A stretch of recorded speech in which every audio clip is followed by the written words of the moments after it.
Have you ever wondered what happened to those forgotten department stores from our childhood? In this video, I'll take you on a journey through 20 forgotten department stores that are no longer around. From Woolworth's counters to Ames's unbeatable deals, you'll discover why these stores were so important and how they vanished from the map. Stick around until the end for a nostalgic trip that will make you remember those family shopping days like they were yesterday. Woolworth's.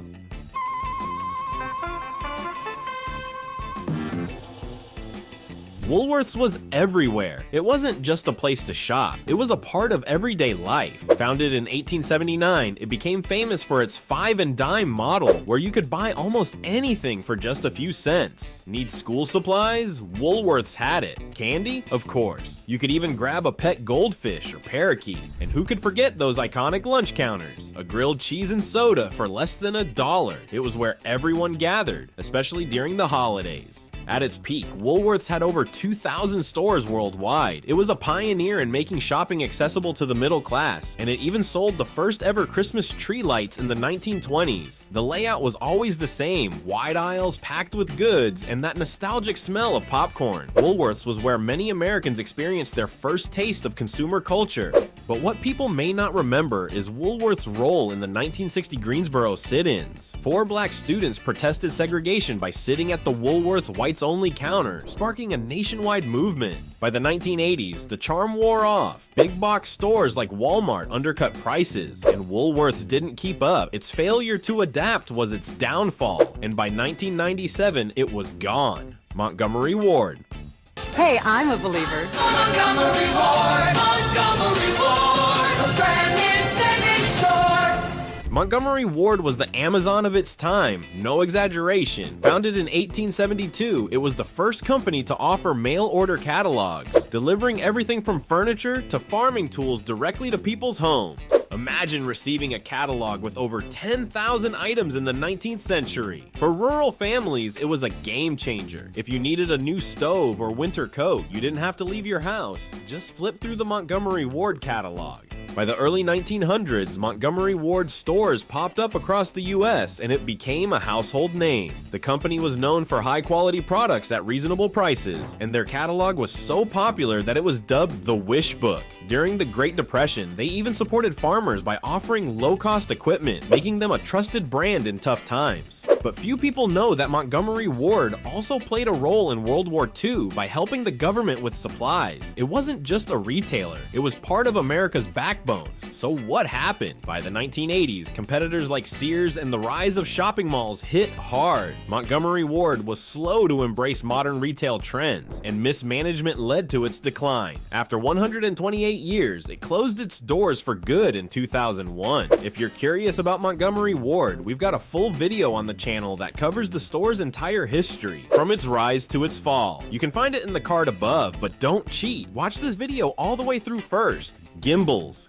Ah, the holidays. Time for good cheer, friends, and Gimbels' $2,000 shopping spree. Gimbels wasn't just another department store, it was a retail legend. Founded in 1842, Gimbels quickly became known for its motto, Gimbels has it. And it truly did. From high-end fashion to everyday essentials, Gimbels was a shopping destination for millions. The store's flagship location in New York City was massive, spanning an entire block. If you wanted the latest trends or a unique gift, Gimbels was the place to be. What really set Gimbels apart? The annual Thanksgiving Day Parade, which started in the 1920s, long before Macy's took over the holiday tradition. Gimbels was also the first department store to advertise on television, always ahead of the curve in retail innovation. And here's something not everyone knows. Gimbels had a fierce rivalry with Macy's, so much so that the phrase, "Does Macy's tell Gimbels?" became a popular saying to describe competition and secrecy in business. But despite its success, the tide turned in the 1970s. Gimbels struggled to modernize and keep up with the evolving retail landscape. Shoppers began flocking to malls and discount stores, leaving Gimbels behind. By 1986, after over 140 years of business, Gimbels shuttered its doors, becoming a nostalgic memory for those who knew it well. Marshall Field's. Marshall Field's Field Day Sale. This one is really big. Marshall Field's was the definition of luxury shopping in America. Founded in 1852 in Chicago, it wasn't just a store, it was an experience. Field's became famous for its impeccable customer service, coining the phrase, "the customer is always right." The flagship store on State Street was a wonder, featuring elegant architecture, stunning window displays, and the iconic Tiffany glass ceiling. Shopping there felt more like visiting a grand palace than a department store. Marshall Field's was also ahead of its time in retail innovation. In 1881, it introduced the first ever in-store restaurant, the Walnut Room, a tradition that carried on for decades, especially during the holidays when families would gather around the massive Christmas tree. Few people remember this, but Marshall Field's was the first to offer bridal registries, revolutionizing the way weddings were planned. It also had a hand in creating the modern department store layout, focusing on making shopping a pleasant and luxurious experience. But the store's long reign came to an end after a series of ownership changes. Macy's eventually bought Marshall Field's in 2005, rebranding it entirely. The decision caused an uproar among loyal customers who felt the loss of a Chicago icon. By 2006, the Marshall Field's name was gone, leaving behind a legacy of class and sophistication. Mervyn's.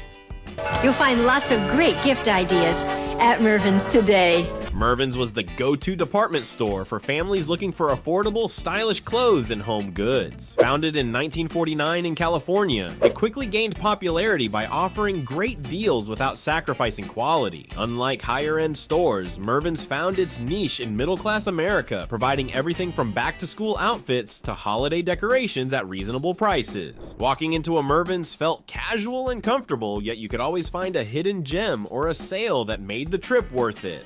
Mervyn's was particularly known for its famous Super Saturday sales, where bargain hunters could score steep discounts. It also had a strong regional presence, especially on the West Coast, with over 200 stores by the 1980s. People loved it for being a step above discount stores, but still budget-friendly. What most people don't know is that Target owned Mervyn's for over a decade, using it as a middle-market alternative to its discount chains. But in the early 2000s, Mervyn's struggled with competition from stores like Kohl's and Penney, which offered similar products at lower prices. After a series of ownership changes and financial missteps, Mervyn's couldn't keep up. In 2008, the chain filed for bankruptcy and closed all of its stores, leaving many with fond memories of affordable fashion and family shopping trips. Bon-Ton.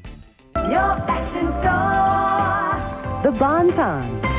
Bon-Ton was more than just a department store. It was a regional staple in the Midwest and Northeast for over a century. Founded in 1898 in York, Pennsylvania, Bon-Ton started as a small dry goods store before expanding into a full-scale department store, offering everything from clothing to home furnishings. It wasn't flashy like some of the bigger national chains, but it had a loyal customer base who loved its reliable selection and hometown feel. What set Bon-Ton apart were its frequent sales and coupons, making it a favorite for bargain shoppers. The store was especially known for its semi-annual Goodwill sale, where customers could donate clothing in exchange for discounts. It was a win-win. People could declutter and get a great deal on new items, while Bon-Ton donated the clothes to charity. A lesser-known fact, Bon-Ton was originally a family-run business for much of its early history, maintaining a personal touch that larger chains often lacked. However, like many mid-sized department stores, Bon-Ton struggled to compete in the age of e-commerce and big-box retailers. By the 2010, mounting debt and slow modernization efforts took their toll. After a last-ditch effort to restructure, the company filed for bankruptcy in 2018, closing all of its remaining stores. Bon-Ton's end marked the close of an era for many shoppers in small towns and cities across the Midwest.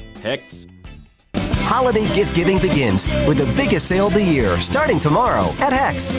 Hecht's was a department store that once dominated the East Coast, particularly in Washington, D.C. and Baltimore. Founded in 1857 by Samuel Hecht Sr., it began as a small shop before growing into a regional powerhouse. By the mid-20th century, Hecht's was known for its wide selection of clothing, furniture, and home goods, with massive flagship stores that drew in shoppers from all over. It wasn't just a place to buy things, it was an iconic iconic part of city life, especially during the holiday season, when their window displays became a must-see attraction. One thing that set Hecht apart was its innovation. It was the first department store to introduce revolving credit accounts, a precursor to the modern credit card, making it easier for customers to buy on credit. Hecht also introduced the concept of suburban shopping malls in the 1950s, opening stores outside of city centers and bringing department store shopping closer to residential areas. However, despite its successes, Hecht couldn't survive the wave of consolidations in the 1990s and early 2000s. The store was eventually acquired by May Department Stores, and later, Macy's absorbed the entire chain in 2006. Like many regional department stores, the Hecht's name disappeared, and with it, a piece of local shopping history that residents still reminisce about today: Hudson's.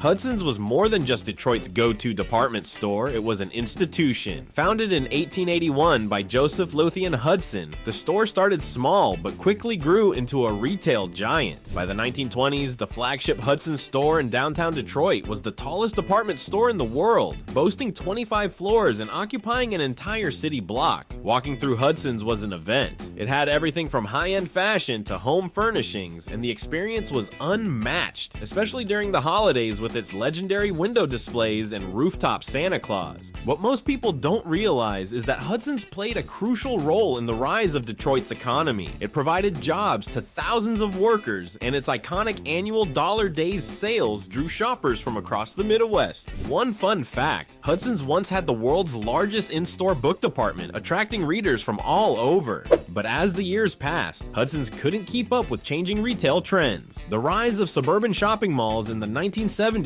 hurt downtown department stores, and Hudson's failed to adapt to the shift in consumer preferences. By the 1980s, it was absorbed into the Dayton-Hudson Corporation, which would later become Target, and the once grand store began to fade. The flagship store closed in 1983, and the Hudson's name was officially retired in 2001, leaving behind a rich legacy that Detroiters still cherish today: Ames. Ames. We grew up with better values. Ames was the department store where you could find a little bit of everything without breaking the bank. Founded in 1958 in Massachusetts, Ames was originally focused on serving small towns and suburban areas that larger retailers ignored. It wasn't fancy, but it was practical, offering clothing, electronics, home goods, and even toys, all at budget-friendly prices. For many families, especially in the Northeast and Midwest, Ames was the go-to spot for back-to-school shopping or picking up essentials without the high prices of bigger stores. At its peak in the 1990s, Ames had over 700 stores and was known for its regular clearance sales that drew in bargain hunters. A key aspect of its popularity was its accessibility in rural areas, where people didn't have many shopping options. Ames had a knack for moving into locations where bigger stores like Walmart hadn't yet reached, giving it a local edge. However, Ames had a rocky financial history. After acquiring several other struggling chains like Hills and Zayre, Ames overextended itself. Competition from Walmart, Target, and other discount retailers also hit hard. By the early 2000s, mismanagement and debt forced the company into bankruptcy. In 2002, Ames closed its doors for good, ending an era for small-town shoppers who had come to rely on it. Hills. No cutting corners when you shop at Hills.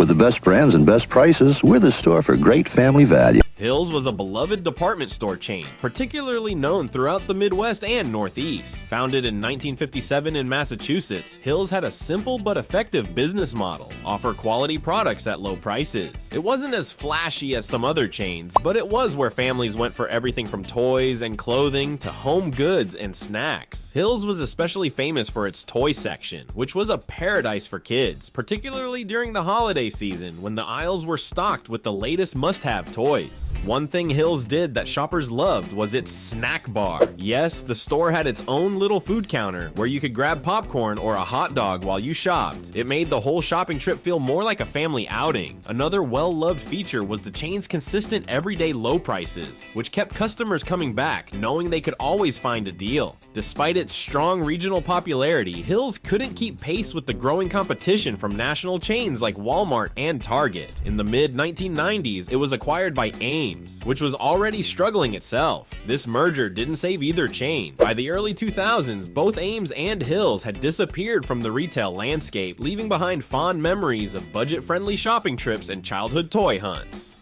Zayre. Come on, take another look. Get to Zayre and get it all.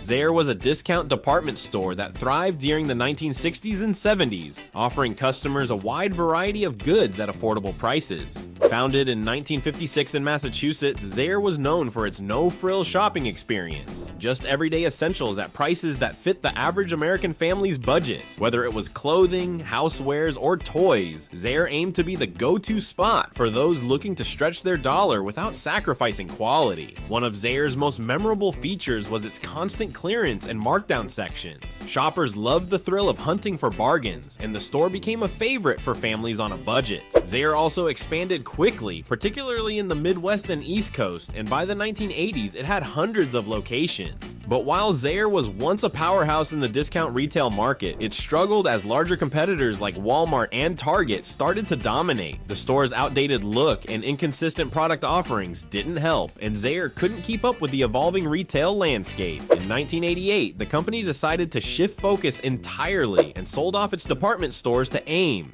rebranding itself under TJX Companies, which is now behind successful stores like TJ Maxx and Marshalls. By the early 1990s, the Zayre name had disappeared entirely, leaving behind only memories of bargain shopping adventures. Burdine. And meet the great new you at Burdine.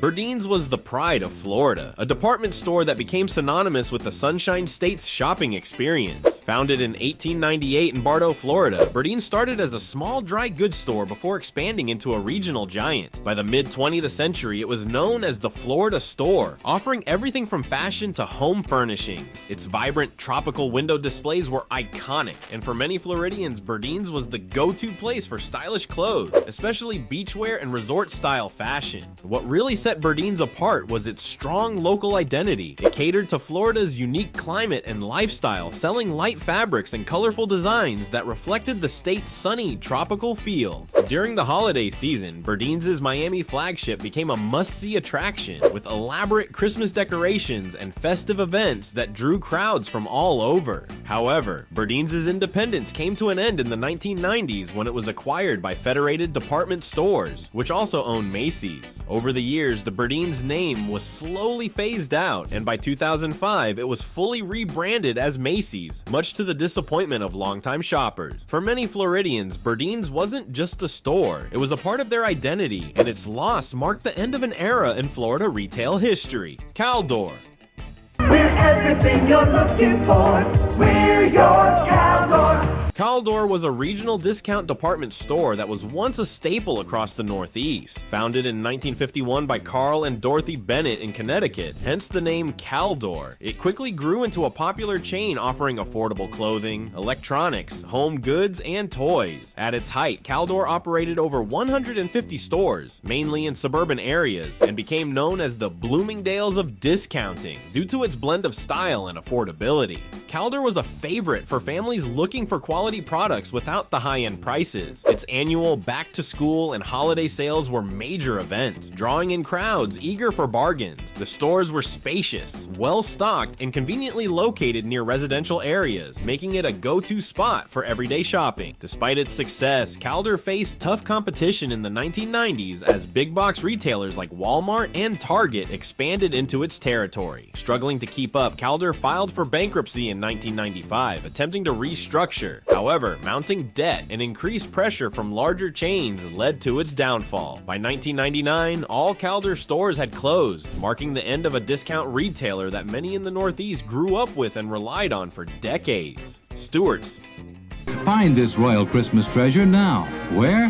Where else but Stewart's? Stewart's was a regional department store chain that once held a significant presence in the Northeast, particularly in Baltimore and the surrounding areas. Founded in the early 1900s, Stewart's was known for its personal touch and attention to customer service, making it a favorite for shoppers who appreciated a more intimate, upscale shopping experience. The store was smaller than some of the major department store chains, but it had a loyal customer base that loved its curated selection of fashion, home goods, and accessories. Stewart's Stewart's was also known for its elegant window displays, particularly during the holiday season, which attracted locals and visitors alike. Many shoppers fondly remember Stewart's for its sense of community and its role in making shopping feel personal, with staff members often knowing their customers by name. Despite its charm and loyal following, Stewart's couldn't survive the wave of retail consolidation that hit many department stores in the latter half of the 20th century. As larger chains like Macy's and discount retailers expanded, Stewart's found it increasingly difficult to compete. By the 1970s, the store was sold off and eventually absorbed into other larger retail operations, leading to its quiet disappearance from the shopping landscape. Though long gone, Stewart's remains a nostalgic memory for those who cherished its unique shopping experience. Elder-Beerman. Elder-Beerman, your store, your style. Elder-Beerman was a beloved department store chain, particularly known throughout the Midwest. Founded in 1883 in Dayton, Ohio, it started as a dry goods store before evolving into a full-scale department store. Elder-Beerman was the kind of place where families shopped for everything: clothing, furniture, home goods, and even cosmetics. It was known for offering quality products at fair prices, catering to the needs of middle-class America. One thing that made Elder-Beerman stand out was its connection to the local community. Many of the stores were situated in smaller cities and towns, giving them a more personal, homegrown feel. Customers appreciated the balance of affordability and style, and the store became a staple for holiday shopping, back-to-school needs, and special occasions. Despite its loyal customer base, Elder-Beerman, like many other department stores, struggled in the face of changing retail trends. The rise of online shopping and big-box competitors like Walmart and Target made it harder for regional department stores to thrive. Elder-Beerman declared bankruptcy multiple times, and despite efforts to restructure, it couldn't overcome its financial troubles. In 2018, Elder-Beerman closed its doors for the last time, marking the end of an era for many Midwest shoppers who had grown up with the store as a central part of their community. Gold Circle. Gold Circle, the amazing Christmas store. Gold Circle was a discount department store chain that was well loved throughout the Midwest and Northeast in the 1970s and 1980s. Founded in 1967 by Federated Department Stores, it quickly gained a reputation for offering trendy clothing, housewares, and electronics at affordable prices. Gold Circle was known for providing quality products that didn't break the bank, which made it a favorite for families looking to stretch their dollars. The store had a lively, modern atmosphere for its time, often featuring large, easy-to-navigate layouts and bright signage. Gold Circle was also one of the early adopters of computerized checkouts, a novelty back then, which sped up the shopping experience and set them apart from their competitors. Their seasonal sales, particularly during back-to-school and the holiday season, were huge events that drew in bargain hunters from all around. However, by the late 1980s, Gold Circle found itself struggling to compete with emerging discount giants like Walmart and Target. Federated, its parent company, began shifting focus to other brands, and as financial pressures mounted, they made the decision to close down Gold Circle stores. By 1988, Gold Circle was no more, leaving behind a legacy of affordable, family-friendly shopping that many still remember fondly today. Riches. Shop special hours today, 8 a.m. to 10 p.m. at Riches. Riches was an iconic southern department store chain, particularly beloved in Atlanta, Georgia. Founded in 1867 by Morris Rich, the store grew from a small dry goods shop into a southern retail powerhouse. Riches was known for its elegance and style, offering everything from high-end fashion to home furnishings. For many southerners, especially Atlantans, Riches wasn't just a place to shop, it was a part of their identity. Riches' flagship store in downtown Atlanta was legendary, with multiple floors offering everything a shopper could dream of. The store was particularly famous for its holiday traditions, like the Great Tree Lighting Ceremony atop the store and the Pink Pig, a beloved children's ride during the Christmas season. One of the unique things about Riches was its commitment to the community. It was known for extending credit to struggling families during tough times, creating a bond with customers that went beyond simple transactions. It was also a place where many Atlanta families would meet to celebrate special occasions or just enjoy a day out. However, by the 1990s, Riches struggled to maintain its identity amid growing competition and corporate mergers. It was eventually bought by Federated Department Stores, the parent company of Macy's. In 2005, the Riches name was retired, and its stores were converted to Macy's, marking the end of an era for the South's most cherished department store. Gottschalk. And remember, when it's a gift from Gottschalk. Gottschalk's was a well-known department store chain on the West Coast, particularly in California and the Pacific Northwest. Founded in 1904 by German immigrant Emil Gottschalk in Fresno, California, it started as a small dry goods store and eventually grew into a major regional retailer. Gottschalk's was beloved for its wide variety of products, from clothing to housewares, offering quality goods with a local touch. For many families, it was a reliable, community-driven alternative to national chains. One thing that set Gottschalk's apart was its commitment to small-town America. Unlike larger department stores that focused on major cities, Gottschalk's had a strong presence in smaller towns and suburban areas, making it a go-to shopping destination for many. The stores were known for their friendly personal service and frequently ran promotions and sales that kept customers coming back. Gottschalk's also had a unique niche in selling moderately priced fashion, making it a favorite for middle-class families looking for stylish yet affordable options. It was also known for its strong regional identity, with each store tailored to the local community's needs and tastes. However, Gottschalk's faced increasing competition from larger retailers like Macy's and Target, and the company struggled to modernize its operations and expand beyond its regional base. After filing for bankruptcy in 2009, Gottschalk's closed its remaining stores, ending over a century of serving local communities across the West Coast. Bullock's. Our biggest sale of the year.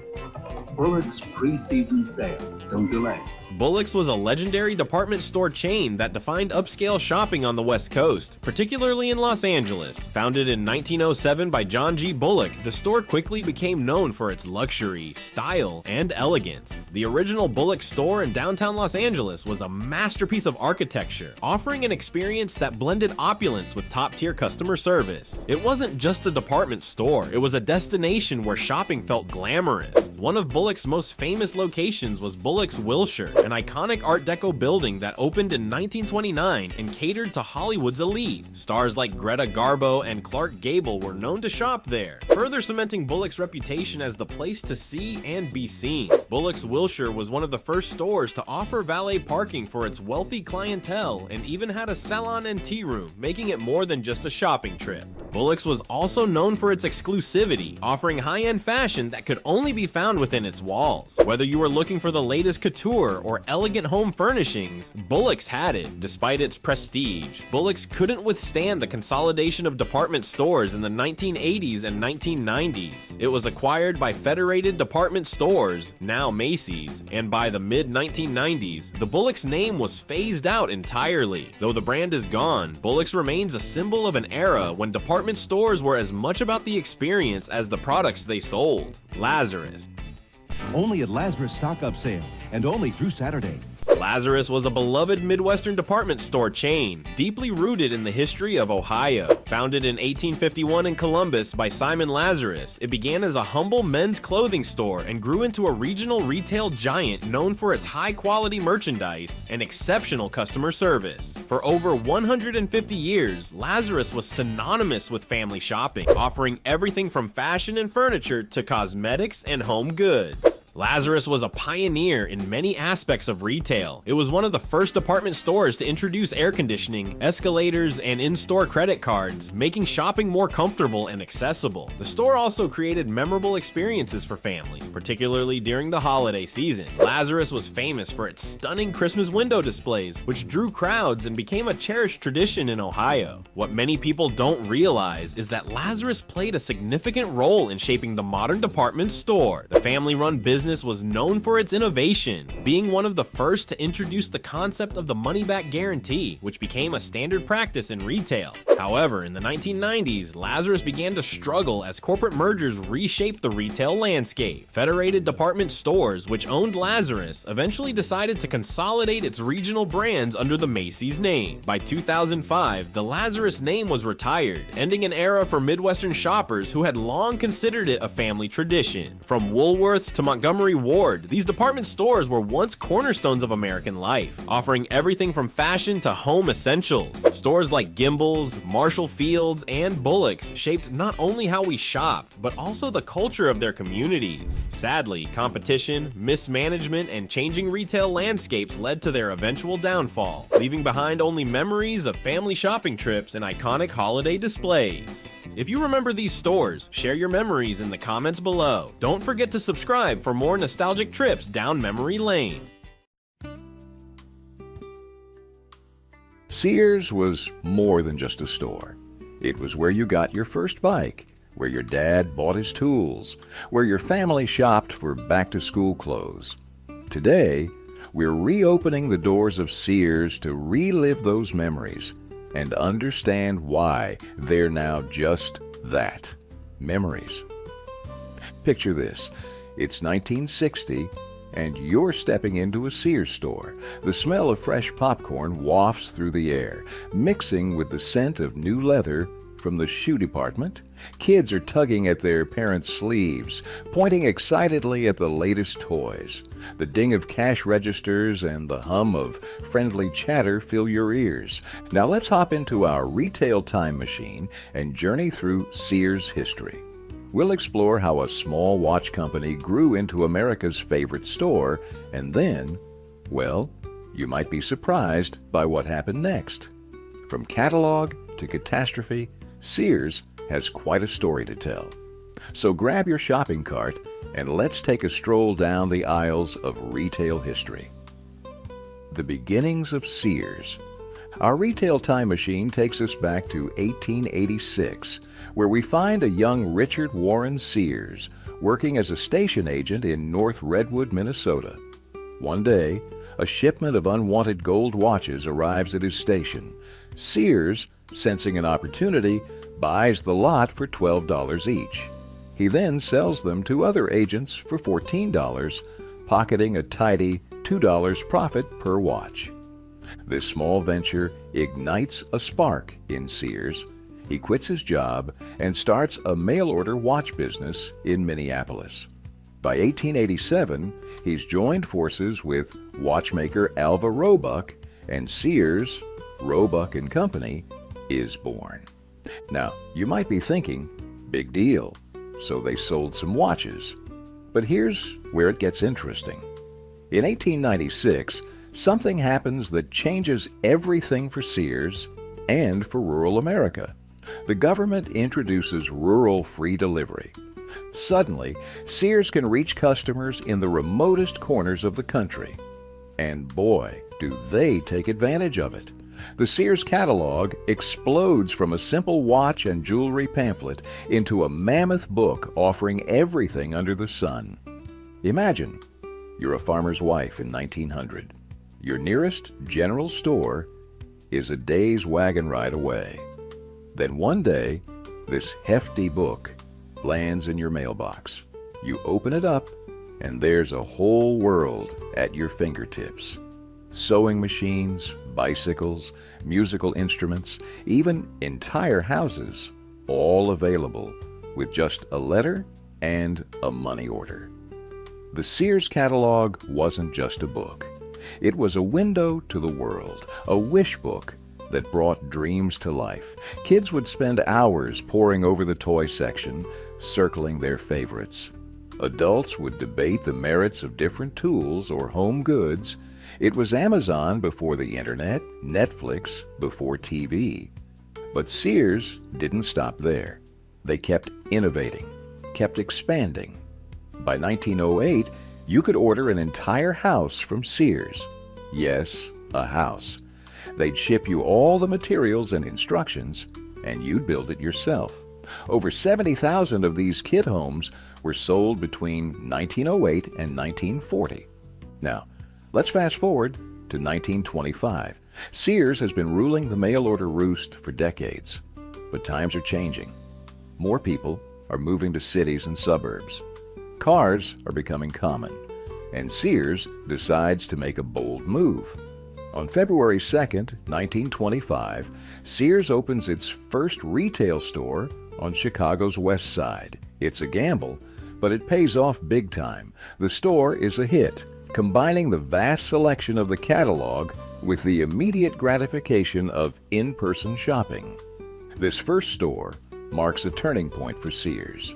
Over the next few decades, they'll open hundreds more, becoming a fixture in communities across America. From mail-order pioneer to brick-and-mortar behemoth, Sears had transformed itself once again. The golden age of Sears.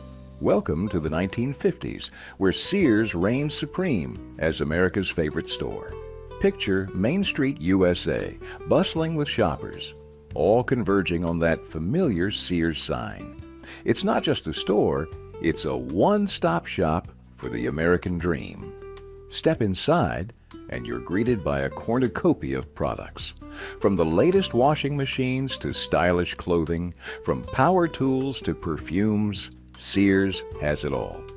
The air is filled with the scent of popcorn from the candy counter, mingling with the smell of new leather from the shoe department.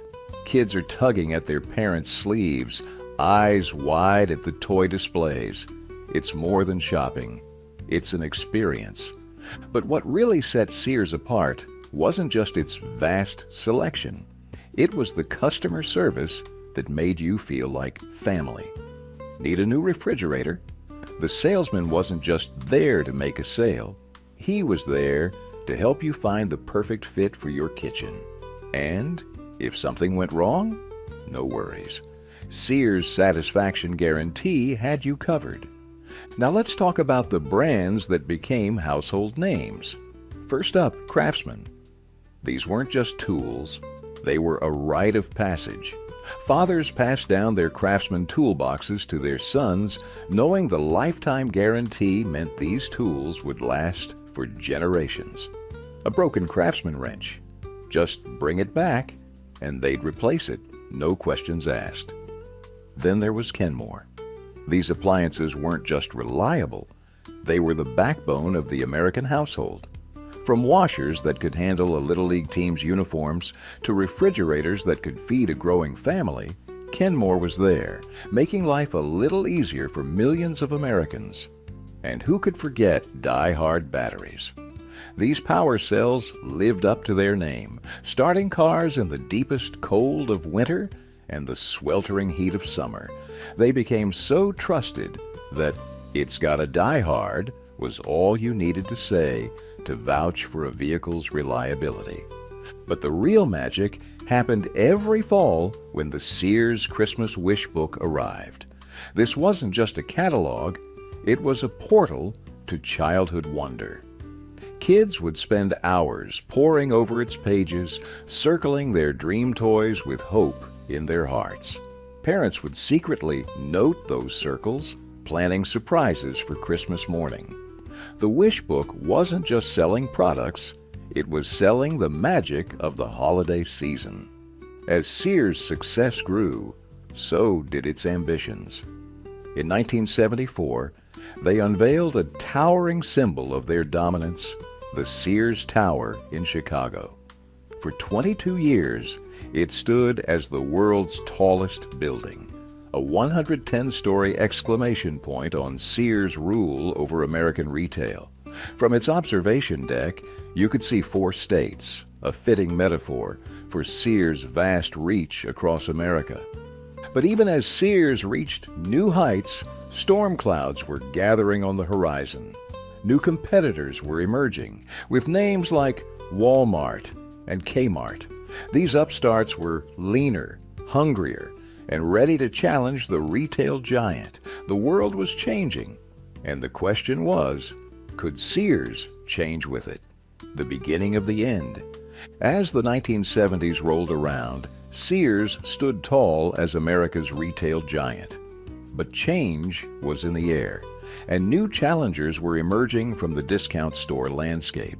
Names like Walmart and Kmart began to appear on storefronts across the country, offering lower prices and a no-frills shopping experience that appealed to budget-conscious consumers. At first, Sears didn't seem too concerned. After all, they were the kings of retail, with decades of success behind them. But these new competitors were hungry, innovative, and willing to shake things up. While Sears rested on its laurels, Walmart and Kmart were busy building efficient supply chains and mastering the art of low-cost retail. Remember those Craftsman tools and Kenmore appliances we talked about earlier? They were still great products, but suddenly, they weren't the only game in town. discount stores were offering similar items at lower prices, and customers started to take notice. Sears' response? Well, it wasn't exactly swift or decisive. Instead of adapting to the changing retail landscape, they doubled down on what had worked in the past. They continued to focus on their department store model and catalog business, even as shopping habits were shifting. Fast forward to 2005, and Sears made a move that many considered a last-ditch effort to stay relevant. They merged with Kmart, their longtime rival, in a deal worth $11 billion. On paper, it looked like a smart move, combining two retail giants to create a powerhouse that could take on Walmart. But in reality, it was more like tying two sinking ships together and hoping they'd somehow float. Enter Edward Lampert, the new CEO of the combined Sears Holdings. Lampert was a Wall Street whiz kid known for his financial acumen. But running a retail empire? That was a different story altogether. Instead of investing in stores and improving the shopping experience, Lampert focused on cost-cutting and asset liquidation. Imagine you're running a marathon, and instead of training and eating right, you decide to sell your running shoes and cut back on water. That's essentially what Lampert did with Sears. He sold off valuable real estate, cut back on inventory, and reduced staff. The stores began to look shabby and understocked. Customer service, once a Sears hallmark, became a thing of the past. But perhaps the biggest blunder in Sears' downward spiral came in 1993 when they decided to discontinue their iconic catalog. Now you might be thinking, well, catalogs were outdated anyway, right? Wrong. The Sears catalog wasn't just a book of products. It was a distribution network, a customer database, and a powerful brand all rolled into one. Here's the kicker. Sears killed its catalog just as a little thing called e-commerce was starting to take off. Amazon, founded in 1994, essentially took the Sears catalog model and brought it into the digital age. Sears had the infrastructure, the customer base, and the brand recognition to become an e-commerce powerhouse. Instead, they handed that opportunity to Jeff Bezos on a silver platter. As the new millennium dawned, Sears found itself in an increasingly precarious position.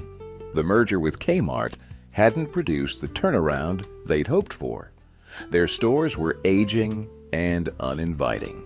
Their once beloved brands were losing their luster, and a new generation of shoppers was growing up with no emotional connection to the Sears name.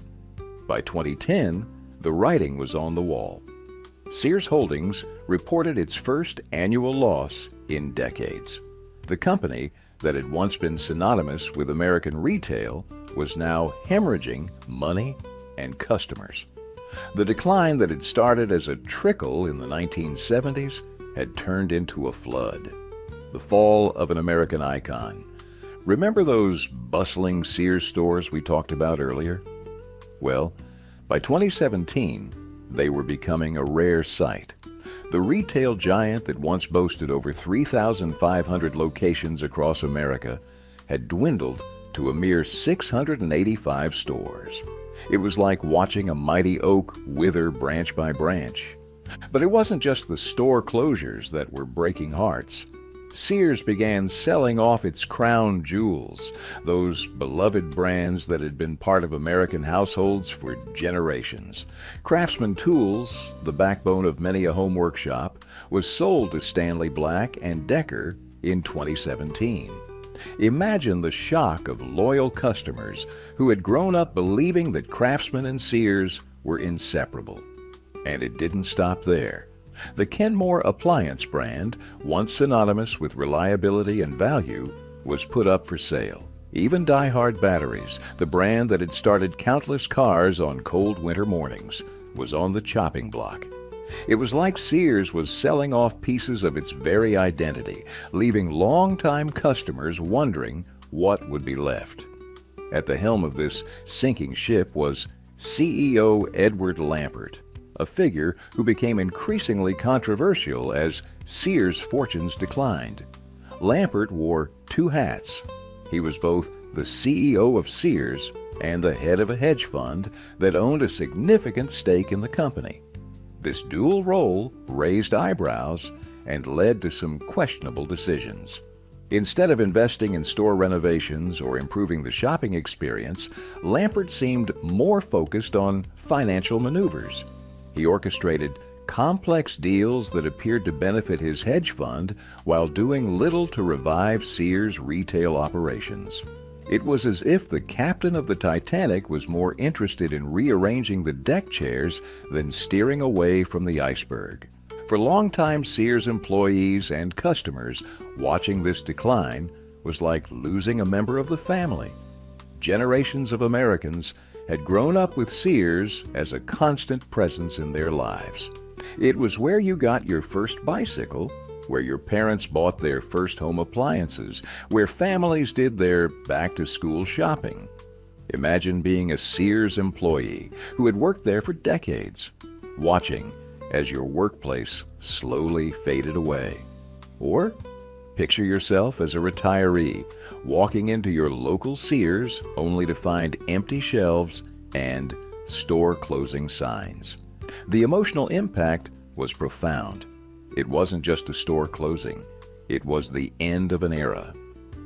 As news of store closures and layoffs spread, social media filled with nostalgic posts and sad farewells.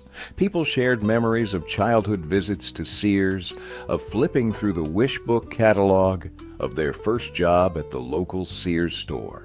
It was a collective mourning for a piece of Americana that was slipping away. The final blow came in October 2018, when Sears Holdings filed for Chapter 11 bankruptcy protection. The company that had survived 2 world wars, the Great Depression, and countless economic ups and downs had finally succumbed. It was a sad day for American retail, marking the end of a 132-year-old institution. The true impact of Sears' downfall. The fall of Sears wasn't just a business failure. It was a seismic shift that shook the foundations of American life. For generations, Sears had been more than a store. It was a trusted friend, a symbol of quality, and a cornerstone of communities across the nation. When the retail giant began to crumble, it left a void that many Americans are still struggling to fill. Think about the families who relied on Sears for everything, from baby clothes to lawnmowers.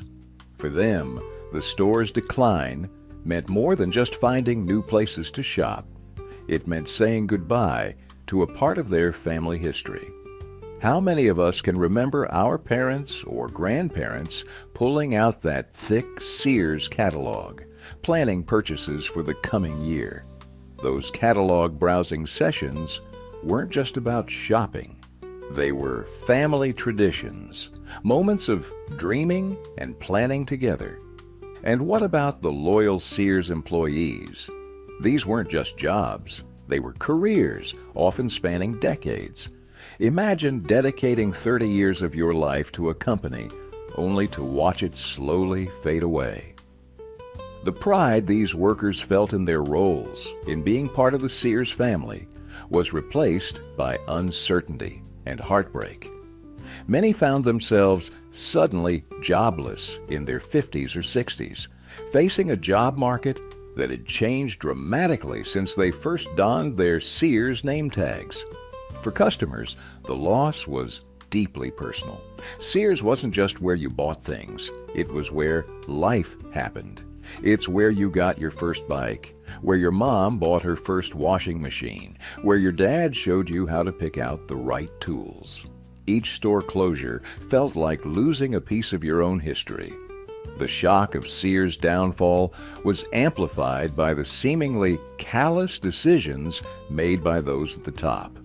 While longtime employees were losing their livelihoods and customers were losing their go-to store, executives appeared more concerned with financial maneuvering than preserving the legacy of this American icon. It was as if they had forgotten that Sears wasn't just a business, it was a part of the American fabric. The impact rippled through communities, too. In many towns, Sears was an anchor store in the local mall.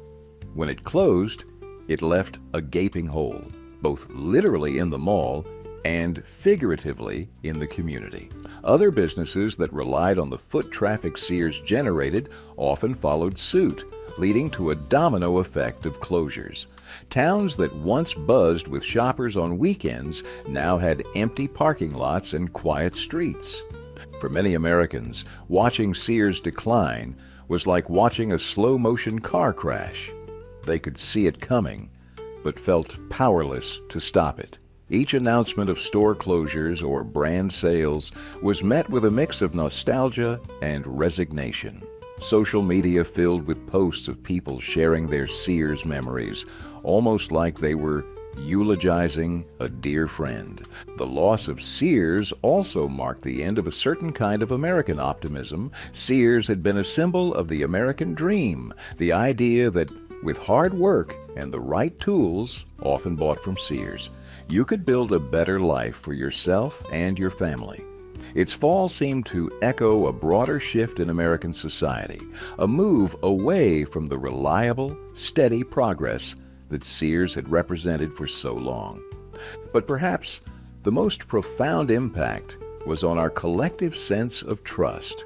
Sears had been a constant for so long that its disappearance left many wondering what other institutions might be more fragile than they appeared. If Sears could fall, what else might we lose?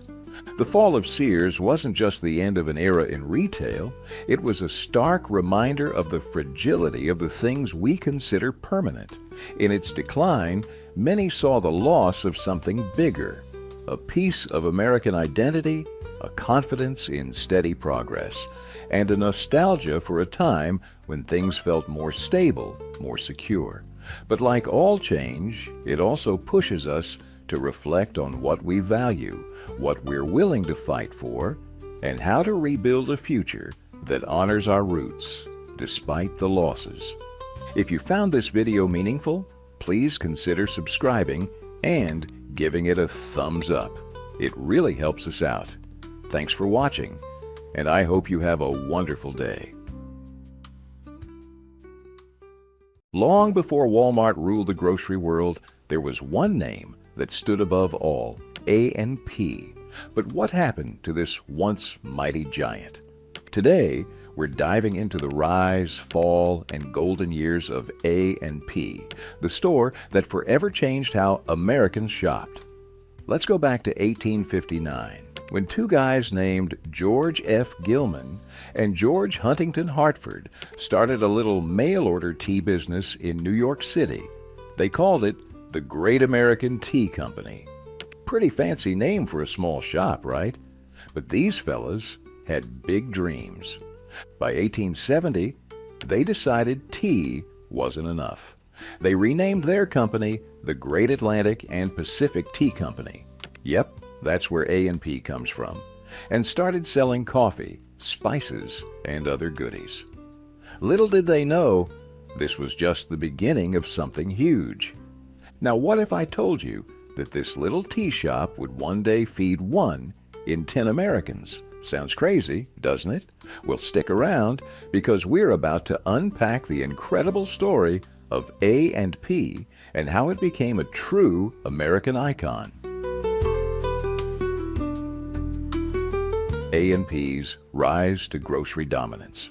That's right, A&P wasn't just any old grocery store. Ever wonder how your grandparents shopped before supermarkets were a thing? A&P didn't just change the game, they invented it. And boy, did they play to win.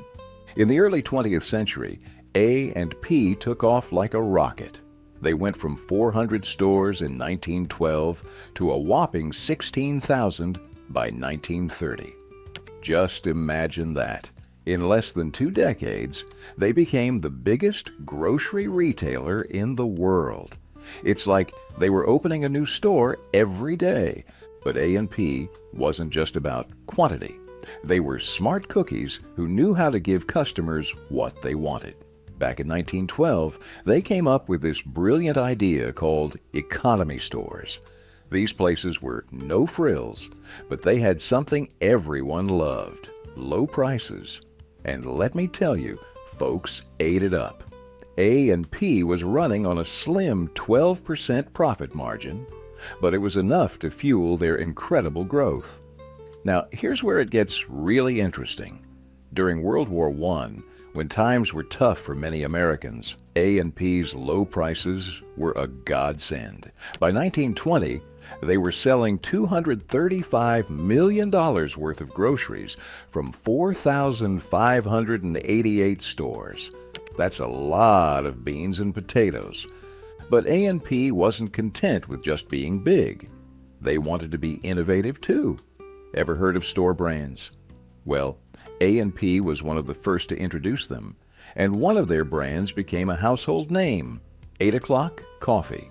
People loved it so much, they'd go to A&P just for that coffee.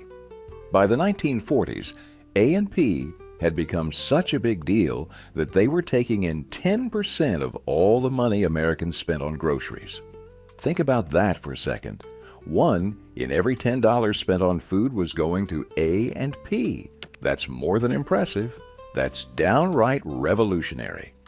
But you know what really made A&P special? It wasn't just the low prices or the fancy coffee. It was the people who worked there. In those days, going to A&P wasn't like going to a big impersonal supermarket. It was more like visiting old friends. The butchers, for example, weren't just guys who cut meat. They knew their stuff, and they really cared about their customers. One former employee put it this way: the butchers really cared about their work and their customers. They'd remember your name, ask about your family, and make sure you got the best cut for your Sunday roast. And it wasn't just the butchers. The clerks, the managers, everyone at A&P seemed to take pride in their work and in their community. They'd chat with you about the weather, give you recipes, even help you carry your groceries to the car if you needed it.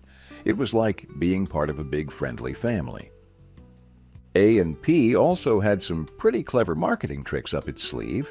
They'd offer premium items and branded products that you couldn't find anywhere else. It was a smart way to keep customers coming back and to build loyalty.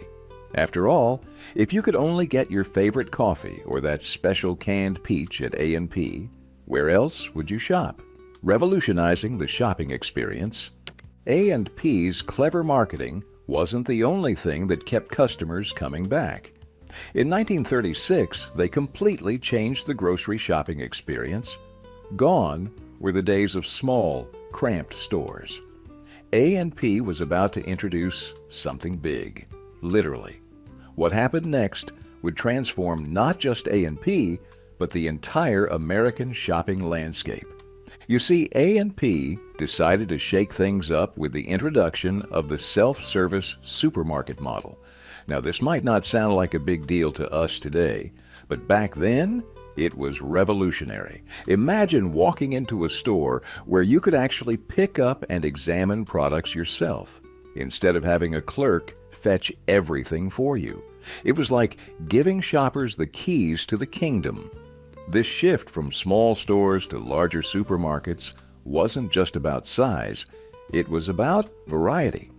By 1950, A&P had opened 4,000 of these larger stores, and they were stocked with more products than you could shake a stick at. It was like going from a corner candy store to Willy Wonka's chocolate factory. But it wasn't just about what was on the shelves. The whole look and feel of A&P stores changed too. In the early days, A&P stores were pretty fancy affairs. We're talking crystal chandeliers and elaborate decor, real resplendent emporiums, as they called them. But as A&P moved into the self-service era, they traded in those gas lights for a more practical look. The new stores were all about efficiency and functionality. Wide aisles, easy-to-reach shelves. It was a shopper's paradise. Now, here's where it gets really interesting. Remember how we talked about A&P's 8 o'clock coffee? Well, in these new supermarkets, the aroma of freshly ground coffee became part of the A&P experience. Customers would often have their coffee ground right there in the store. Can you imagine walking into a grocery store today and being hit with that rich coffee smell? It must have been something else. And let's not forget about the shopping carts. A&P introduced these nifty inventions that let customers buy more groceries in one go. No more struggling with armfuls of products or making multiple trips. These carts changed the game, allowing folks to stock up like never before. But you know what? Even with all these changes, A&P didn't lose that personal touch we talked about earlier. Sure, the self-service model meant less interaction with clerks, but those butchers and other specialized staff, they were still there, ready to help and chat. The layout of these new A&P supermarkets was something to behold. Wide aisles meant you could easily push your cart around without bumping into other shoppers. And with all that space, A&P could offer more products than ever before. It was like a treasure hunt every time you went shopping. You never knew what new and exciting products you might find. All these changes didn't just make shopping easier, they changed the whole relationship between the customer and the store. For the first time, shoppers could browse at their own pace, compare products, and make decisions without feeling rushed. It was a whole new level of freedom in the world of grocery shopping. A&P's golden years. With this newfound shopping freedom, A&P became more than just a store. It became a cultural icon. But how did a grocery chain manage to weave itself into the very fabric of American life? The answer might surprise you. A&P wasn't content with just changing how we shopped. They set out to change what we bought too. Ever heard of store brands? Well, A&P took them to a whole new level. They introduced powerful private brands that became household names. 8 o'clock coffee, for example, wasn't just any old coffee. It was A&P coffee, and people loved it. But it wasn't just coffee. A&P also had Jane Parker baked goods. These weren't your run-of-the-mill store brand cookies. They were special. People would go out of their way to get their hands on Jane Parker treats. It's like A&P had figured out the secret recipe for customer loyalty, and they were serving it up by the cartload. Now you might be thinking, it's just groceries, right? But A&P was smart. They knew that food was more than just sustenance. It was a part of people's lives, their families, their traditions. And A&P made sure they were right there at the heart of it all. Remember those big A&P supermarkets we talked about earlier?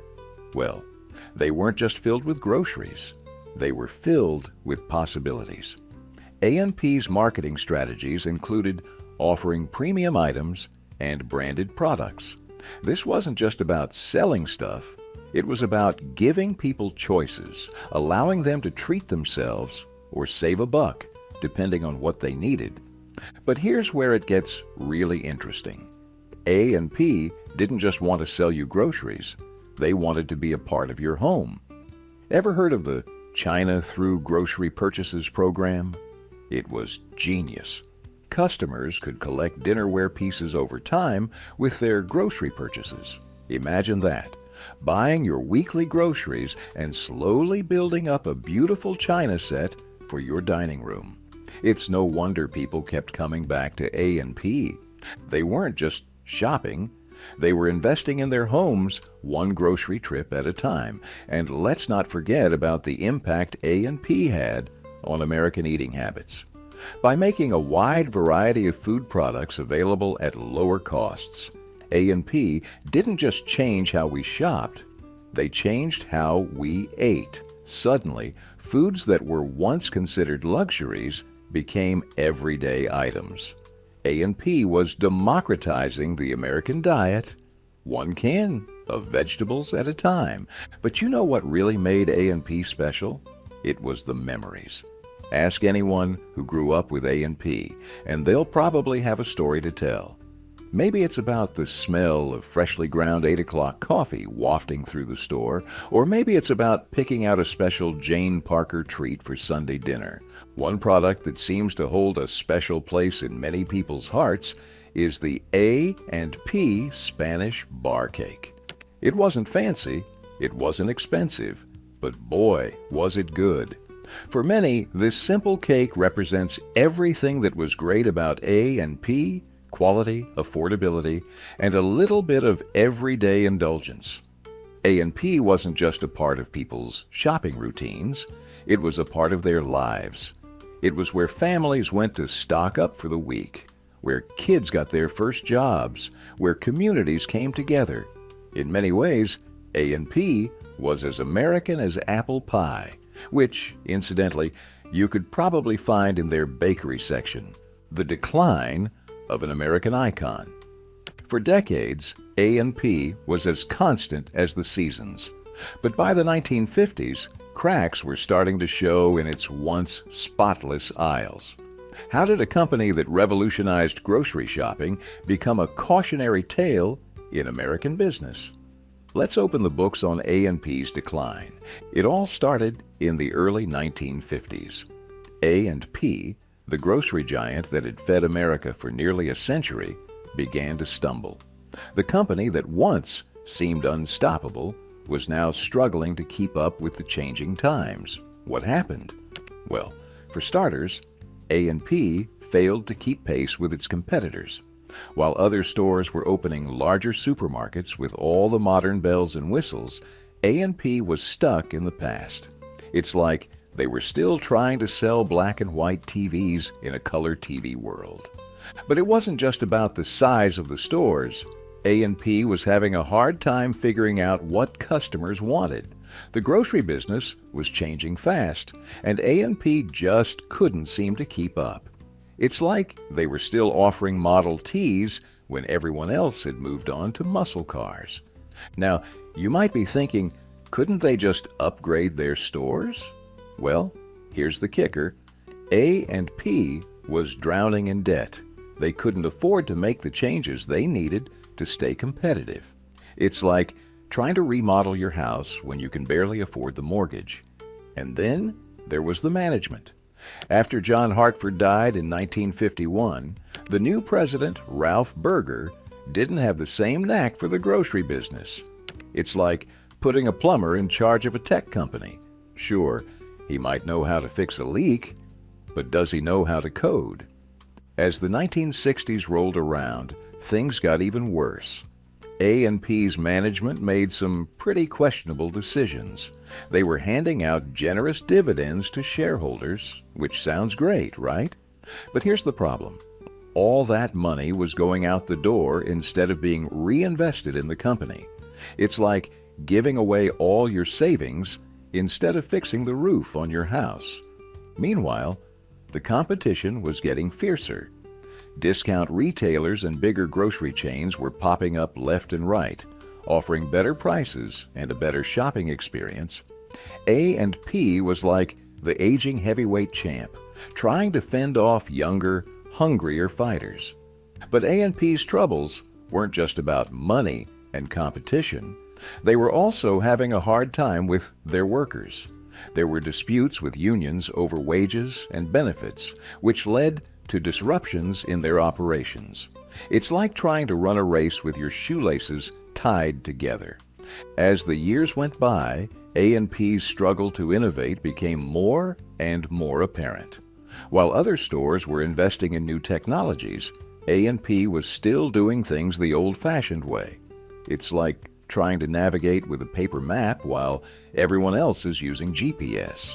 The lack of consistent leadership after the Hartford brothers' deaths didn't help either. It's like a ship without a captain, drifting aimlessly in a sea of change. Even A&P's real estate decisions were causing problems. They weren't managing their property leases and store closures very well, which was taking a toll on their finances. It's like paying rent on an empty apartment. It just doesn't make good business sense. Despite all their efforts to modernize and adapt, A&P's stores were still outdated, and their customer service was suffering. People were getting frustrated with the long lines and empty shelves. It's like going to a restaurant where the food is cold and the service is slow. You're probably not going to come back. In the 1980s, A&P made another misstep.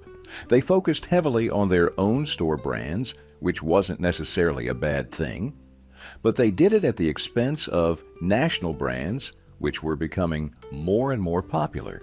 It's like a movie theater only showing indie films when everyone wants to see the latest blockbuster. A&P's lasting legacy. While A&P may have faded from view, its impact on American life was anything but small. Remember those A&P store brands? Well, they were just the beginning. How did a grocery store become as iconic as McDonald's or Google in its day? And what traces of A&P can we still find in our local supermarkets? A&P wasn't just a store, it was a cultural phenomenon. Back in its heyday, A&P was as recognizable as McDonald's or Google is today. That's pretty impressive for a grocery store, right? But A&P wasn't content with just selling groceries. They wanted to change the way Americans ate and shopped. One of the ways A&P made its mark was through its innovative practices. They were pioneers in introducing private label goods. These weren't your run-of-the-mill generic brands. A&P's store brands like 8 O'Clock Coffee became household names in their own right. People didn't just buy them because they were cheap, they bought them because they were good. A&P's influence went beyond just what people bought. They changed how people shopped, too. Remember those big supermarkets we talked about earlier? Well, they didn't just make shopping more convenient, they actually improved people's diets. By offering a wide variety of food products at lower prices, A&P made it possible for more Americans to eat better. It's like they were the original health food store, only without the fancy packaging and high prices. But you know what really made A&P special? It was the experience of shopping there. Former customers often talk about the unique atmosphere in A&P stores. One of the things people remember most is the smell of freshly ground coffee.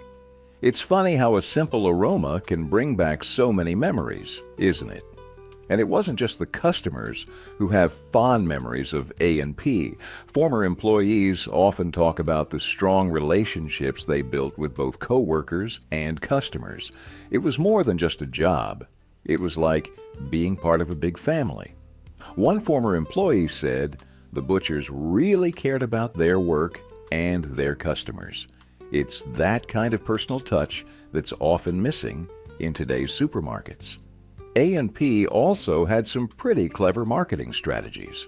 Remember the China Through Grocery Purchases program? It was a stroke of genius. Customers could collect dinnerware pieces over time with their grocery purchases. It's like they turned grocery shopping into a treasure hunt. No wonder people kept coming back week after week.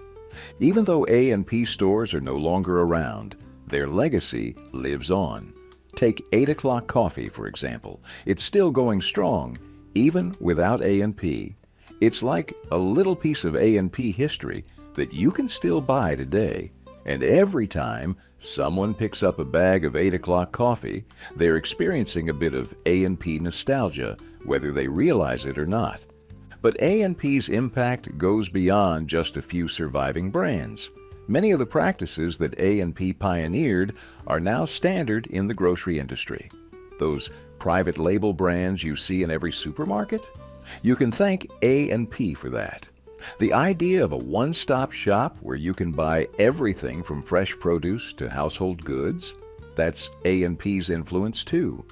In many ways, A&P's story mirrors the broader changes in American society and economy over the past century. It rose to prominence during a time of rapid industrialization and urbanization. Its decline coincided with the shift towards suburbanization and the rise of car culture. A&P's journey from a small tea shop to a grocery empire and back again is more than just a business story. It's a reflection of America's own journey through the 20th century. And just like that, A&P's incredible journey came to an end, from a small tea shop to a grocery empire that fed 1 in 10 Americans. A&P's story is truly a roller coaster ride through American history. When A&P closed its doors in 2015, it wasn't just the end of a company, it was the end of an era. You know, A&P's rise and fall tells us a lot about how America has changed over the years. It's like looking at an old family photo album, seeing how things used to be and how they've changed. And let's be honest, change isn't always easy. But here's the thing about business. What goes up must come down. Even the biggest companies can stumble if they don't keep up with the times. It's a reminder that in business, just like in life, nothing lasts forever. But the memories, those stick around. Do you remember the smell of tires and motor oil as you walked into a Western Auto? It wasn't just a store, it was part of everyday life. Whether grabbing car parts or a new gadget, Western Auto had it all. From its start in 1909 as a mail-order business to becoming a neighborhood staple, it shaped the way America shopped. In this video, we'll revisit Western Auto's golden years, the rise of its iconic products like the Western Flyer bike, and explore what led to its eventual decline as big box stores took over. The humble beginnings of a retail giant. Western Auto's story began in 1909 when George Pepperdine, a visionary entrepreneur from Kansas City, Missouri, recognized the potential of America's rapidly growing automotive industry. At the time, automobiles were becoming more common, but car owners, particularly those in rural areas, struggled to find replacement parts and accessories. With just $5 in his pocket, Pepperdine started a small mail-order business that offered affordable car parts directly to customers' doors. This innovative approach was crucial in the early days of the automobile, making Western Auto a lifeline for car owners across the country.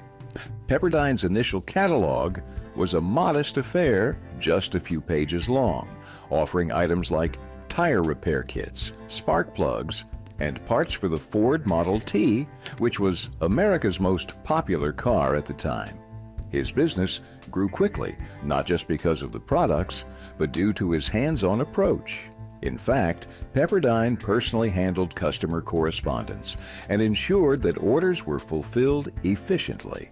His attention to detail and dedication to customer satisfaction helped build trust and loyalty among his customers, which was critical for success in an era when mail-order businesses were still gaining acceptance.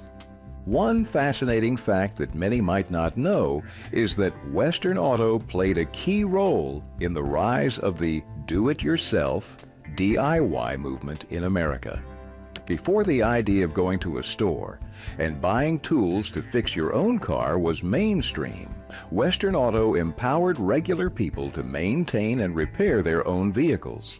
This gave Americans, particularly those in remote areas, a sense of independence and control over their cars, which were fast becoming central to their daily lives. In 1915, just a few years after its founding, Western Auto's success allowed Pepperdine to open its first retail store in Kansas City. This marked the beginning of a new era for the company, the rise of Western Auto, from car parts to a one-stop shop. By the 1920s, Western Auto had evolved from its humble mail-order beginnings into a thriving retail chain that was rapidly expanding across the United States. As the number of cars on American roads grew, so did Western Auto's product offerings and its influence. George Pepperdine realized early on that for the company to truly succeed, it needed to expand beyond just automotive parts. This strategic shift turned Western Auto into a one-stop shop for not only car parts, but also household goods, tools, and recreational items. It was this diversification that helped propel the company into its golden years. Western Auto stores became a staple in both small towns and big cities. Walking into a Western Auto in the 1930s or 1940s, you would be greeted by shelves stocked with everything from tires and batteries to radios and sporting goods. The stores provided a sense of convenience that was unmatched at the time, allowing customers to find everything they needed in one location. Western Auto wasn't just a place to pick up a spare tire, it was where families could browse for bicycles, camping gear, and home appliances. The expansion of their product line made them a destination for much more than just car repairs. One of the most iconic products to come out of Western Auto's expansion was the Western Flyer bicycle, first introduced in the 1930s. The Western Flyer quickly became a symbol of American childhood, with its distinctive design and affordability. Many kids who grew up in the 1940s and 1950s likely have fond memories of riding their Western Flyer bikes, which were sold exclusively at Western Auto stores. This brand loyalty extended beyond bicycles, with customers trusting Western Auto to deliver quality and value in everything from radios to refrigerators. By the 1950s and 1960s, Western Auto had hit its stride. It wasn't just a place for gearheads or DIY car enthusiasts. It was a store that catered to the entire family. You could walk in to buy a car battery and leave with a new bicycle for your child or a set of tools for the house. This expansion into diverse product lines was one of the key reasons why Western Auto became a beloved part of the American retail landscape during its golden years. Western Auto's success wasn't just about the products. It was also about the experience. The stores were known for their friendly, knowledgeable staff, many of whom were trained to assist customers with everything from car repairs to home improvements. Western Auto prided itself on offering expert advice to regular people, making it easier for families to maintain their cars and homes without needing to rely on expensive services. This personal touch helped Western Auto establish itself as a trusted name in communities across the country. As America grew, so did Western Auto. By the 1960s, the company had hundreds of stores nationwide and a brand identity that resonated with both rural and urban customers. The convenience, variety, and customer service that Western Auto offered made it a fixture in American life for decades. But as much as the 1950s and 1960s were a time of triumph for Western Auto, the seeds of its eventual decline were also being sown. Competitors were emerging, and the retail landscape was beginning to shift in ways that would challenge the very foundations of the company's success. The golden years of Western Auto. During the 1950s and 1960s, Western Auto experienced its golden era, becoming a retail giant and a beloved fixture in American communities. This period marked the peak of the company's influence, with its product offerings and reputation reaching new heights. Western Auto wasn't just a place to buy car parts, it became a trusted source for a variety of household and recreational goods, solidifying its position as one of the most versatile retailers of the era. One of the most iconic products that defined Western Auto's golden years was the Western Flyer bicycle. First introduced in the 1930s, it became a bestseller and a symbol of childhood for generations. The Western Flyer wasn't just any bike. It was known for its sturdy build, sleek design, and affordability, making it a popular choice among American families. In the 1950s and 1960s, owning a Western Flyer was a badge of honor for many kids, and the brand became synonymous with quality and fun. In addition to the Western Flyer, Western Auto developed a range of private label products under the Wizard brand. This line included everything from car batteries to household appliances like refrigerators, lawnmowers, and even televisions. The Wizard products were marketed as reliable yet affordable alternatives to national brands, and many families across America relied on them for their home and automotive needs. Western Auto's ability to offer exclusive in-house brands gave it a competitive edge over other retailers, making its stores a one-stop shop for everything from auto maintenance to home improvements. Western Auto's growth during this time wasn't limited to its product lines. The company expanded rapidly, opening hundreds of stores across the country. By the mid-1960s, Western Auto had established itself in both urban and rural areas, with over 1,200 stores nationwide. The stores were designed to be easily accessible and centrally located in towns and cities, often found on main streets or in shopping centers, making them a convenient stop for families.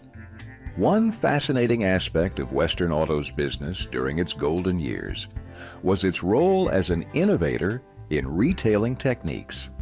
The company was one of the first to adopt a hybrid model of mail order and brick and mortar stores, allowing customers to order from catalogs and either pick up their purchases in store or have them delivered to their homes. This multi-channel approach was ahead of its time, blending convenience and personal service. Western Auto also played a significant role in popularizing motorsports during the 1950s and 1960s. It sponsored NASCAR teams and events, cementing its reputation as an authority in the automotive world. This association with car racing added to the brand's appeal, particularly among car enthusiasts, and further strengthened its identity as a key player in the American automotive industry. Another noteworthy development during this time was the introduction of Western Auto's credit plan, which allowed customers to finance large purchases, such as household appliances and automotive parts, through easy monthly payments. This initiative made it possible for more families to access products they might not have been able to afford otherwise, enhancing the company's reach and customer loyalty. Western Auto's success during its golden years wasn't just about products and stores, it was also about its role in the community. Each store was a hub where local families could count on personalized service, knowledgeable staff, and a wide range of goods that met their needs. The combination of national reach and local touch made Western Auto a trusted name across America, and its ability to evolve with consumer demands helped it thrive during this prosperous era. As the 1960s came to a close, Western Auto had become a true American retail icon, with a legacy built on innovation, community, and products that shaped everyday life. However, as retail trends shifted in the 1970s, new challenges began to emerge that would eventually lead to its decline. The beginning of the end. Challenges in the 1970s and 1980s. As Western Auto entered the 1970s, the retail landscape in America was beginning to shift in ways that would challenge even the most established brands.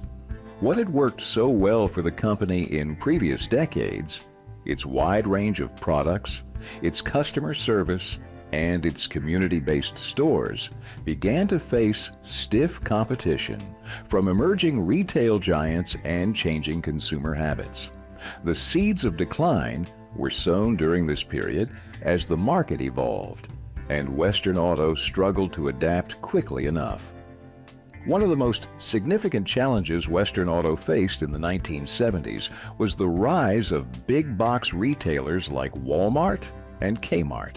These new competitors offered a similar variety of products, but at lower prices and in much larger stores that could carry more inventory. Walmart, in particular, grew rapidly during this period, and its aggressive pricing strategies undercut many of Western Auto's key product lines. Consumers were increasingly drawn to the convenience and cost savings offered by these sprawling retail centers, which led to a decline in foot traffic at Western Auto stores. Additionally, specialized automotive retailers such as AutoZone and Pep Boys began to emerge, offering a more focused approach to car parts and services. These stores catered directly to automotive enthusiasts and mechanics with a depth of product knowledge and inventory that Western Auto, with its diversified approach, struggled to match. While Western Auto's strength had once been its ability to serve both automotive and non-automotive needs, this very strategy became a weakness as consumers began seeking out specialized stores for specific purposes. Another issue Western Auto faced in the 1970s and 1980s was its inability to modernize its stores quickly enough. While the company had been innovative in its early years, by this point many of its locations were outdated, both in terms of layout and product offerings. As retail technology advanced, with computerized inventory systems and streamlined checkout processes becoming standard, Western Auto lagged behind. This left the company at a disadvantage in terms of efficiency and customer experience compared to newer competitors. The rise of discount stores also presented a significant challenge. Retailers like Target and Sears expanded their product lines to include automotive parts, appliances, and household goods, all areas that had been Western Auto's bread and butter. The increased competition from larger, more modern stores offering similar products at lower prices put tremendous pressure on Western Auto's bottom line. In an attempt to combat these challenges, Western Auto tried to adapt by focusing more on its automotive roots. The company began shifting its inventory to emphasize car parts and repair services, even creating smaller, more specialized stores that catered directly to automotive enthusiasts. While this strategy helped maintain some of its customer base, it wasn't enough to reverse the overall decline in sales. Western Auto's broad, diversified approach had worked well in earlier decades, but by the 1980s, the retail environment favored specialization and lower prices, both of which were difficult for the company to achieve simultaneously. One of the most significant turning points in Western Auto's decline came in 1988, when the company was sold to Sears. At the time, Sears was itself grappling with increasing competition, and the acquisition of Western Auto was intended to bolster its own automotive division. However, the merger failed to rejuvenate either brand. Western Auto stores began to lose their distinct identity as they were integrated into Sears' broader corporate structure, and the mismanagement that plagued Sears during this period only accelerated Western Auto's decline. Throughout the 1970s and 1980s, Western Auto continued to lose market share to both big box retailers and specialized stores. The company, which had once been a pillar of American retail, found itself unable to compete with the scale and efficiency of newer, more agile competitors. Despite efforts to modernize and refocus, Western Auto's golden years were firmly in the rearview mirror, and the brand's presence in American towns began to fade. As the 1980s drew to a close, it became clear that Western Auto's time as a retail giant was coming to an end. The company that had once been synonymous with American ingenuity and service was now struggling to keep up in a rapidly evolving marketplace.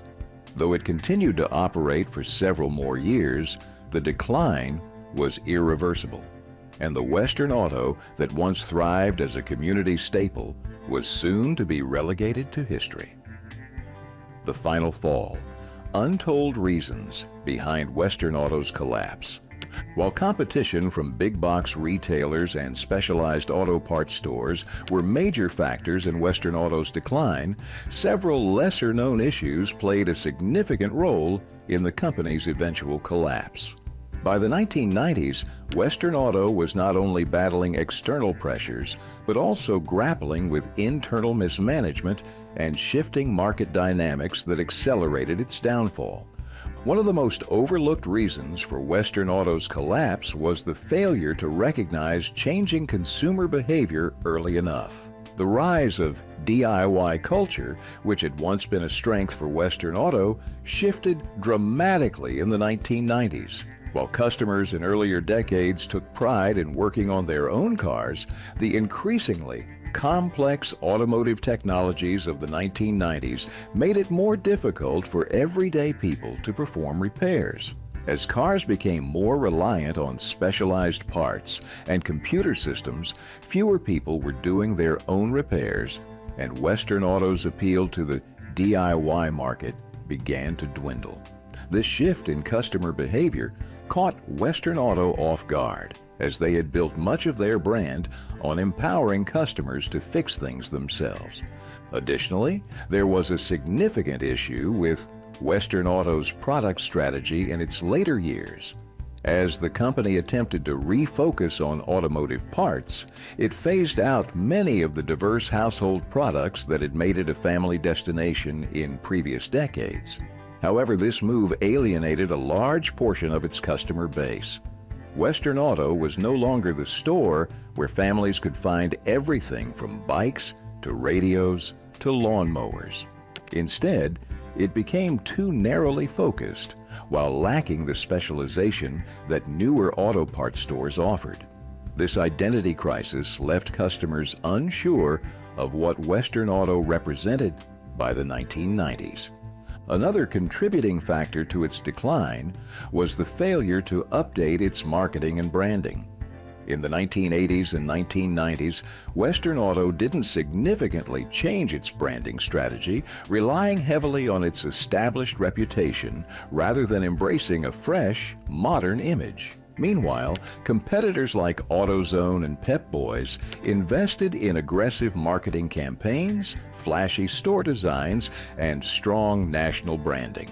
Western Auto, on the other hand, appeared outdated in comparison, failing to connect with younger generations of consumers.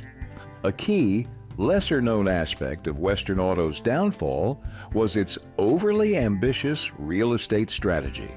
Throughout the 1980s, the company expanded aggressively, acquiring more locations than it could effectively manage. In some cases, stores were opened in areas with little demand for automotive parts or in regions already dominated by stronger competitors.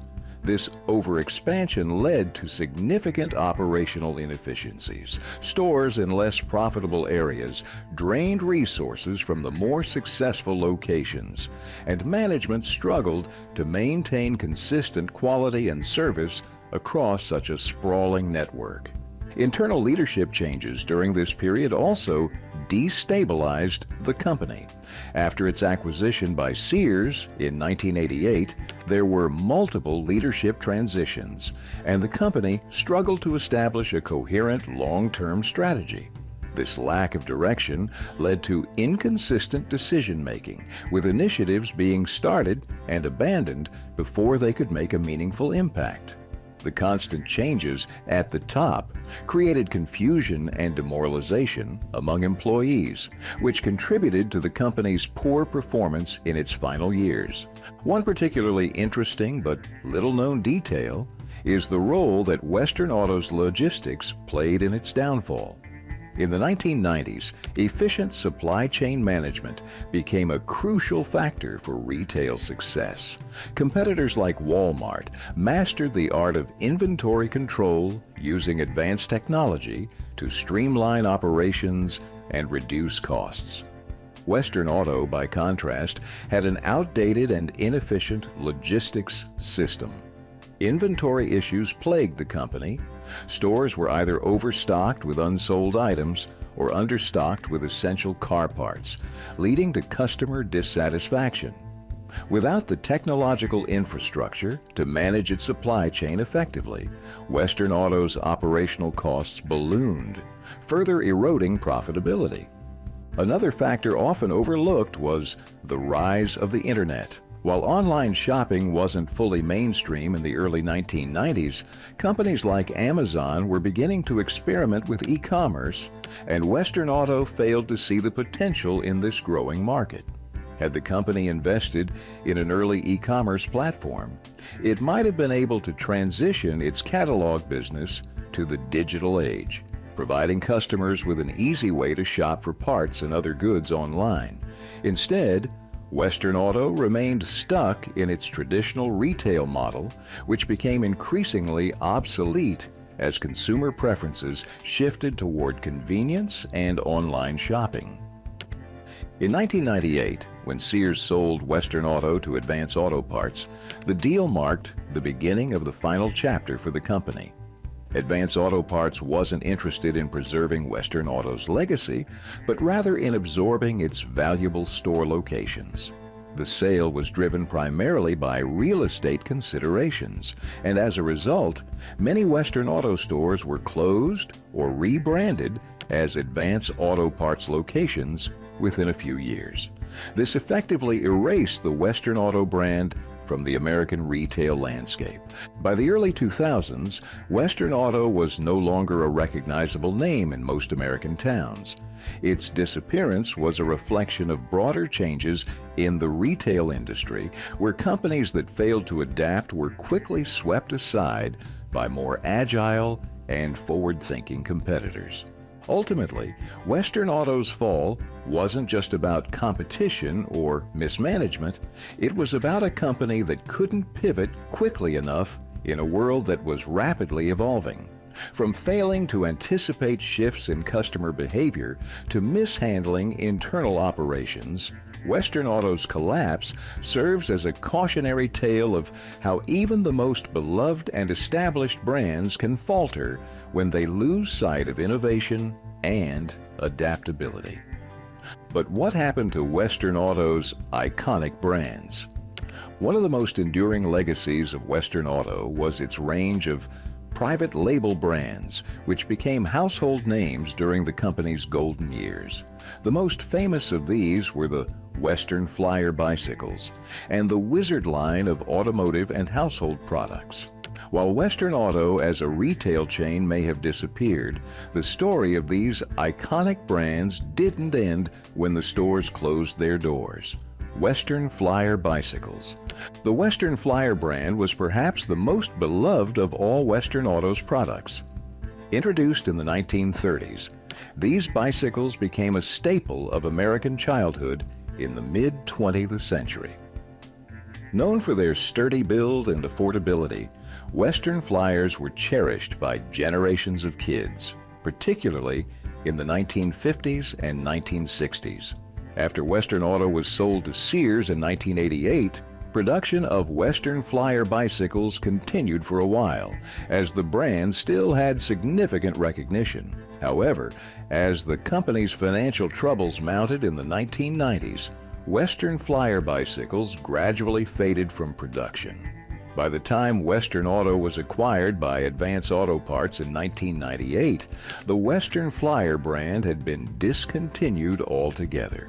Despite this, many vintage Western Flyer bicycles remain highly sought after by collectors today, with some models fetching high prices at auctions or in vintage bicycle communities. Wizard Products.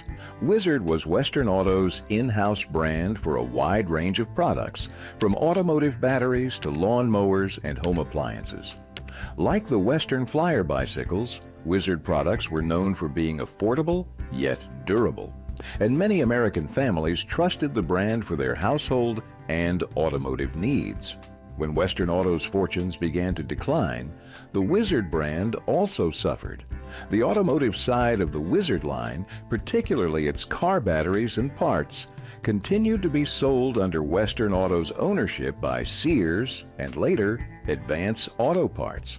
However, the household products like Wizard lawn mowers, appliances, and other non-automotive goods were phased out as the company shifted focus back to its automotive roots. Today, the Wizard brand no longer exists as it did during Western Auto's heyday. Some of the more durable Wizard products, particularly lawnmowers and tools, are still found in second-hand markets, and there are communities of enthusiasts who collect and restore Wizard items. However, as a brand, Wizard faded into obscurity, a casualty of Western Auto's broader decline. Western Auto Associate stores. One interesting aspect of Western Auto's final years was the role of its associate stores. These were independently owned franchises that operated under the Western Auto name but were managed by local entrepreneurs. When Advance Auto Parts acquired Western Auto in 1998, many of these associate stores opted to continue operating independently, dropping the Western Auto branding but remaining in business.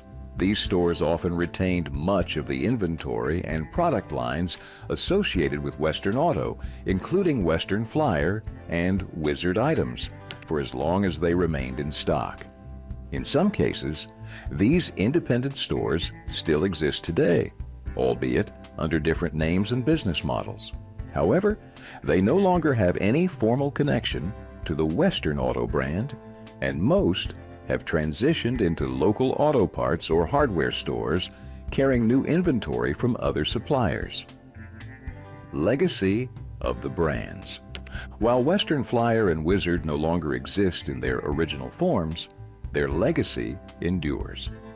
Vintage Western Flyer bicycles are often restored and displayed at car shows or sold to collectors, preserving a piece of mid-century Americana.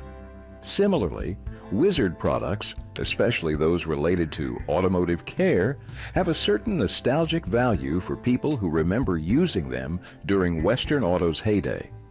In the end, the disappearance of these brands mirrored the fate of Western Auto itself, a slow decline brought on by changing markets and consumer habits. However, for those who grew up with a Western Flyer bicycle or trusted Wizard products to maintain their homes and cars, these brands remain a cherished part of American retail history. While they may no longer be in production, their impact on American culture, especially in the mid-20th century, is still felt today. Western Auto may be gone, but its impact lives on in the memories of those who shopped there. From Western Flyer bikes to Wizard products, its legacy remains. If you enjoyed this trip down memory lane, don't forget to like, subscribe, and share your own memories in the comments below. We're all set for our biggest sale of the year, the J.C. Penney Day sale. With savings on all Woodmere clothing. Save on this suit, these blazers. Save on all Woodmere shirts and ties. And look, I'll show you gold and more, 25 to 50% off. There's a sale on track and court warm-ups, too. And 25% off all swimwear. It's the J.C. Penney Day sale. You're looking smarter than ever, J.C. Penney. What happened to J.C. Penney? In 1971, J.C. Penney was on top of the retail world with $5 billion in sales. By 2020, they were filing for bankruptcy. We're about to unpack the decisions that took J.C. Penney from retail royalty to bargain basement. Ever wonder how a small-town dry goods store became a retail giant? The answer lies in a simple principle, the golden rule. Back in 1902, James Cash Penney opened his first store in Kmart, Wyoming. He wasn't just selling clothes and household goods. He was selling an idea: treat others as you'd want to be treated. Penney's focus on affordable quality merchandise and conservative money management laid the groundwork for something big. By 1928, that single store had multiplied like rabbits, growing to over 1,000 locations across the country. Talk about a growth spurt. But here's the kicker. When the Great Depression hit, J.C. Penney's early values resonated with cash-strapped shoppers. It was like they'd been preparing for hard times all along. this connection with customers set the stage for J.C. Penney's ascent to retail royalty. Climbing the retail ladder, J.C. Penney's ascent to the top. J.C. Penney's survival through the Great Depression was just the beginning. What happened next would transform a humble dry goods chain into the king of Main Street America. How did J.C. Penney go from penny pinching through hard times to defining the look of post-war prosperity? The answer lies in a perfect storm of timing, strategy, and good old American optimism. As World War II drew to a close, the United States found itself in an unprecedented economic boom. Soldiers were coming home, families were growing, and suburbs were sprouting up faster than dandelions in spring. J.C. Penney saw an opportunity, and boy, did they seize it. Remember those conservative fiscal policies that helped them weather the Depression? Well, now it was time to loosen the purse strings a bit. J.C. Penney began expanding its product lines faster than you could say, baby boom. No longer content with just selling socks and underwear, they ventured into the world of clothing, home furnishings, and even hardware. It was like watching a caterpillar turn into a butterfly, except this butterfly wore plaid and sold vacuum cleaners. By the 1960s, J.C. Penney had transformed itself into a full-line department store. Want a new dress for your daughter's first day of school? J.C. Penney had you covered. Need a lawnmower for your brand new suburban home? J.C. Penney was your go-to spot. Heck, they even started offering auto services. It was like they were trying to be the Swiss Army knife of retail, a one-stop shop for the American dream. But J.C. Penney wasn't just expanding its product lines, it was also growing its footprint faster than kudzu in July.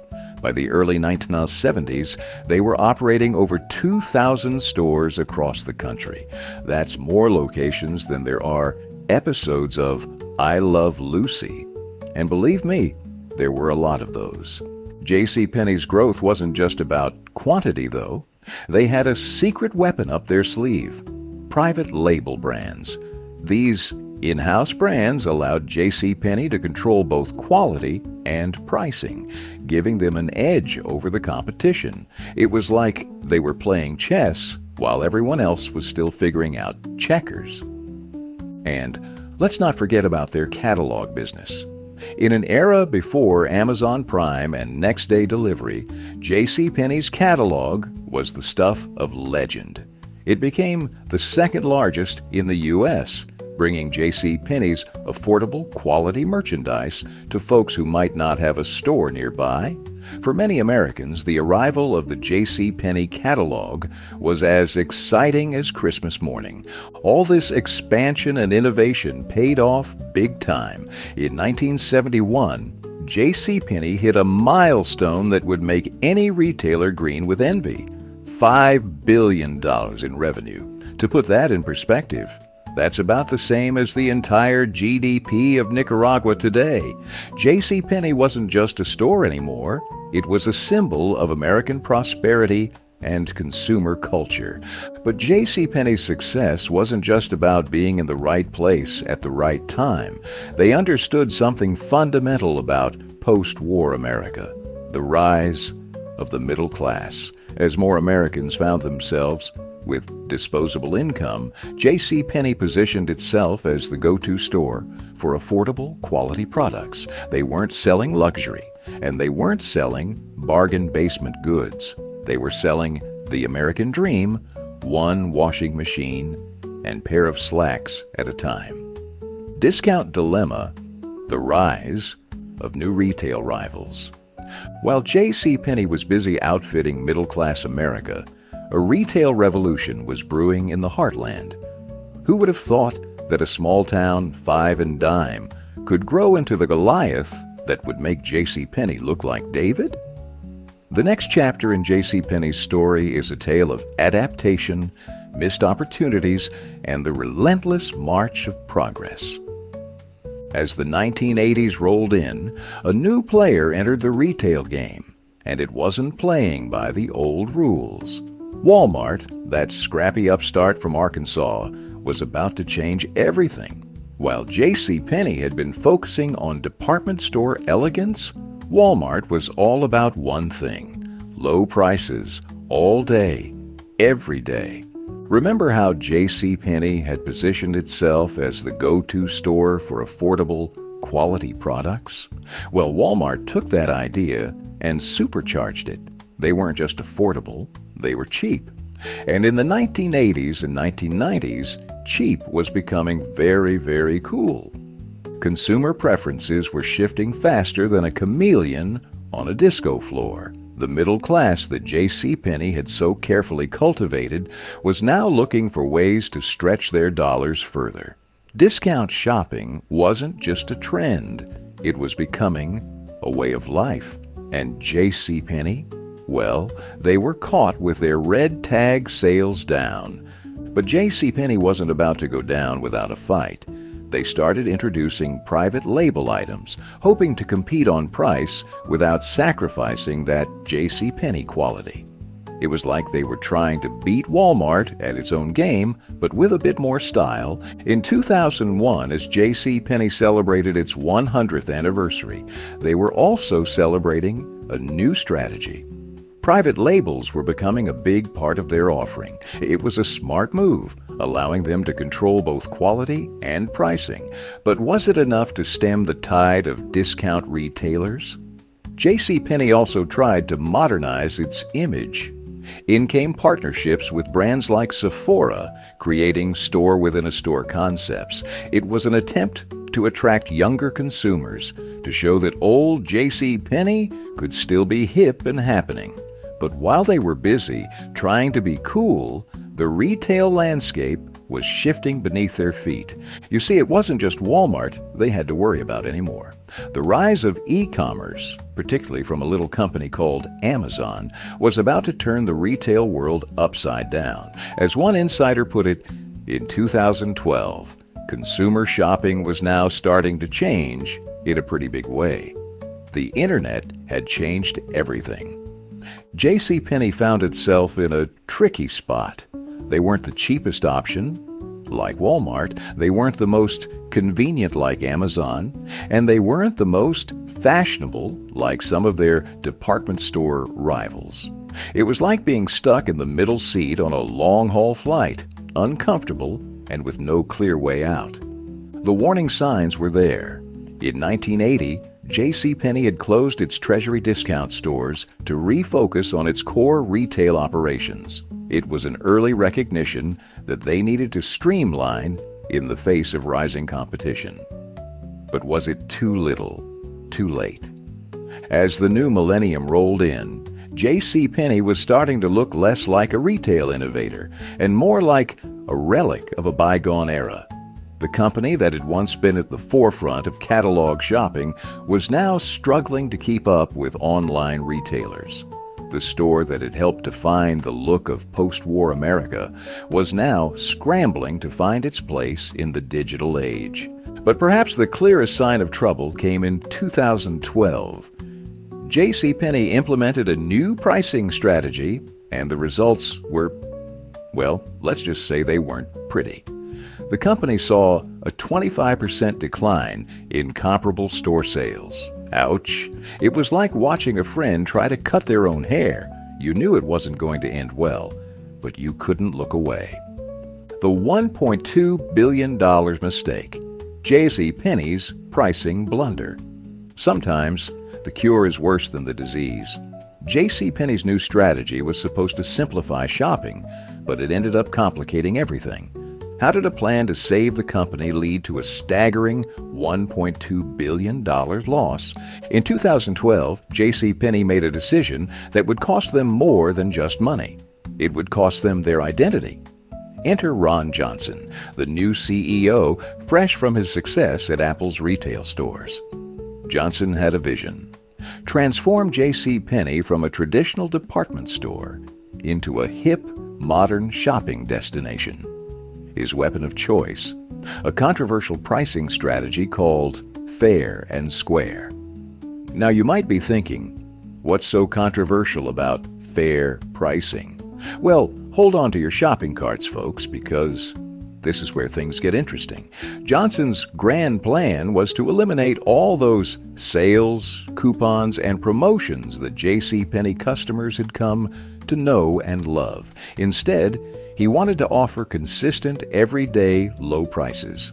It was like trying to take the bargain out of bargain hunting. The idea behind this strategy was simple. Make shopping easier and more transparent. No more waiting for sales or clipping coupons. Just walk in, see the price, and buy if you like it. It sounds logical, right? After all, it worked for Apple. But here's the thing. Selling iPhones isn't the same as selling sweaters and kitchenware. JCPenney's loyal customers, who had been trained for decades to hunt for deals, suddenly found themselves in unfamiliar territory. It was like showing up to a potluck dinner and finding out it had turned into a formal sit-down affair. People were confused, and more importantly, they felt like they weren't getting the deals they'd come to expect. The backlash was swift and severe. Within a year of implementing the new pricing strategy, JCPenney saw a 25% decline in sales. That's not a typo, folks. 25%. It was like watching a retail train wreck in slow motion. But Johnson wasn't done yet. He decided to overhaul the store layout, too, introducing 100 separate boutiques within JCPenney stores. It was supposed to be a shopping wonderland, a retail theme park of sorts. But for many customers, it felt more like a maze. Where were their favorite brands? Where were the deals? And most importantly, where was the JCPenney they knew and loved? To add insult to injury, Johnson started shifting away from JCPenney's private label brands. These brands had been a cornerstone of JCPenney's business, providing good margins and customer loyalty. It was like a pizza place deciding to stop making pizza and focus on selling gourmet cheese instead. Sure, it might work, but it's not what your customers came for. As one industry expert put it, you just can't take something that works for cell phones and apply it to clothing.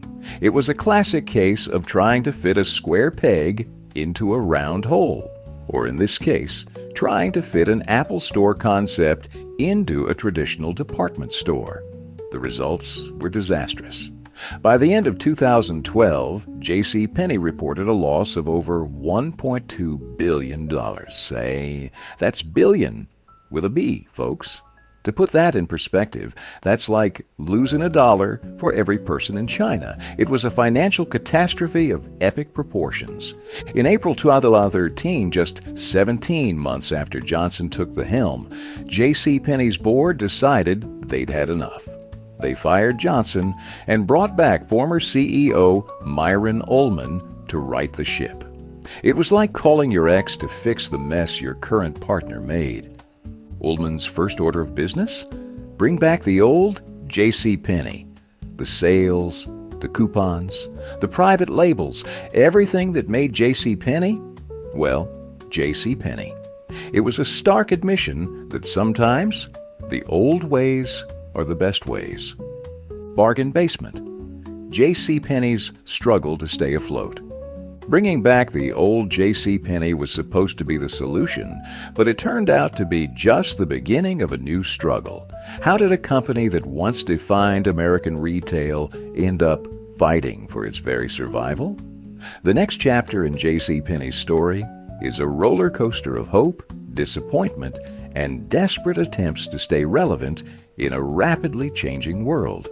When Myron Ullman returned as CEO in 2013, he faced a daunting task. JCPenney was like a patient in critical condition, and Ullman was the doctor called in for emergency surgery. His first move? Bringing back the promotional pricing strategy that customers had grown to love. It was like slipping into an old, comfortable pair of shoes. Familiar and reassuring. But comfort isn't always enough in the cutthroat world of retail. From 2013 to 2018, JCPenney found itself on a financial treadmill, running as fast as it could just to stay in place. The numbers tell a sobering story. By 2018, the company was down to 864 stores, a far cry from its heyday. And those stores, they were bringing in less money than before, with comparable store sales down 3.1%. It was like watching a heavyweight champion trying to reclaim their title, only to find that the sport had changed entirely. JCPenney was still throwing punches, but the retail world had moved on to a whole new game. Remember when JCPenney's stock was trading at around $88 back in 2006? Well, by 2018, you could buy a share for about the price of a cup of coffee, around $1.50. It was a stark reminder of how far the mighty had fallen. But JCPenney's struggles weren't happening in a vacuum. The entire retail landscape was shifting like sand in a desert storm. E-commerce giants like Amazon were changing the way America shopped.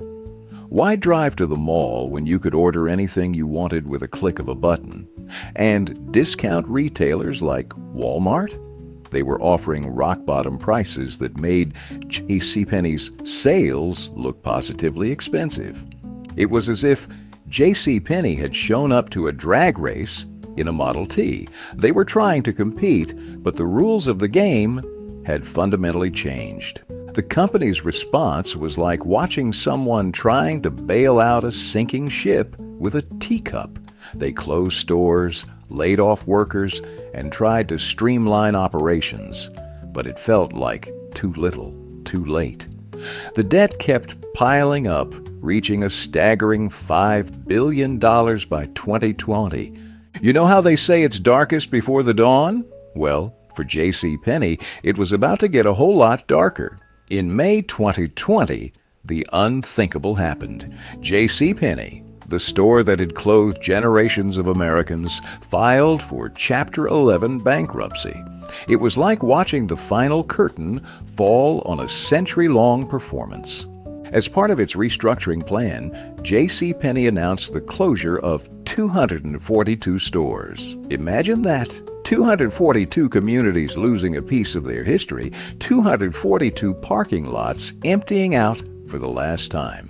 It wasn't just stores closing, it was the end of an era. But here's the thing about JCPenney's story. It's not just about one company's struggle. It's a reflection of broader changes in American retail and consumer culture.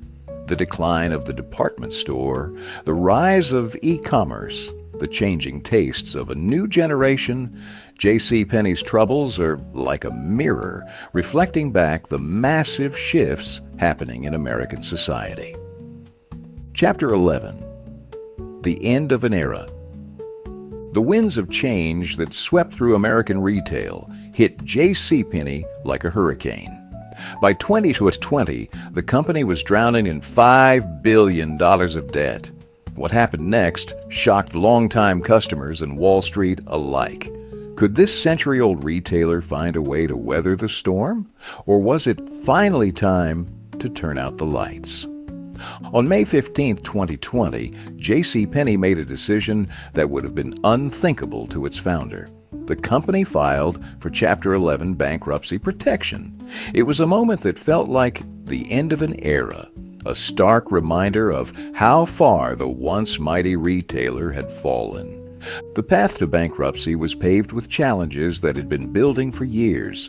JCPenney's struggle to adapt to the changing retail landscape, coupled with the rise of e-commerce giants and discount retailers, had left the company in a precarious position. The final blow came in the form of the COVID-19 pandemic, which forced the temporary closure of all 846 JCPenney stores across the country. As part of its bankruptcy restructuring, JCPenney announced a plan that would have made even the most stoic shopper shed a tear. The company revealed it would close 242 stores, nearly 30% of its total locations. It was like watching a piece of American retail history crumble before our eyes. But here's where things get interesting. Just when it seemed like J.C. Penney might go the way of other fallen retail giants, a lifeline appeared. In September 2020, an unlikely pair of saviors emerged: mall owners, Simon Property Group, and Brookfield Property Partners. These two companies, which had a vested interest in keeping their mall anchor tenants alive, agreed to acquire J.C. Penney for about $800 million.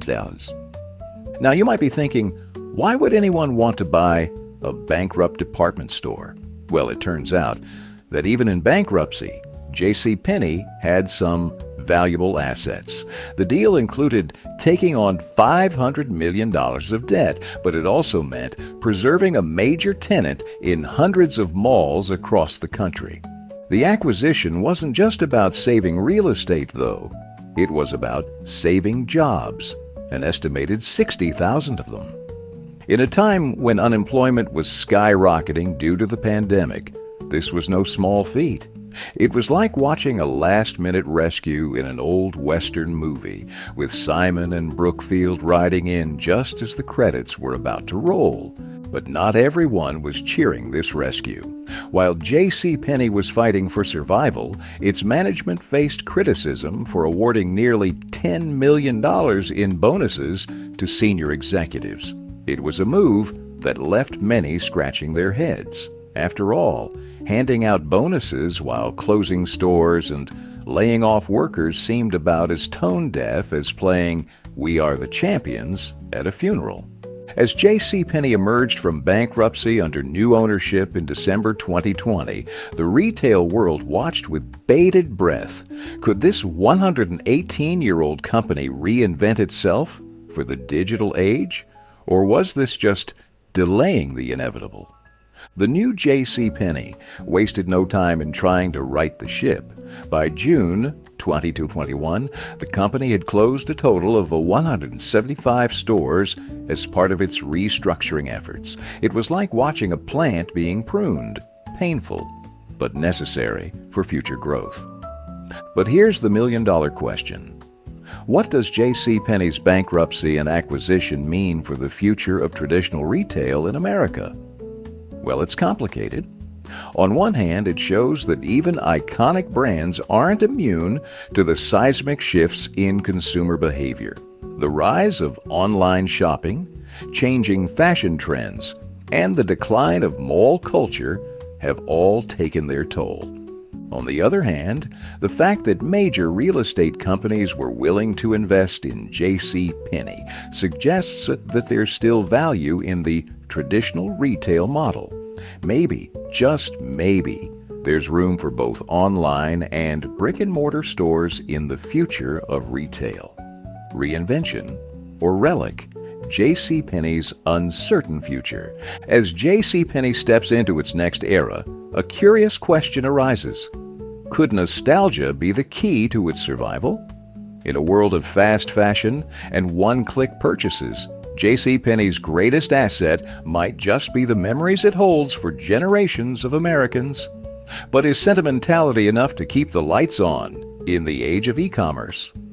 Today, J.C. Penney operates 663 stores across 49 U.S. states and Puerto Rico. It's a far cry from its peak of over 2,000 locations, but it's still a significant presence in the American retail landscape. The company's revenue in 2019 was reported at approximately $11.167 billion.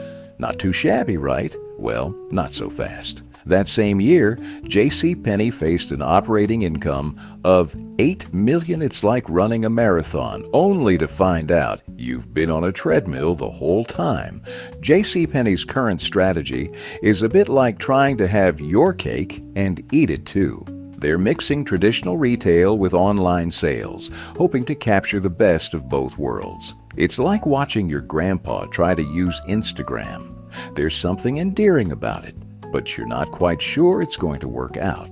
The challenges facing J.C. Penney are about as numerous as the items in their old big book catalog. For starters, their stores are often viewed as outdated and uninteresting. It's like stepping into a time machine, but not in a cool, retro way. More like in a "why hasn't this been updated since 1995" way. And let's not forget about their declining customer base. J.C. Penney has been reporting losses for several consecutive years, including a $255 million loss in 2018. That's enough red ink to print a whole new catalog, but it's not all doom and gloom for the old J.C. In 2021, Mark Rosen was appointed as CEO with the goal of leading J.C. Penney through its reinvention phase post-bankruptcy. It's like the retail equivalent of a Rocky training montage. J.C. Penney's got its sweatband on, and it's ready to fight. One of J.C. Penney's strategies has been to introduce shop-in-shop concepts featuring indie and BIPOC brands. It's an attempt to modernize and appeal to younger consumers. But here's the thing, J.C. Penney isn't just trying to be hip and cool. They're also leaning into their history, using nostalgia as a secret weapon. Remember those fond memories of back-to-school shopping at J.C. Penney? The company is hoping you do, and they're banking on that nostalgia to keep loyal customers coming back while attracting new ones. It's like comfort food for your shopping experience. Familiar, reassuring, and maybe just what we need in these uncertain times. But nostalgia alone isn't enough to save a retail giant. J.C. Penney has been trying to reinvent itself, reintroducing large appliances and focusing on apparel. However, these strategies have often faced execution challenges and mixed results. It's like trying to learn to ride a bike again after years of driving a car. The intention is good, but the execution can be a bit wobbly. In a bold move that shows J.C. Penney isn't ready to throw in the towel just yet, the company's owners, Simon and Brookfield, made a bid to purchase Kohl's for around $8.6 billion in April 2022. It's like watching your favorite underdog sports team suddenly try to buy the championship team. Ambitious? Absolutely. A little bit crazy? Maybe.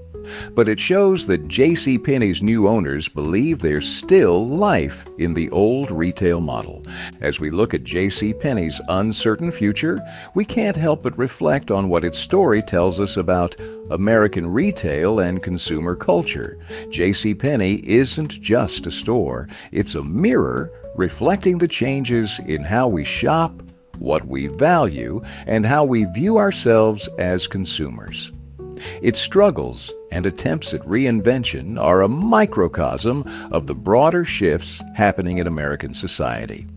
Well, folks, J.C. Penney's roller coaster ride through retail history has some valuable lessons for us all. James Cash, Penney's golden rule of customer satisfaction still rings true today. But as we've seen, even the mightiest can fall if they don't keep up with the times.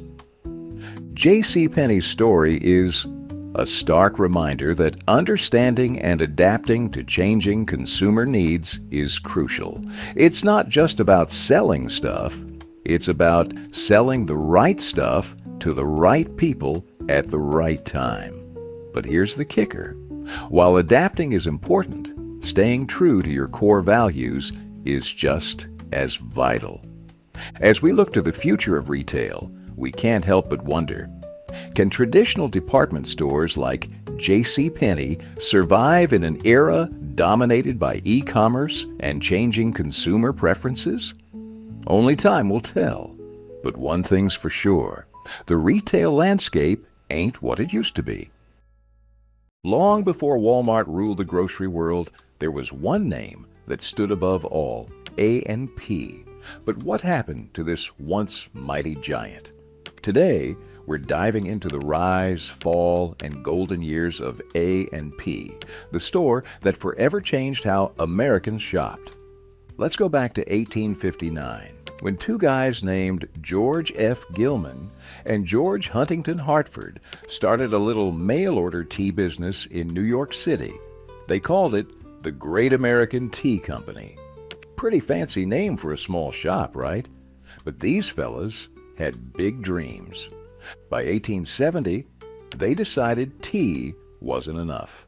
They renamed their company the Great Atlantic and Pacific Tea Company. Yep, that's where A&P comes from, and started selling coffee, spices, and other goodies. Little did they know, this was just the beginning of something huge. Now what if I told you that this little tea shop would one day feed 1 in 10 Americans? Sounds crazy, doesn't it? Well, stick around, because we're about to unpack the incredible story of A&P and how it became a true American icon. A&P's rise to grocery dominance. That's right, A&P wasn't just any old grocery store. Ever wonder how your grandparents shopped before supermarkets were a thing? A&P didn't just change the game, they invented it. And boy, did they play to win. In the early 20th century, A&P took off like a rocket.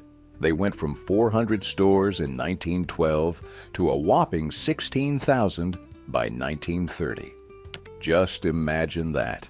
In less than 2 decades, they became the biggest grocery retailer in the world. It's like they were opening a new store every day. But A&P wasn't just about quantity. They were smart cookies who knew how to give customers what they wanted. Back in 1912, they came up with this brilliant idea called economy stores. These places were no frills, but they had something everyone loved: low prices. And let me tell you, folks ate it up. A&P was running on a slim 12% profit margin, but it was enough to fuel their incredible growth. Now, here's where it gets really interesting. During World War I, when times were tough for many Americans, A&P's low prices were a godsend. By 1920, they were selling $235 million worth of groceries from 4,588 stores.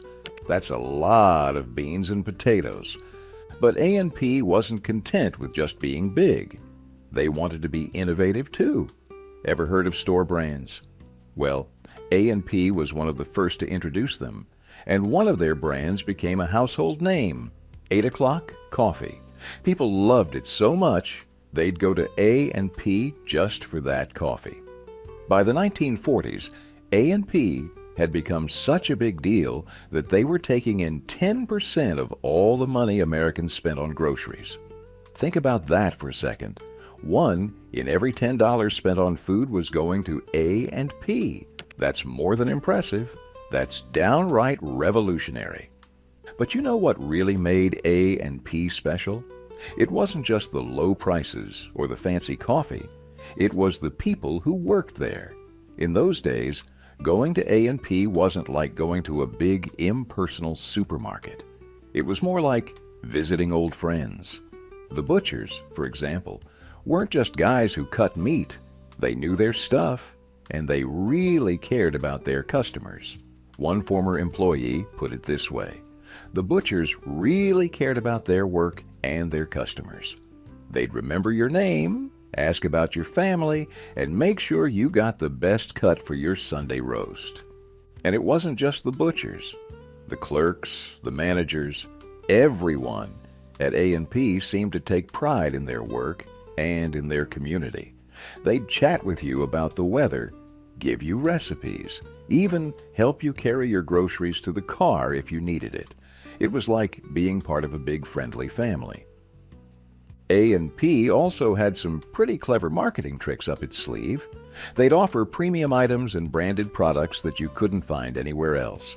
It was a smart way to keep customers coming back and to build loyalty. After all, if you could only get your favorite coffee or that special canned peach at A&P, where else would you shop? Revolutionizing the shopping experience, A&P's clever marketing wasn't the only thing that kept customers coming back. In 1936, they completely changed the grocery shopping experience. Gone were the days of small, cramped stores. A&P was about to introduce something big, literally. What happened next would transform not just A&P, but the entire American shopping landscape. You see, A&P decided to shake things up with the introduction of the self-service supermarket model. Now, this might not sound like a big deal to us today, but back then, it was revolutionary. Imagine walking into a store where you could actually pick up and examine products yourself, instead of having a clerk fetch everything for you. It was like giving shoppers the keys to the kingdom. This shift from small stores to larger supermarkets wasn't just about size, it was about variety. By 1950, A&P had opened 4,000 of these larger stores, and they were stocked with more products than you could shake a stick at. It was like going from a corner candy store to Willy Wonka's chocolate factory. But it wasn't just about what was on the shelves. The whole look and feel of A&P stores changed too. In the early days, A&P stores were pretty fancy affairs. We're talking crystal chandeliers and elaborate decor, real resplendent emporiums, as they called them. But as A&P moved into the self-service era, they traded in those gas lights for a more practical look. The new stores were all about efficiency and functionality. Wide aisles, easy-to-reach shelves. It was a shopper's paradise. Now, here's where it gets really interesting. Remember how we talked about A&P's 8 o'clock coffee? Well, in these new supermarkets, the aroma of freshly ground coffee became part of the A&P experience. Customers would often have their coffee ground right there in the store.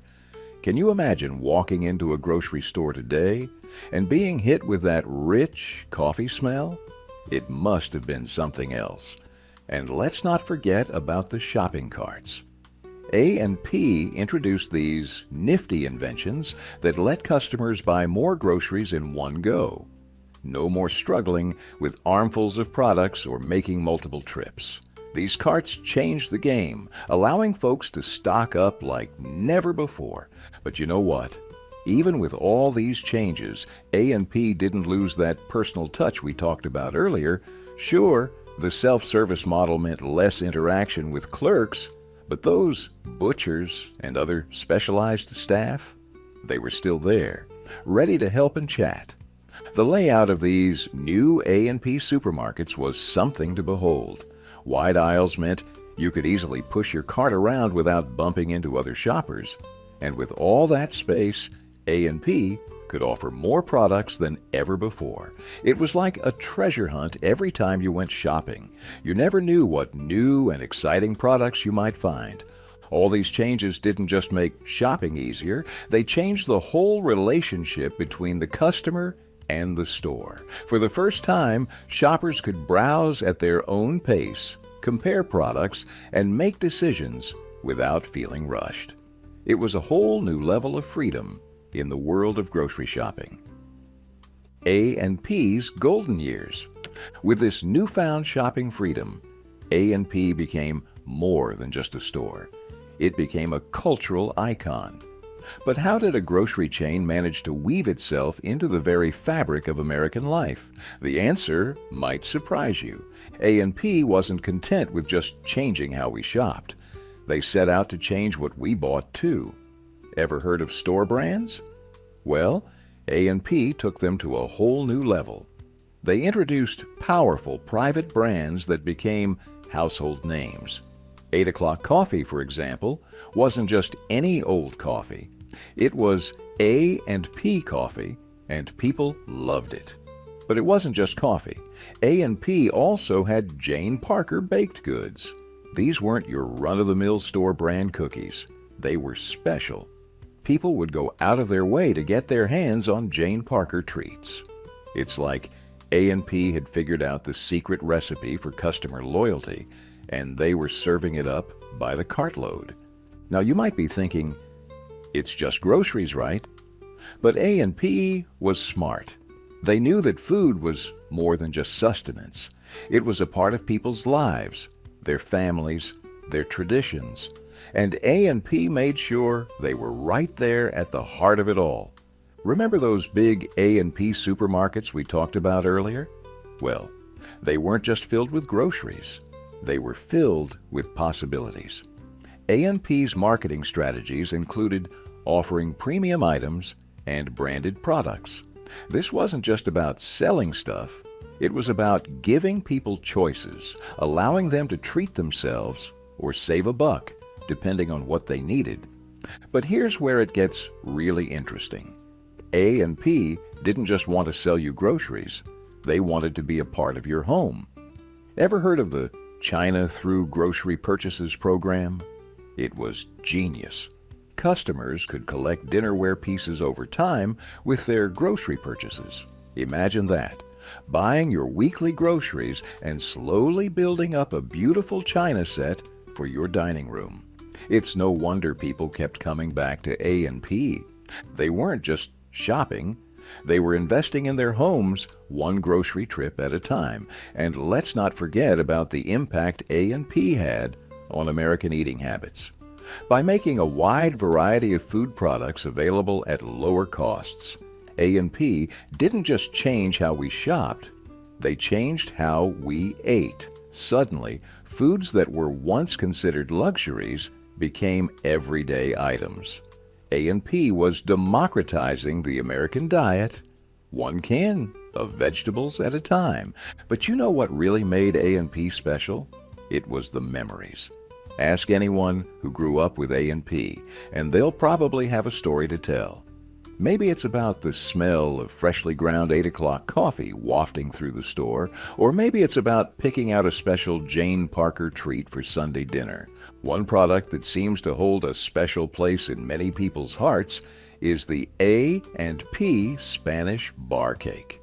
It wasn't fancy, it wasn't expensive, but boy, was it good. For many, this simple cake represents everything that was great about A&P: quality, affordability, and a little bit of everyday indulgence.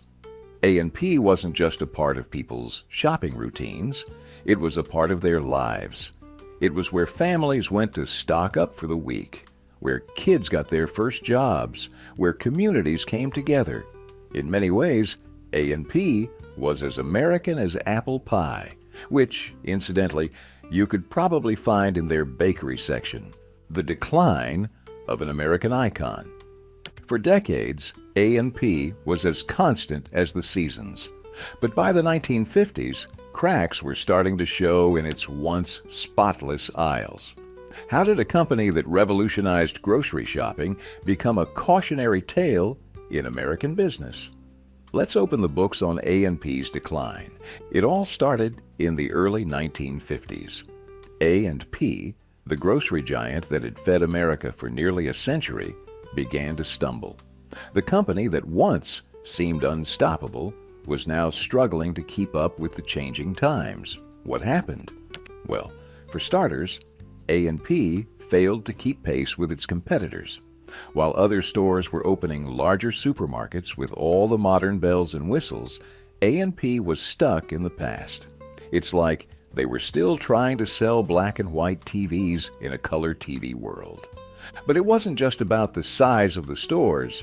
A&P was having a hard time figuring out what customers wanted. The grocery business was changing fast, and A&P just couldn't seem to keep up. It's like they were still offering Model Ts when everyone else had moved on to muscle cars. Now, you might be thinking, couldn't they just upgrade their stores? Well, here's the kicker. A&P was drowning in debt. They couldn't afford to make the changes they needed to stay competitive. It's like trying to remodel your house when you can barely afford the mortgage. And then there was the management.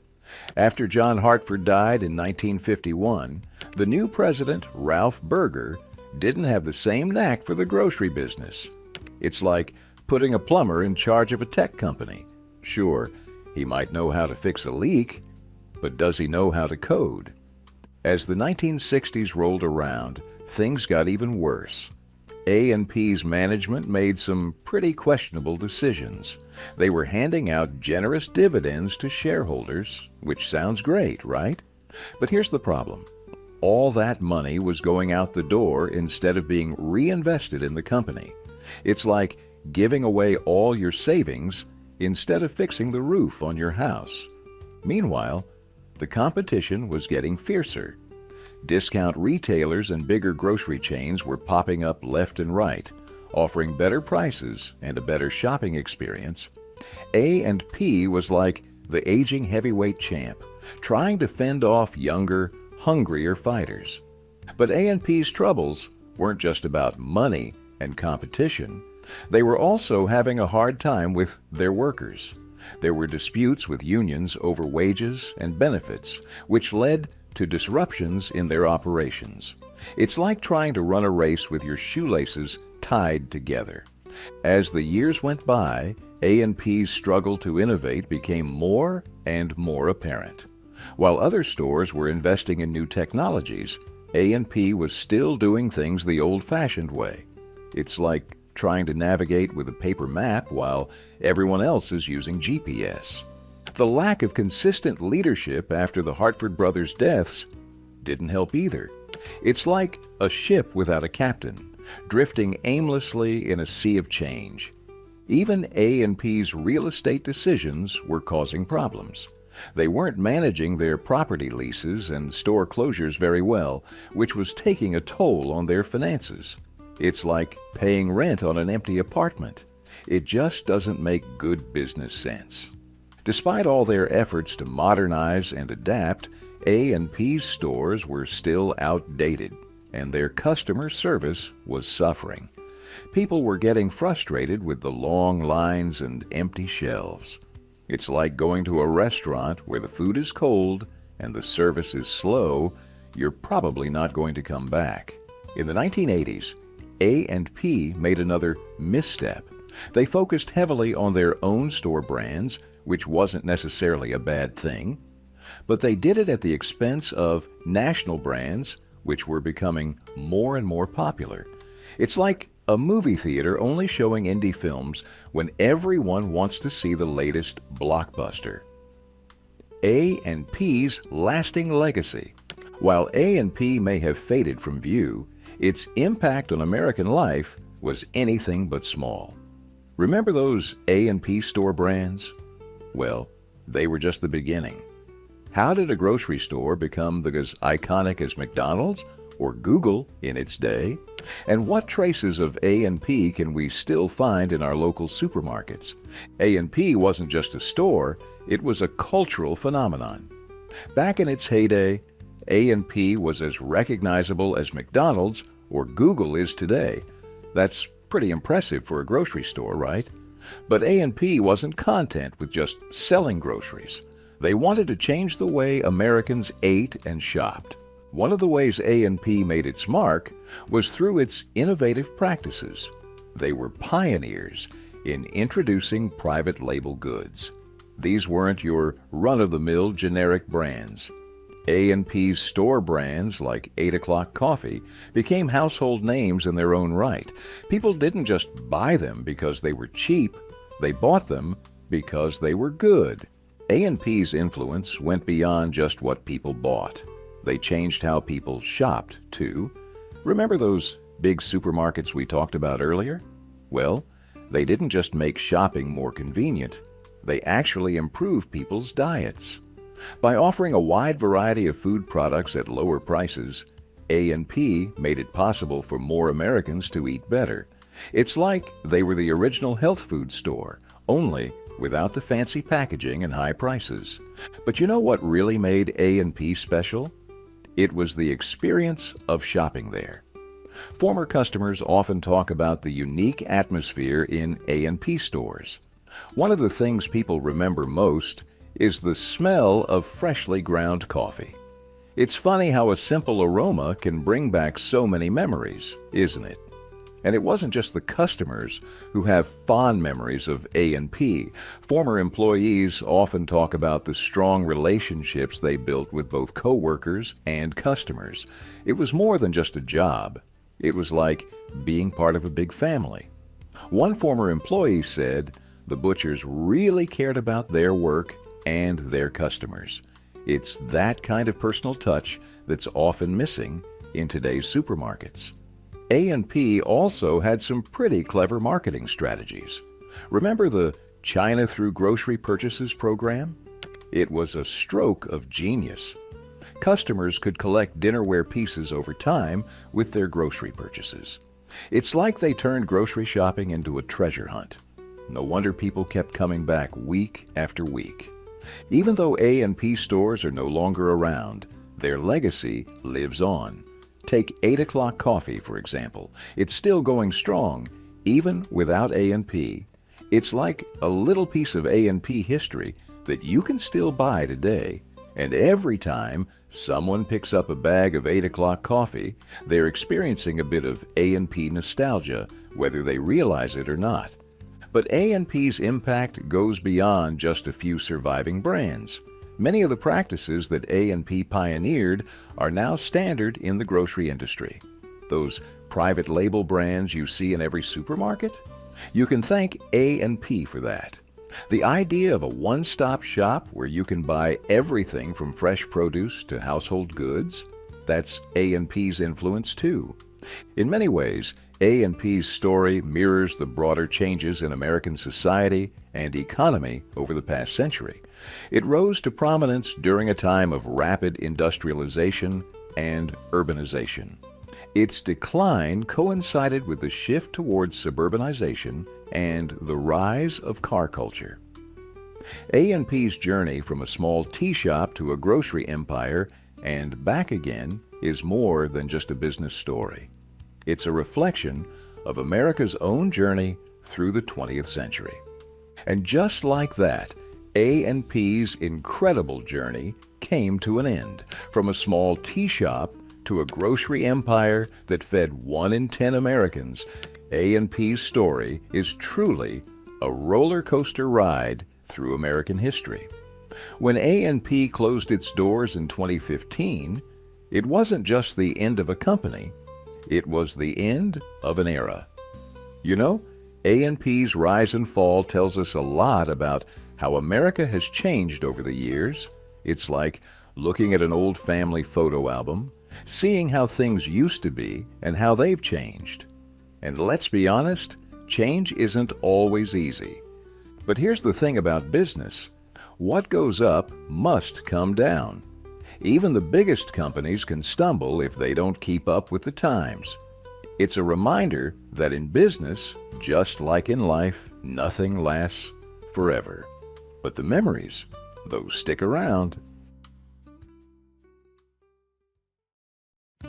What if I told you that a company founded in 1872 introduced concepts like money-back guarantees and direct sales from manufacturers? Montgomery Ward revolutionized shopping long before Amazon existed. Let's explore how this retail giant rose, fell, and changed America along the way. My name is Matthew, and this is Those Wonder Years. Imagine a world where you couldn't just click to buy something. How did people shop before the internet? Let's turn back the clock to 1872. That's when Aaron Montgomery Ward had a brilliant idea, a mail-order business to serve rural folks who couldn't easily get to stores. Ward started with just a single sheet of paper listing 163 items. Can you believe it? This tiny catalog was the start of something big. It aimed to help farmers get affordable goods without dealing with greedy middlemen. Ward's company introduced some pretty revolutionary ideas for the time, like money-back guarantees and selling directly from manufacturers. These innovations did more than just make shopping easier. They slashed prices for everyday Americans. It was the beginning of a whole new way to shop, and boy, did it change things.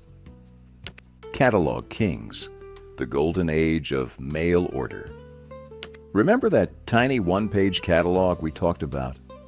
Well, it didn't stay tiny for long. By 1896, something incredible happened to that single sheet of paper. Can you guess how big the catalog grew? It ballooned to a whopping 672 pages. That's right. Montgomery Ward's catalog had become a hefty tome packed with everything from clothing and furniture to farm equipment. Imagine the excitement when that massive book landed on your doorstep. It was like having an entire department store delivered right to your home. For rural Americans, this catalog was more than just a shopping list. It was a window to the wider world. Farmers and their families could now browse through pages of products they'd never seen before, dreaming of owning items that were once out of reach. The Montgomery Ward catalog quickly earned a special place in American homes. Folks started calling it the Wish Book, and for good reason. It held the dreams and desires of millions. Families would gather around, flipping through its pages, circling items they hoped to buy someday. It wasn't just about shopping, it was about hope, imagination, and the promise of a better life. But Montgomery Ward wasn't alone in this catalog game for long. In 1896, a new player entered the field, Sears. And boy, did things heat up. These two retail giants went head-to-head, competing for America's attention and dollars. It was like the Wild West of retail, with both companies trying to outdo each other with better products, lower prices, and fancier catalogs. By 1900, something happened that shook up the retail world. Sears outsold Montgomery Ward for the first time. It was a wake-up call for Montgomery Ward, showing just how fierce this rivalry had become. But don't count Ward out just yet. They still had plenty of fight left in them. Let's take a moment to imagine what it was like back then. Picture a farmhouse in rural America. The kids are playing outside and Ma's busy in the kitchen. Then Pa comes in with the mail, and there it is, the new Montgomery Ward catalog. Everyone gathers around, eager to see what's inside. The kids are dreaming of new toys. Ma's eyeing that fancy sewing machine, and Pa's considering a new plow for the fields. One customer remembers, the arrival of the thick, glossy mail-order catalog meant Christmas was just around the corner. Nothing quite compares to leisurely perusing the catalog's pages, discovering new products, and imagining them in your life. It wasn't just a catalog, it was an event, a tradition, a part of the fabric of American life. And boy, did that fabric stretch far and wide. By the 1950s and 60s, Montgomery Ward was distributing over 20 million copies of its catalog. That's a lot of wishes being made. It just goes to show how deeply ingrained the company had become in American culture. From big cities to small towns, everyone knew the Montgomery Ward name. But it wasn't just about the numbers. The catalog represented something more. It was a symbol of progress, of America's growing prosperity. It brought the latest fashions, technologies, and conveniences to every corner of the country.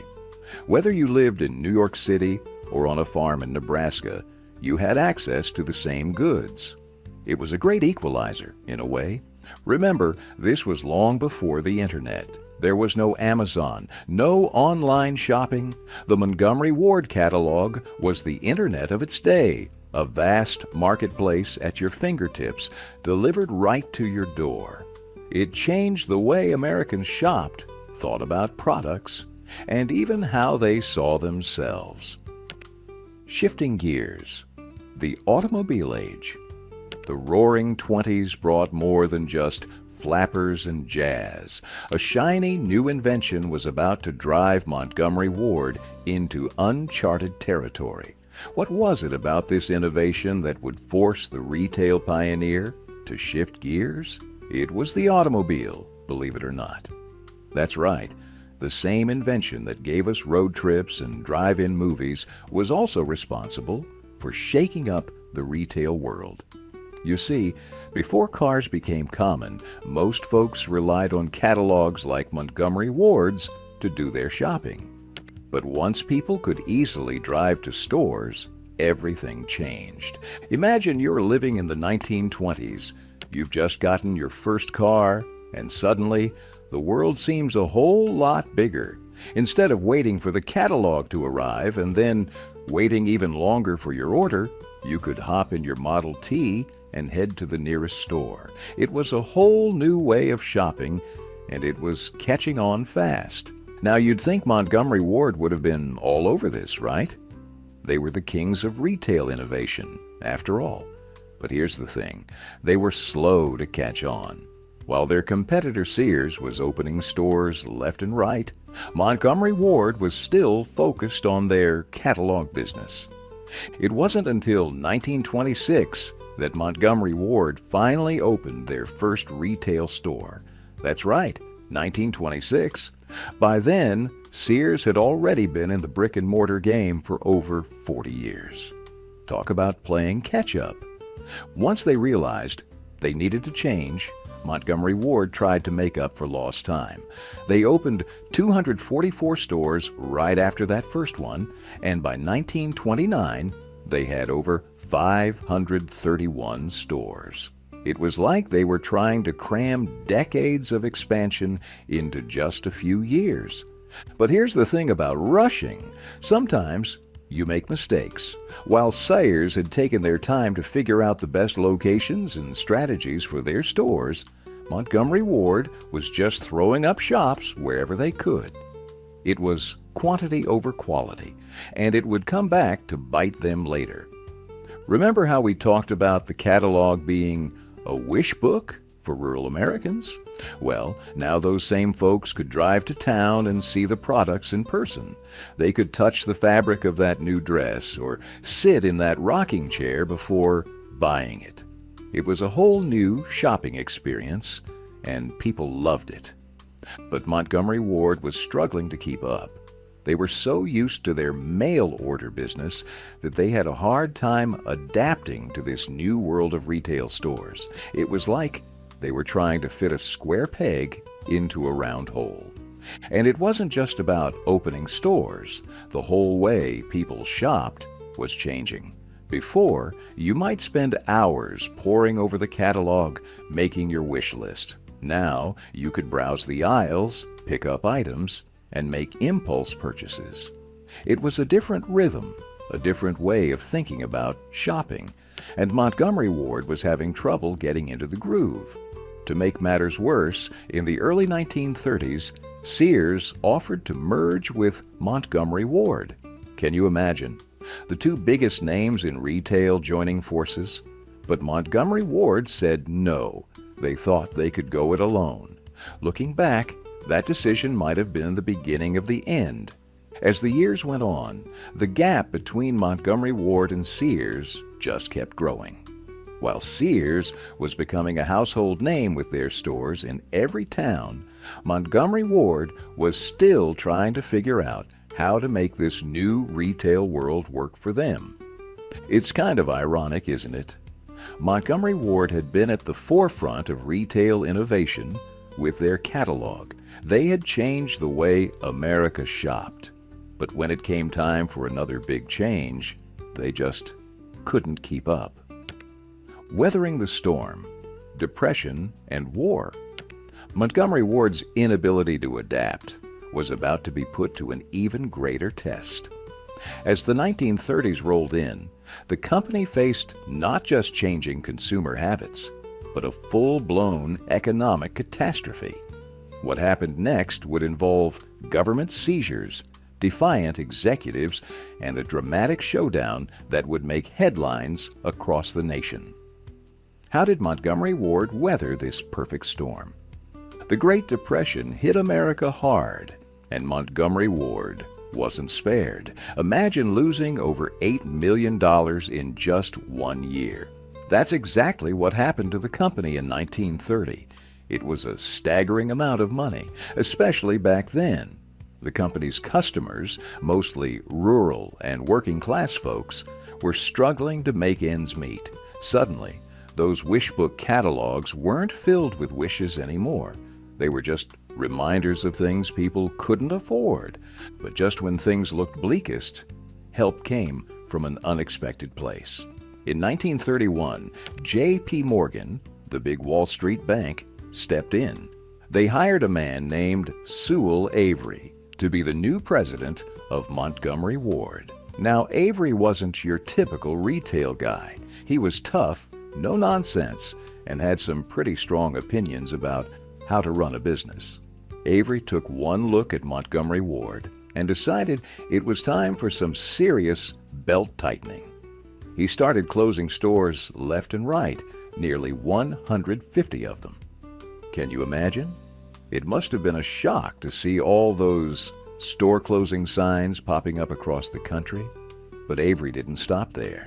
He also found ways to get inventory at lower prices, squeezing every penny he could to keep the company afloat. It wasn't pretty, but it worked. By the end of the 1930s, Montgomery Ward was back in the black. They'd survived the worst economic crisis in American history. But little did they know, another crisis was just around the corner. World War II changed everything. Suddenly, the whole country was focused on the war effort.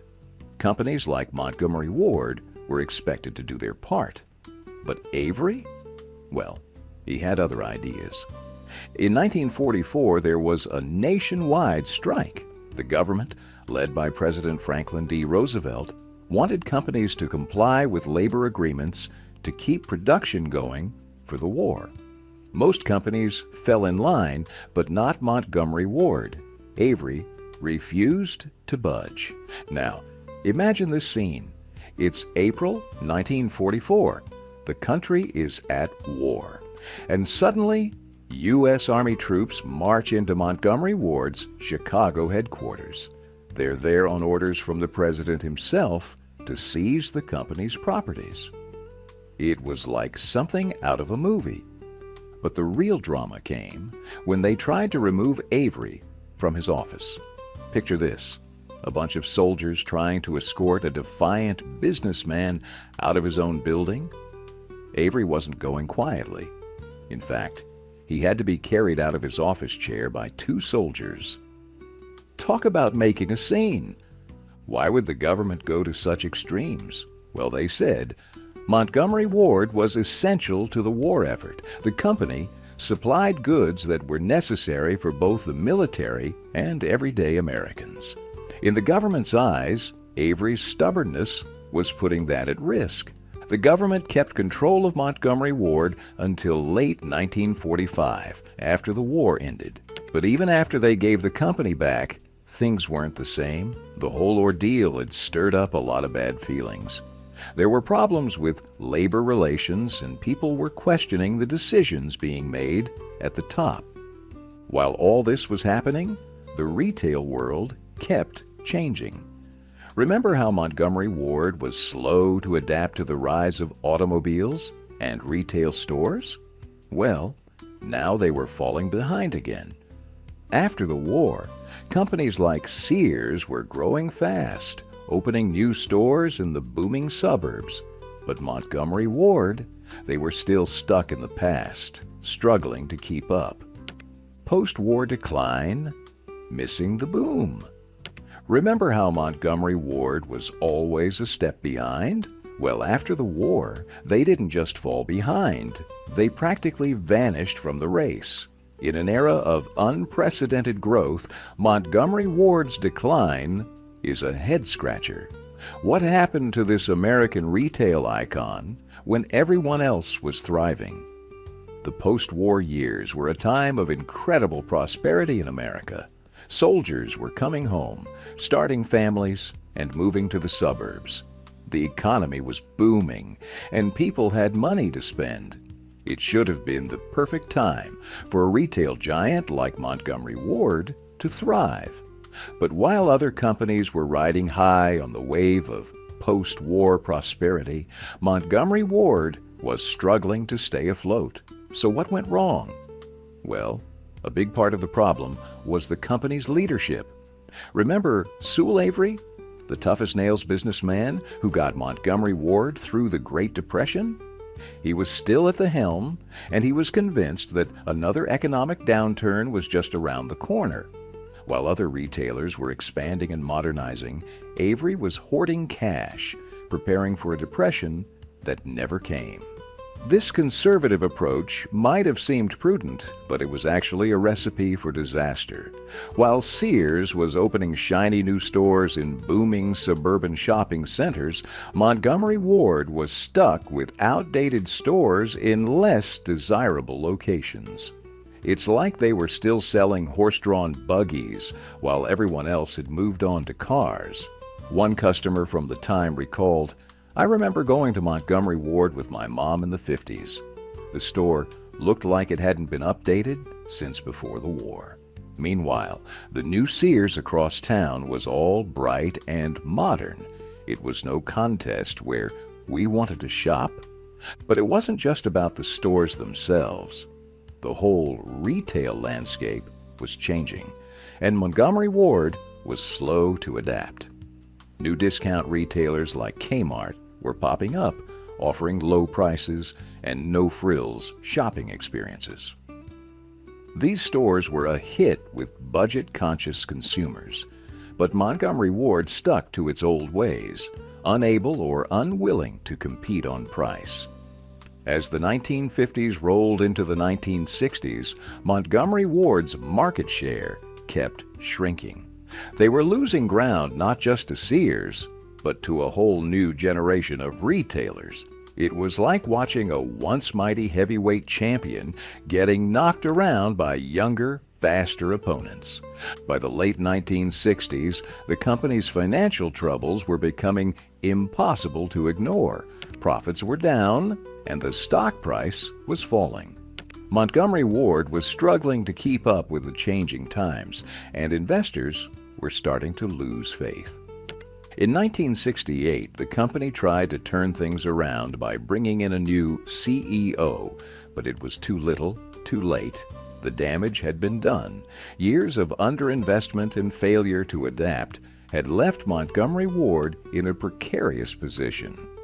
It's a classic case of adapt or die in the business world. Montgomery Ward had once been a pioneer, revolutionizing the way Americans shopped. But now, they were the ones being left behind. The company that had once brought the latest fashions and technologies to rural America was now seen as old-fashioned and out of touch. The story of Montgomery Ward's post-war decline is a cautionary tale about the dangers of complacency in business. Just because you're on top today doesn't mean you'll stay there tomorrow. The retail world was changing rapidly, but Montgomery Ward was stuck in the past, still operating like it was 1930 instead of 1960. The final chapter: bankruptcy and legacy. As the 20th century drew to a close, Montgomery Ward was on life support. Yet buried in its past was a creation that would become an American icon. How did a struggling department store accidentally create a beloved Christmas tradition? The story of Montgomery Ward's final chapter is a tale of missed opportunities and unexpected legacies. In the late 20th century, the once mighty retailer found itself in a precarious position. Years of failing to adapt to changing consumer preferences had taken their toll, and the company was struggling to stay afloat. By the 1980s, Montgomery Ward was a shadow of its former self. The company that had once revolutionized American retail was now drowning in debt and struggling to compete with more modern retailers. In 1988, they underwent a leveraged buyout, hoping to turn things around. But instead of revitalizing the brand, this move only added to their financial burdens. The 1990s brought more trouble for Montgomery Ward. While other retailers were embracing new technologies and adapting to changing consumer habits, Montgomery Ward seemed stuck in the past. Their stores felt outdated, their merchandise uninspiring. It was like walking into a time capsule from the 1970s. In 1997, the inevitable happened. Montgomery Ward filed for bankruptcy. It was a shocking fall for a company that had once been a household name, but even this wasn't the end. The company limped along for a few more years, trying desperately to reinvent itself. But it was too little, too late. In 2000, Montgomery Ward filed for bankruptcy again. This time, there was no coming back. By 2001, all Montgomery Ward stores had closed their doors for good.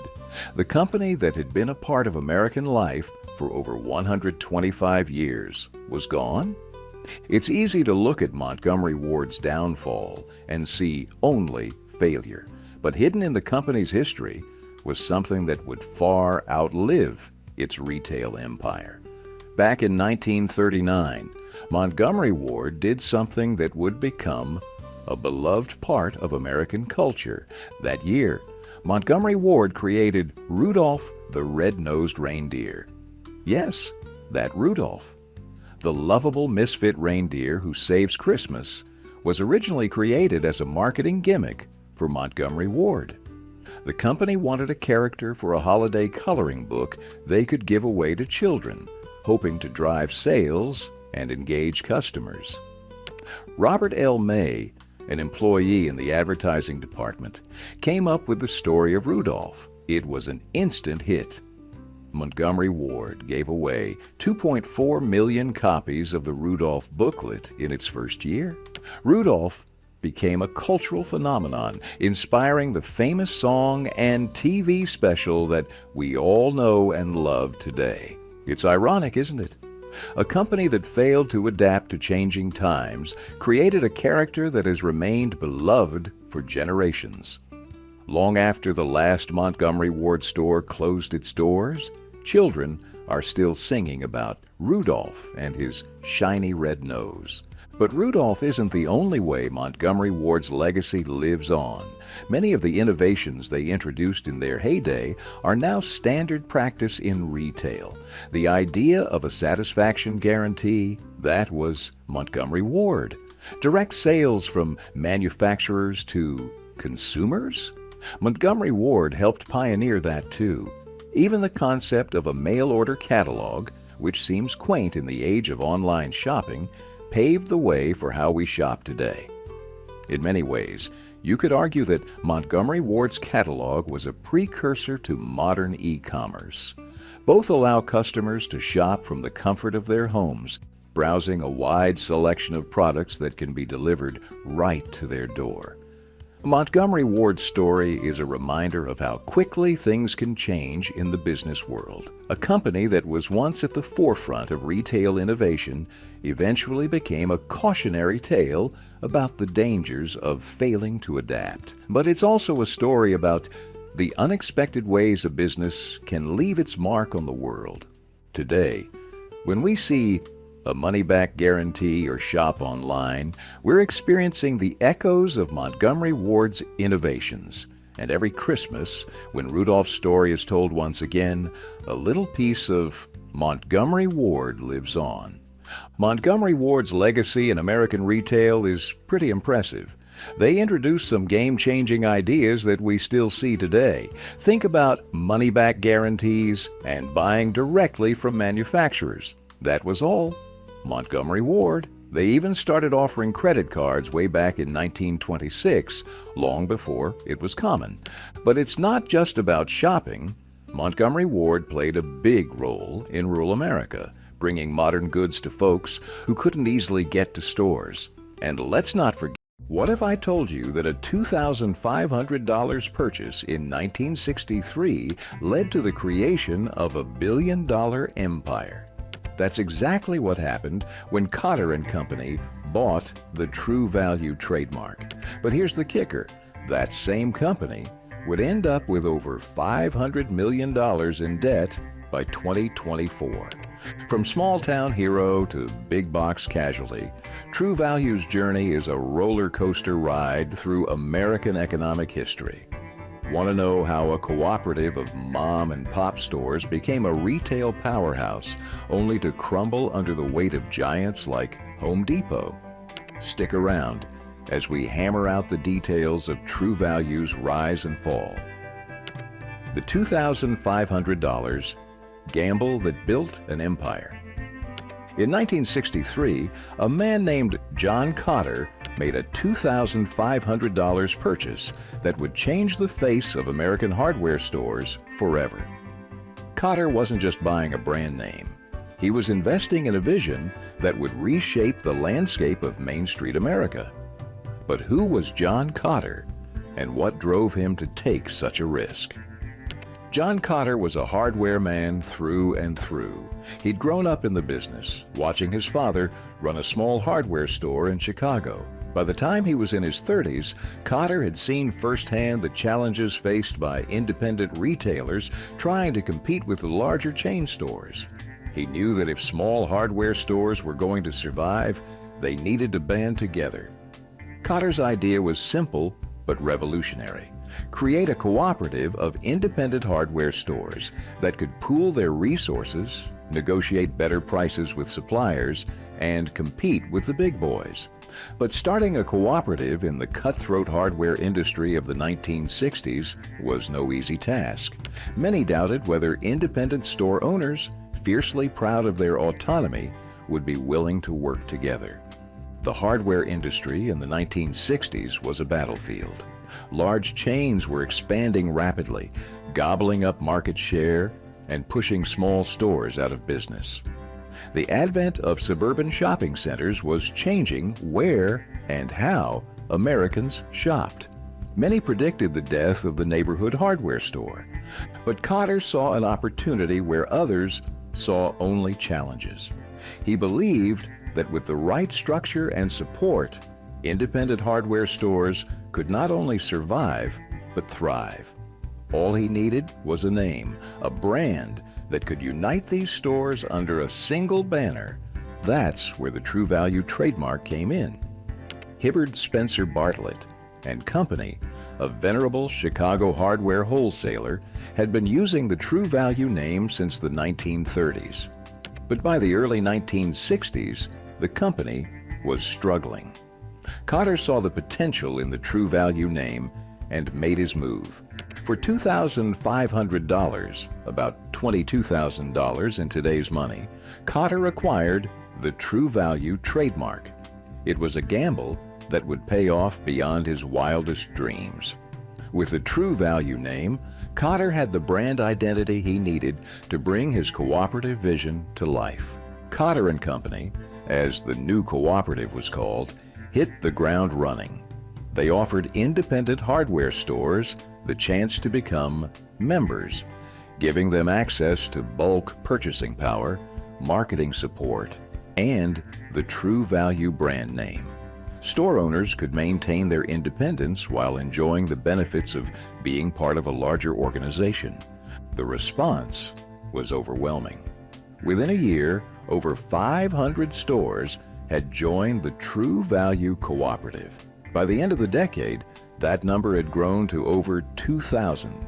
Cotter's $2,500 gamble had laid the foundation for what would become a billion-dollar empire. From Main Street to every street, True Value's golden age. 2,000 stores was just the start. Remember those red trucks with the familiar True Value logo? They soon became as common a sight in American neighborhoods as white picket fences. But how did a cooperative of independent stores manage to outmaneuver the big chain giants? The answer involves a revolutionary business model that would change the face of retail forever. The 1970s and 1980s marked True Value's golden age, a time when the company's expansion seemed unstoppable. Picture Main Street, USA, where the True Value sign became as ubiquitous as the Stars and Stripes. This wasn't just growth, it was a retail revolution. By 1979, True Value had more than doubled its store count to over 5,000 members, breaking the $1 billion mark in annual sales. That's billion with a B, folks.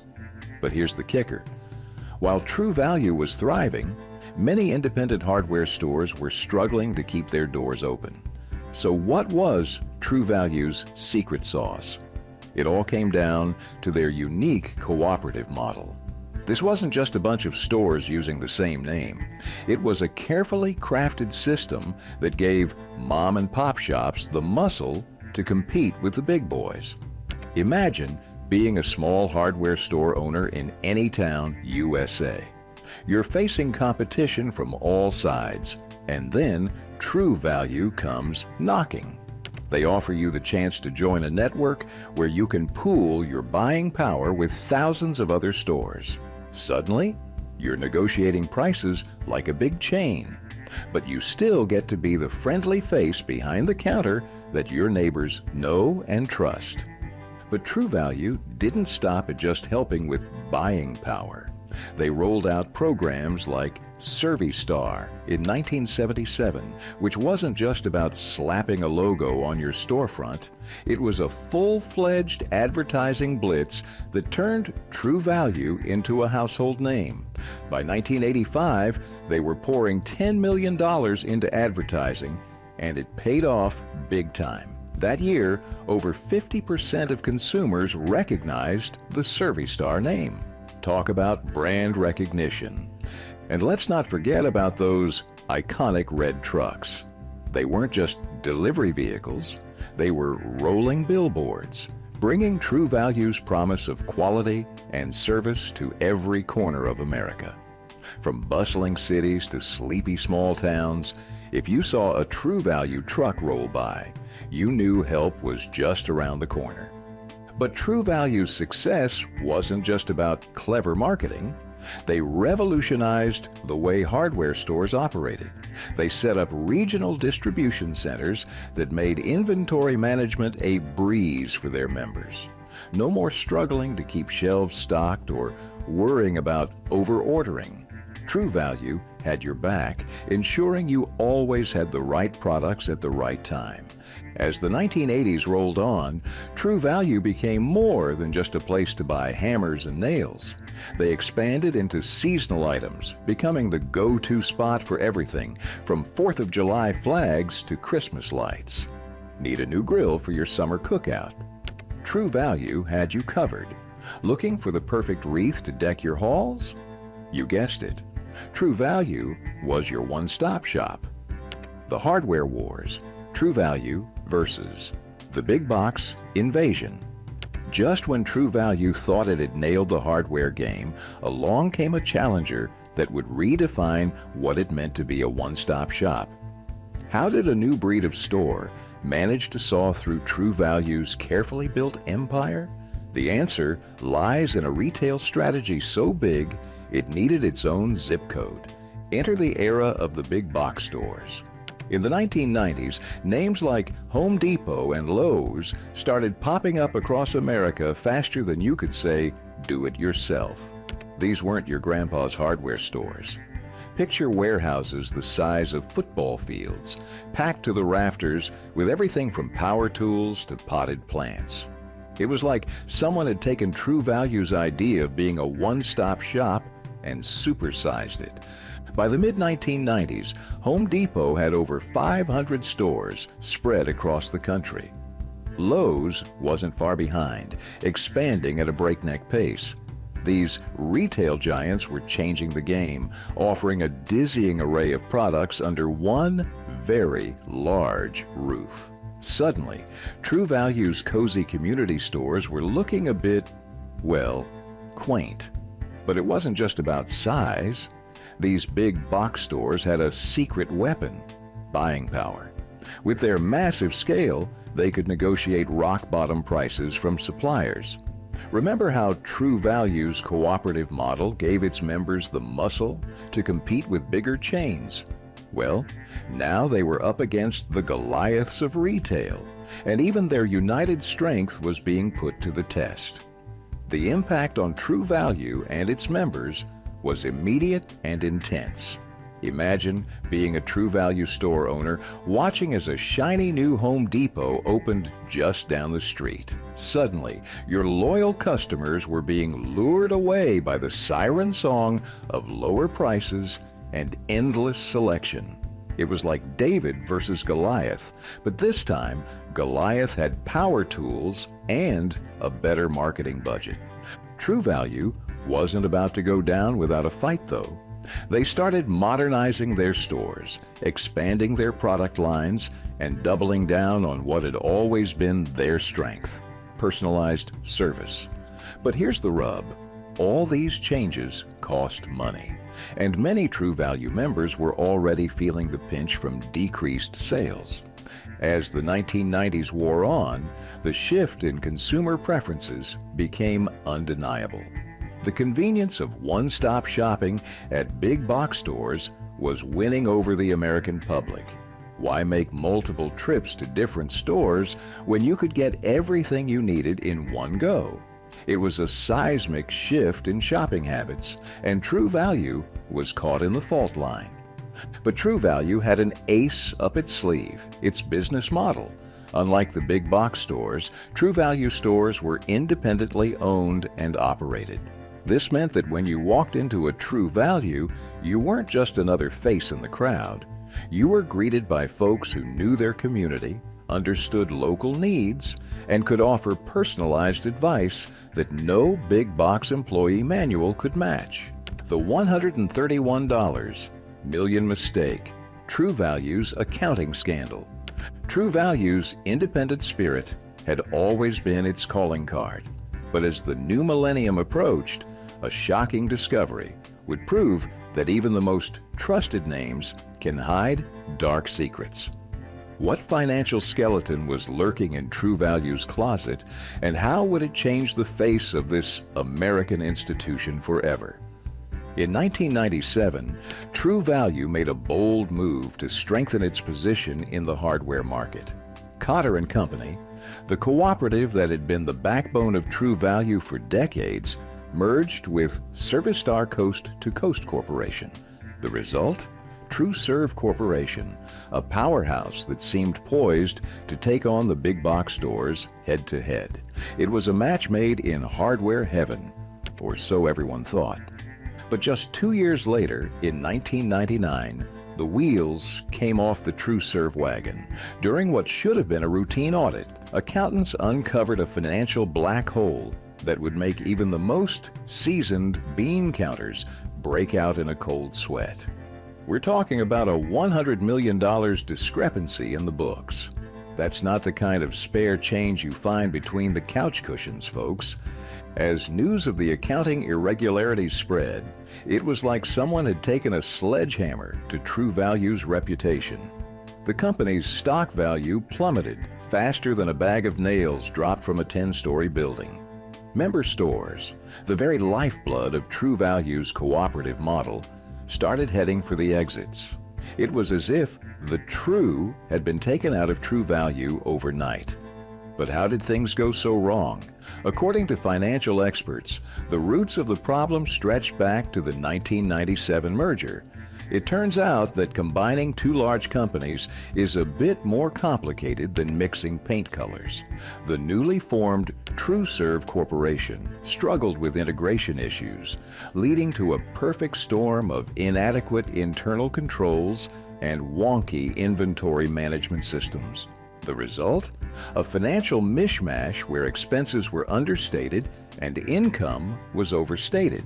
It's like trying to balance your checkbook with one hand tied behind your back and your calculator on the fritz. For 2 years, TrueServe had been painting a much rosier picture of its finances than reality warranted. When the dust settled, the full extent of the damage became clear. True Value was staring down the barrel of a staggering $131 million loss for 1999. That's enough to buy about 6.5 million hammers at retail price, in case you were wondering. The company that had prided itself on being the friendly face of Main Street America now found itself in the crosshairs of a Securities and Exchange Commission investigation. The digital disruption. True Value in the age of Amazon. While True Value was busy hammering out its financial woes, a revolution was brewing in Seattle. Remember when Amazon just sold books? Well, Those days were long gone. The question on everyone's mind: could True Value's neighborhood charm compete with the convenience of one-click ordering and 2-day shipping? As True Value struggled to rebuild its reputation in the early 2000s, Amazon was quietly expanding its empire.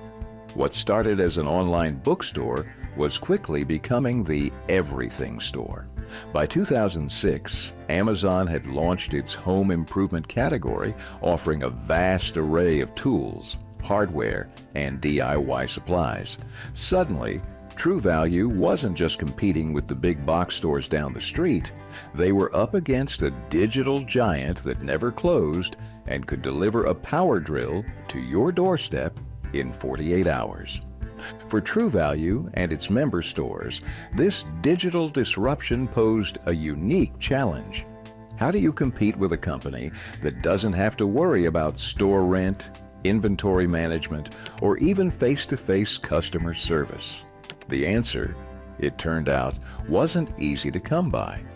True Value's initial response to the e-commerce boom was cautious at best. Many of its member stores were skeptical of online sales, viewing them as a threat rather than an opportunity. But as more and more customers began their home improvement journeys with a Google search rather than a trip to Main Street, True Value realized it needed to adapt or risk becoming as obsolete as a manual typewriter.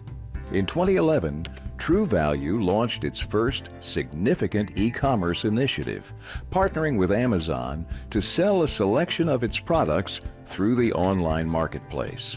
It was a controversial move that had some member stores crying foul, worried that True Value was getting into bed with the enemy. But for True Value's leadership, it was a necessary step into the digital age. The shift in consumer buying habits was undeniable. By 2015, online sales accounted for nearly 9% of all home improvement purchases in the United States. For a company built on the idea of the friendly neighborhood hardware store, this trend was nothing short of existential. True Value had to find a way to bring that personal touch to the digital realm. True Value's next move was to develop its own e-commerce platform, one that would allow its member stores to sell online while maintaining their local identity. It was a balancing act between embracing the future and preserving the past.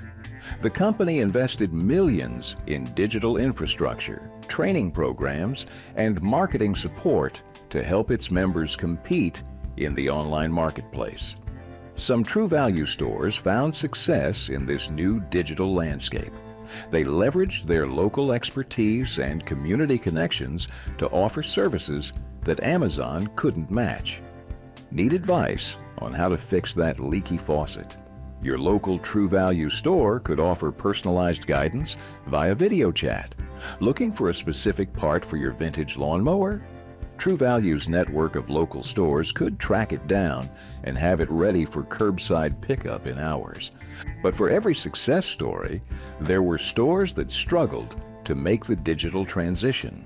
The costs of maintaining both a physical and online presence were steep, and many smaller stores found themselves outgunned by larger competitors with deeper pockets.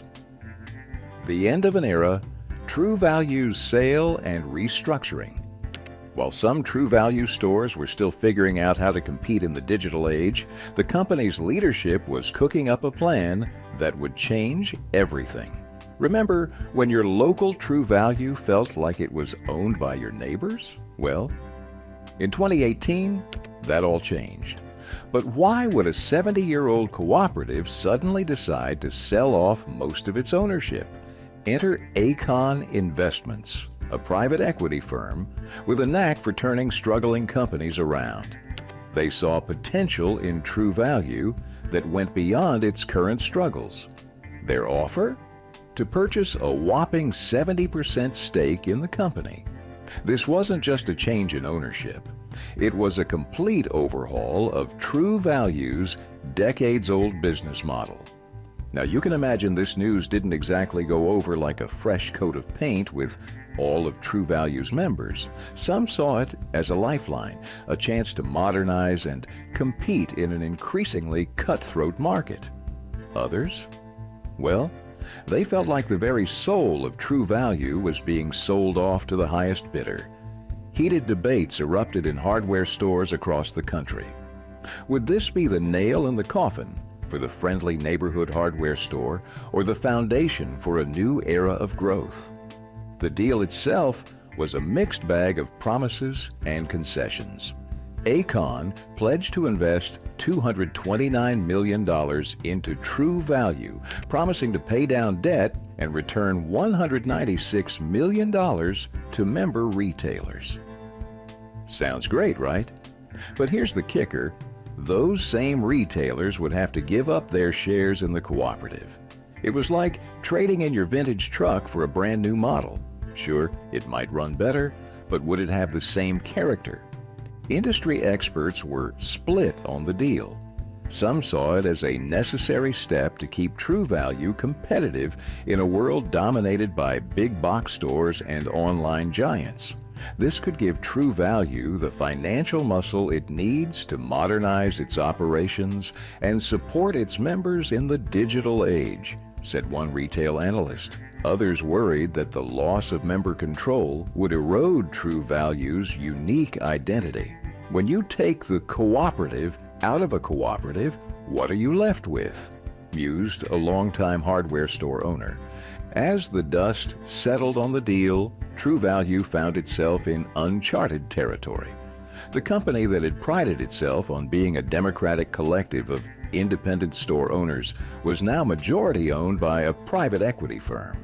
It was like your favorite local diner suddenly becoming part of a national chain. Same location, same friendly faces, but something just felt different. The impact on True Value's network of independently owned stores was immediate and far-reaching. Some store owners embraced the change, using the cash payout to invest in their businesses and modernize their operations. Others, feeling betrayed by the cooperative they had trusted for decades, chose to leave the True Value family altogether. It was a stark reminder that in the world of retail, even the most enduring institutions can change overnight. The final chapter, True Value's bankruptcy and uncertain future. Yet, as it turns out, True Value's transformation was far from over, just when folks thought they'd seen it all. October 2024 rolled around with news that sent shockwaves through the aisles of hardware stores across America. What seismic shift could make True Value's previous changes look like a mere tremor? Picture this. True Value, the company that had weathered economic storms for over 7 decades, suddenly announcing it was filing for Chapter 11 bankruptcy. It was like hearing your favorite local diner was closing its doors for good. The news hit hard, leaving many wondering how a company that had been a fixture in American communities could find itself in such dire straits. But what exactly led True Value to this point? Well, it wasn't just one thing. Think of it like a perfect storm of retail troubles. First, there was the debt. Despite Akon Investments' cash injection back in 2018, True Value was still carrying a hefty load on its books. Then came the 1-2 punch of fierce competition and changing market conditions. Home Depot and Lowe's weren't letting up, and online giants like Amazon were taking an ever bigger bite out of the hardware pie. Add to that a stalled housing market, and you've got a recipe for financial trouble. Fewer new homes meant fewer folks swinging by their local True Value for paint and fixtures. It was like watching a mighty oak tree slowly losing its leaves, one season at a time. But here's where things get interesting. Enter Do It Best, another hardware cooperative, with a proposal that could change everything. They've put in what's called a stalking horse bid, that's fancy business talk for an initial offer, in a bankruptcy sale. We're talking $153 million in cold, hard cash, plus taking on $45 million in contracts and other obligations. It's like they're offering to buy the family farm and promise to keep the chickens fed. Now, what could this mean for your local True Value store? Well, it's not as simple as just changing the sign out front. Do It Best has its own way of doing things, its own culture. Some True Value stores might find themselves with new opportunities, access to different products, maybe even a fresh coat of paint. Others might decide it's time to hang up their hammers for good. Industry experts are split on what this means for the future of independent hardware stores in America. Some see it as a necessary consolidation, a way for smaller players to band together and stand up to the big box bullies. Others worry it's another nail in the coffin of the mom and pop shop era.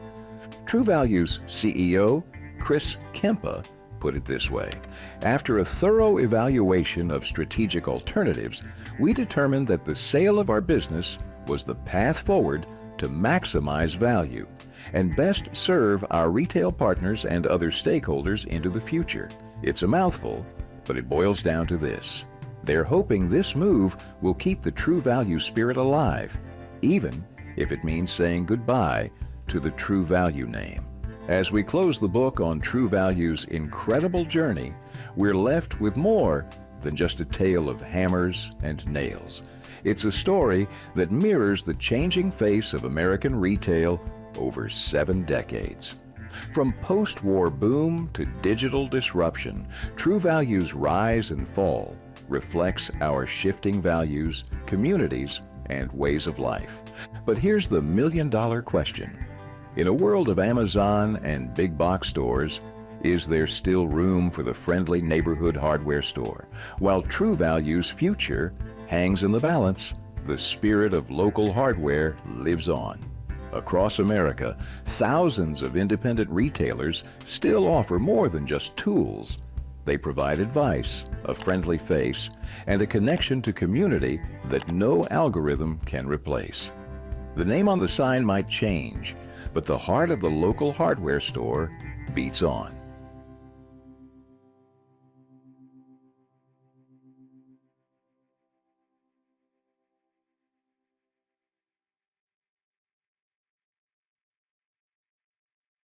Remember those family road trips when stopping at Stuckey's was a must? The anticipation of pulling into that iconic blue roof, knowing you were in for a treat? Stuckey's was more than just a pit stop. It was a symbol of the great American road trip experience. For many baby boomers, Stuckey's is the embodiment of the golden age of car travel. From the 1950s through the 1980s, families would pile into station wagons and hit the open road, eagerly awaiting that telltale Stuckey's sign. It promised a welcome break filled with quirky souvenirs, classic American snacks, and of course, those famous pecan log rolls. Stuckey's wasn't just a place to stretch your legs and refuel. It was an integral part of the journey, a shared experience that brought families closer together. The memories made at Stuckey's are as vivid today as they were decades ago, a testament to the lasting impact of this beloved roadside icon. It all began with a humble roadside pecan stand back in 1937. W.S. Stuckey Sr. had a vision to create a one-stop shop for weary travelers, offering not just fuel for their cars, but sustenance and delight for their souls. Little did he know his modest enterprise would soon blossom into a nationwide phenomenon, forever changing the landscape of the great American road trip. As Stuckey's expanded, so did its offerings. Alongside the famous pecan log rolls, meticulously crafted by Stuckey's wife Ethel, the stores began to stock an eclectic array of merchandise. Rubber alligators, novelty ashtrays, and state-specific souvenirs lined the shelves, tempting travelers with their whimsical charm. These quirky items became just as much a part of the Stuckey's experience as the refreshments themselves. But Stuckey's wasn't merely a place to grab a quick bite or pick up a trinket. It was an oasis of comfort and convenience in an era when such amenities were scarce along the highway. Clean restrooms, air conditioning, and friendly service set Stuckey's apart from the competition. For families on long journeys, these simple luxuries were a godsend. As the Stuckey's empire grew, so did its iconic status. The company's marketing and branding perfectly captured the spirit of the American road trip. Billboards featuring the distinctive blue roof and promising "Eat here, get gas" became a familiar sight along the nation's highways. These signs were more than just advertisements. They were beacons of hope, signaling to travelers that a welcoming respite was just around the bend. Stuckey's understood the power of anticipation. Kids would crane their necks, eager to spot the next billboard, knowing that a stop at Stuckey's meant a break from the monotony of the road. They'd plead with their parents, bargaining for a chance to explore the wonders within. And more often than not, those parents would give in, unable to resist the allure of a pecan log roll and a moment of peace. The genius of Stuckey's lay in its ability to cater to the unique needs and preferences of each region it served. While the core offerings remained consistent, individual stores would stock items that reflected the local culture and heritage.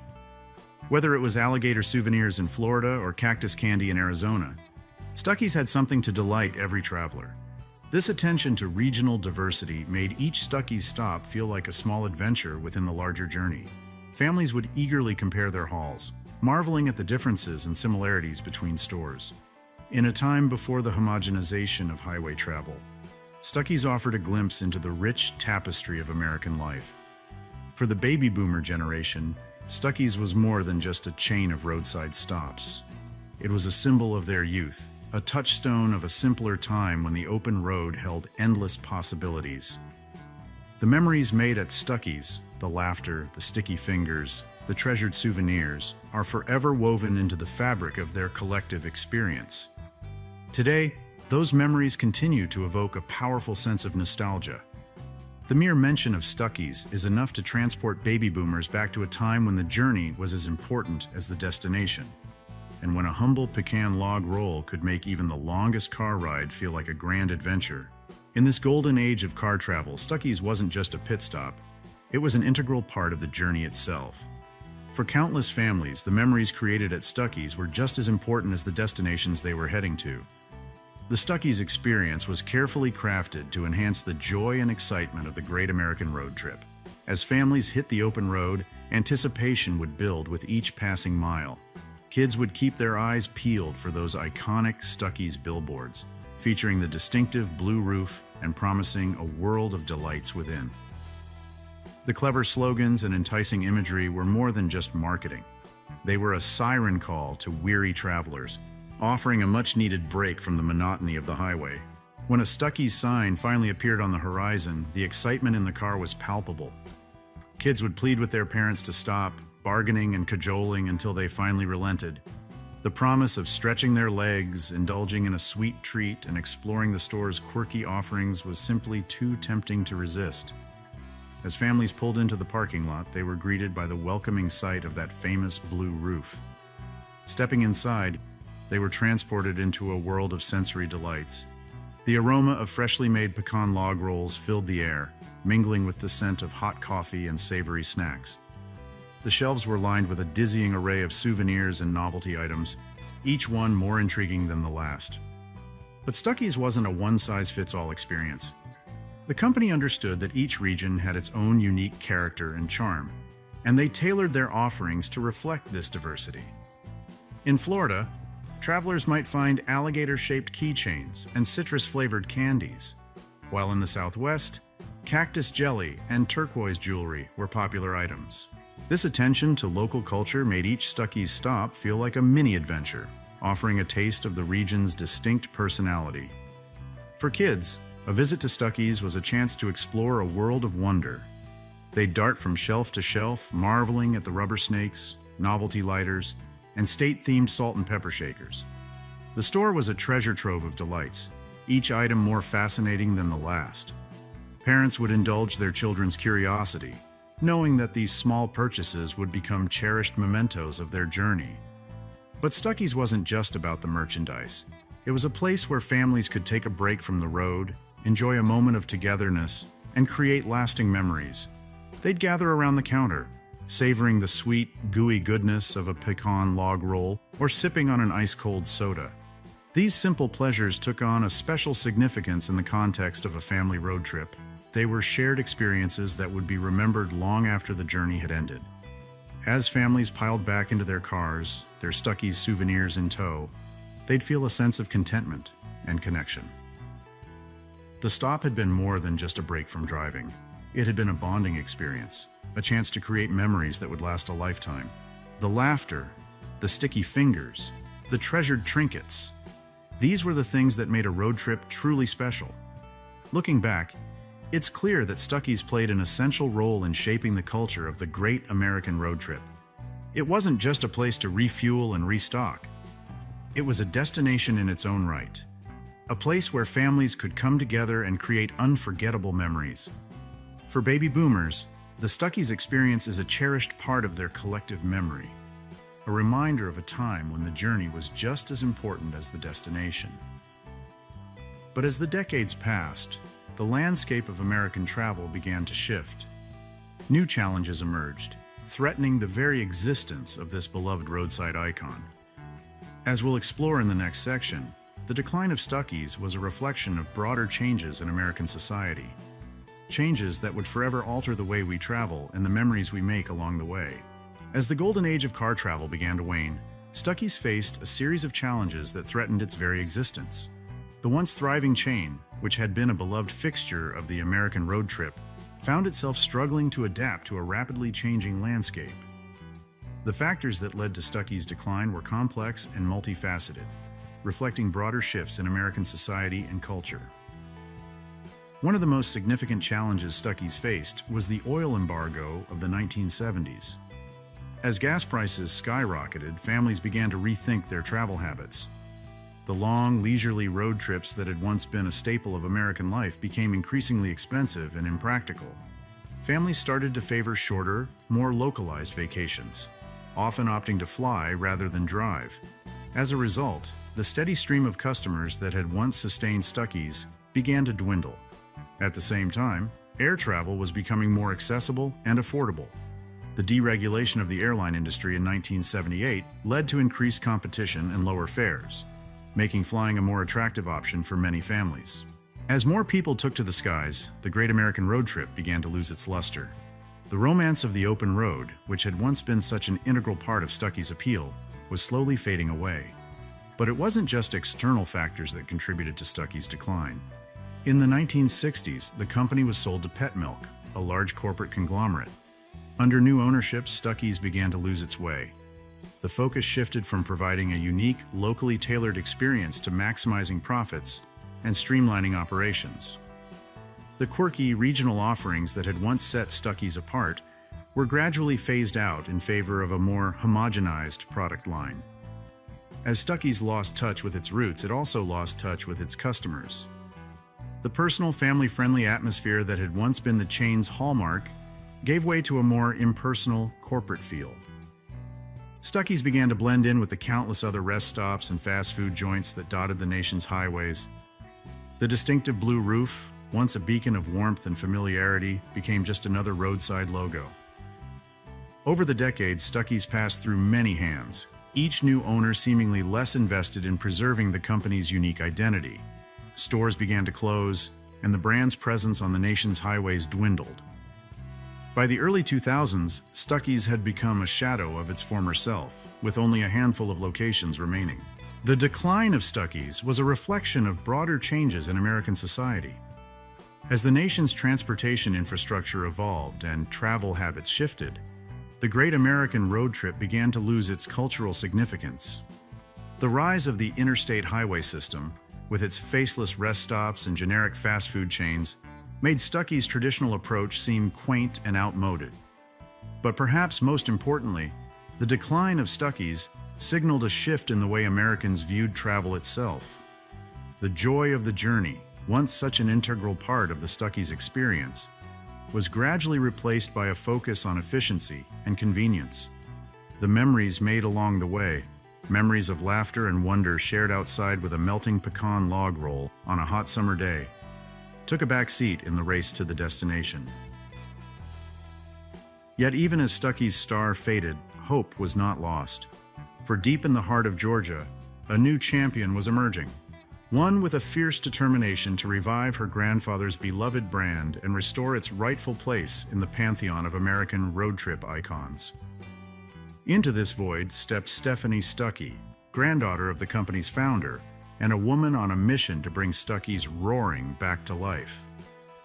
With a profound love for her family's legacy and a keen understanding of what made Stuckey's so special, Stephanie set out to resurrect the brand, and in doing so, to reignite the joy and wonder of the great American road trip. In the face of Stuckey's decline, a beacon of hope emerged in the form of Stephanie Stuckey, the granddaughter of the company's founder.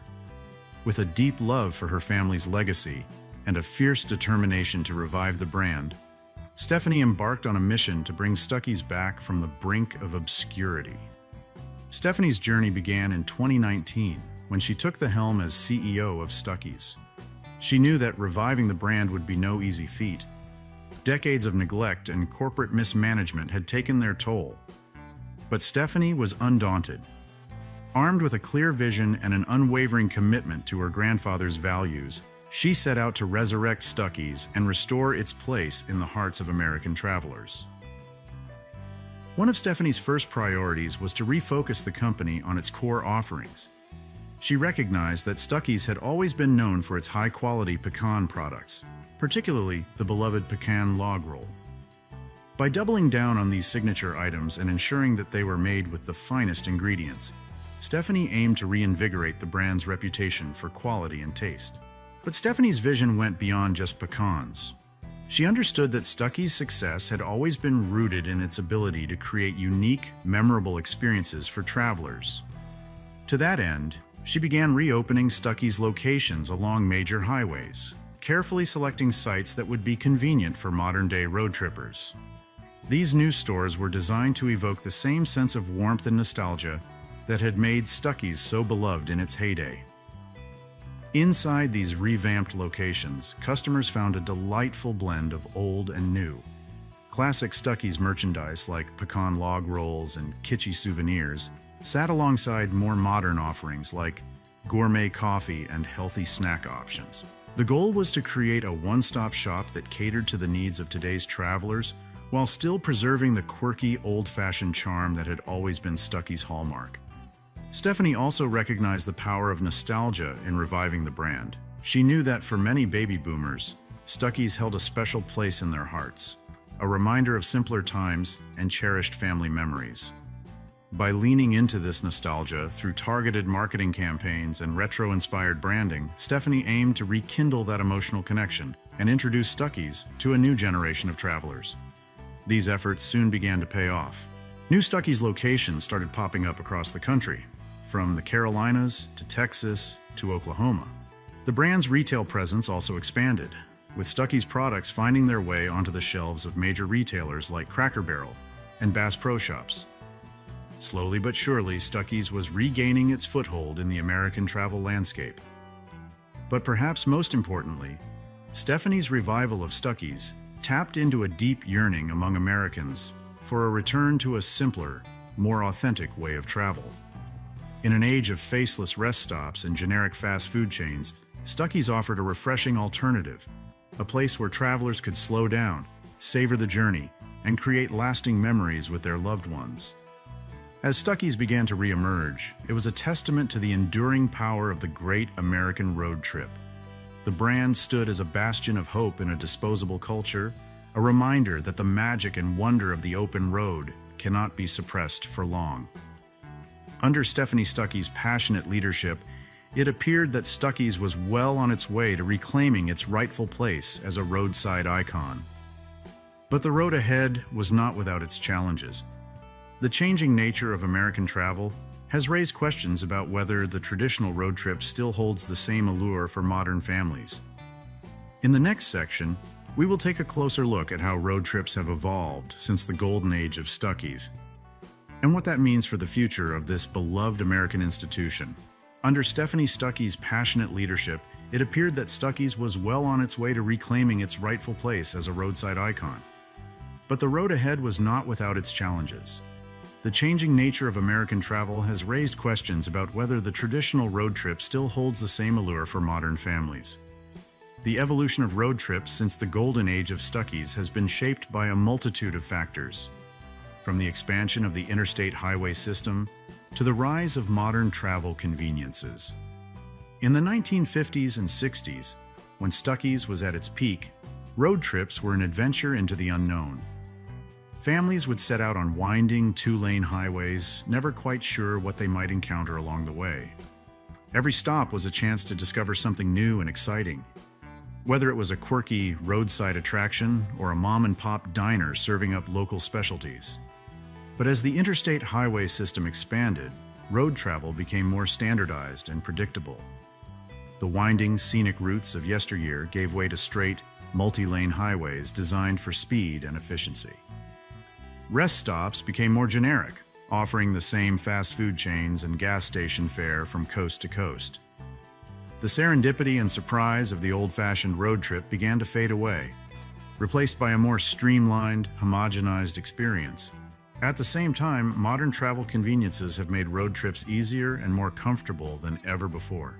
Cars are now equipped with GPS navigation, climate control, and entertainment systems that can keep passengers occupied for hours on end. Smartphones and apps have made it possible to plan and book every aspect of a trip in advance, from hotels to restaurants to attractions. The spontaneity and unpredictability that once defined the road trip experience has given way to a more curated, controlled approach. These changes have undoubtedly made road travel more accessible and convenient for modern families, but they have also raised questions about what has been lost in the process. The sense of adventure and discovery that once made road trips so special has been diluted by the homogenization of the highway landscape. The opportunities for personal connection and local flavor have diminished as travelers rely more heavily on corporate chains and online reviews. For baby boomers who grew up during the golden age of Stuckey's, these changes can be bittersweet. On one hand, they may appreciate the ease and comfort of modern road travel, but on the other, they may long for the days when every road trip was a unique and unpredictable experience, full of surprises and serendipitous encounters. This tension between past and present is at the heart of Stephanie Stuckey's efforts to revive her family's brand. By tapping into the nostalgia and authenticity of the old-fashioned road trip, she hopes to create a new generation of Stuckey's fans who appreciate the value of slowing down, exploring, and making memories along the way. At the same time, she recognizes the need to adapt to the realities of modern travel, offering convenient locations and updated amenities that cater to today's road trippers. Ultimately, the evolution of road trips reflects broader changes in American society and culture. As our lives have become more fast-paced and technology-driven, the traditional road trip has taken on new meanings and associations.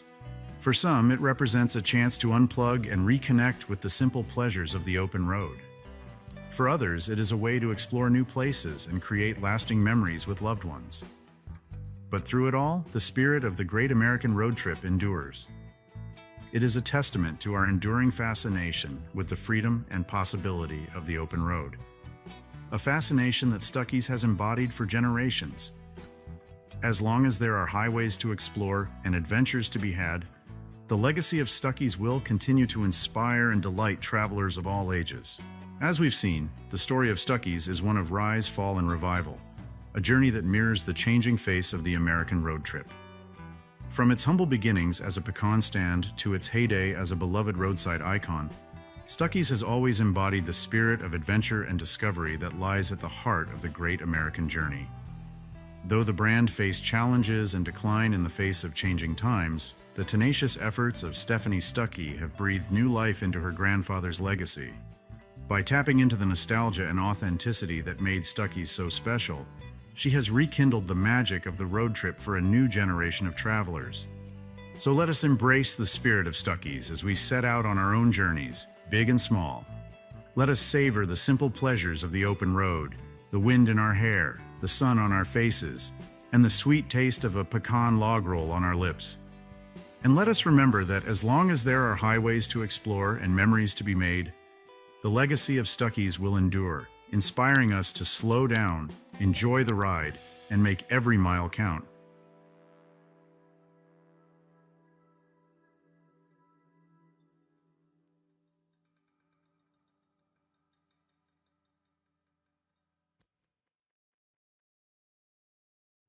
Once upon a time, in the heart of American suburbia, there was a magical place called Kmart. It was more than just a store. It was a paradise for bargain hunters, a haven for families, and a cornerstone of the community. This is the story of Kmart's golden age. Picture this. It's the early 1980s, and you're walking into your local Kmart on a bustling Saturday morning. The automatic doors open with a whoosh, and you're greeted by a chorus of friendly faces, the smell of fresh popcorn, and the promise of unbeatable deals. But what made Kmart so special during this era? Why did it capture the hearts of millions of Americans? The answer lies in a combination of factors that made Kmart more than just a store, but an integral part of everyday life. In this video, we'll take a nostalgic journey back to the 70s and 80s, exploring the rise of Kmart as a retail powerhouse. We'll uncover the secrets behind its success, from its innovative marketing strategies to its role as a community hub. Most importantly, we'll relive those iconic Kmart experiences that have become etched in our collective memory. So buckle up and get ready for a trip down memory lane. Because once you understand why America loved Kmart so much, you'll never look at shopping the same way again. It all began with a man named Sebastian Spearing Kresge, a frugal entrepreneur who founded the SS Kresge Company in 1899. Little did he know that his modest 5 and dime stores would one day revolutionize the way America shopped. In 1962, the first Kmart store opened its doors in Garden City, Michigan, offering an unprecedented 75,000 square feet of retail space filled with a dizzying array of merchandise. This was a time when downtown shopping trips were the norm, but Kmart had a different vision. By setting up shop in the suburbs and providing ample free parking, Kmart made shopping more convenient than ever before. Suddenly, families could pile into their cars, head to Kmart, and find everything they needed under one roof.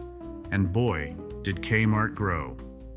By the early 1970s, there were over 800 stores nationwide. In 1976 alone, an astonishing 271 new stores opened their doors. This rapid expansion propelled Kmart to become America's second largest retailer, raking in a whopping $8.4 billion in sales that year. But it wasn't just the sheer number of stores that made Kmart so successful. It was the experience. Walking into a Kmart was like entering a wonderland of choices. From clothing and toys to housewares and appliances, there was something for everyone. The introduction of shopping carts encouraged customers to take their time, browsing the seemingly endless aisles and discovering new treasures along the way.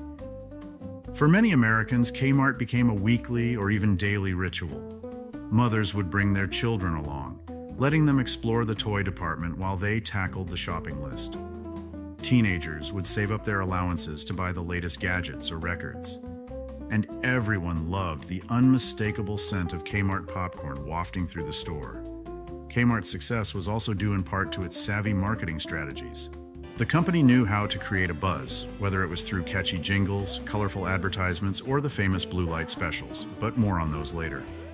Kmart became a household name, synonymous with value, variety, and convenience. As the 1970s gave way to the 1980s, Kmart's dominance only grew stronger. It seemed like there was a big red K on every corner, beckoning shoppers with its promise of unbeatable deals and one-stop shopping.